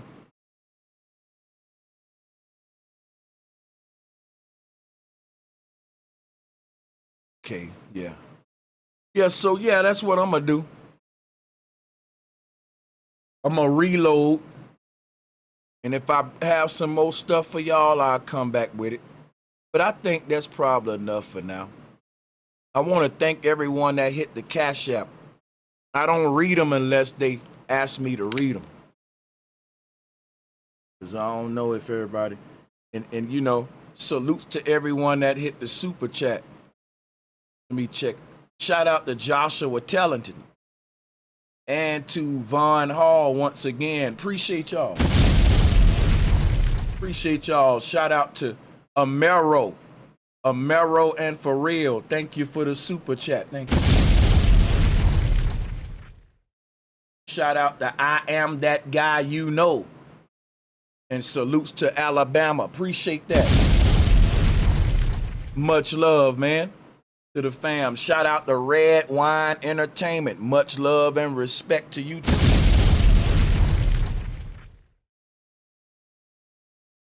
And if you're watching the show right now and you want to show me some support, hit that Cash App, and if we get those, we will respond to them. Yeah, think we getting them now. Y'all Looking out, man. I appreciate the love. Someone sending in the Cash App now. Appreciate that, Nathan. Appreciate the Cash App, man. That's what's up. And if you're watching this on a replay, I'll respond to the Cash Apps. Keep the love coming. It keeps me making content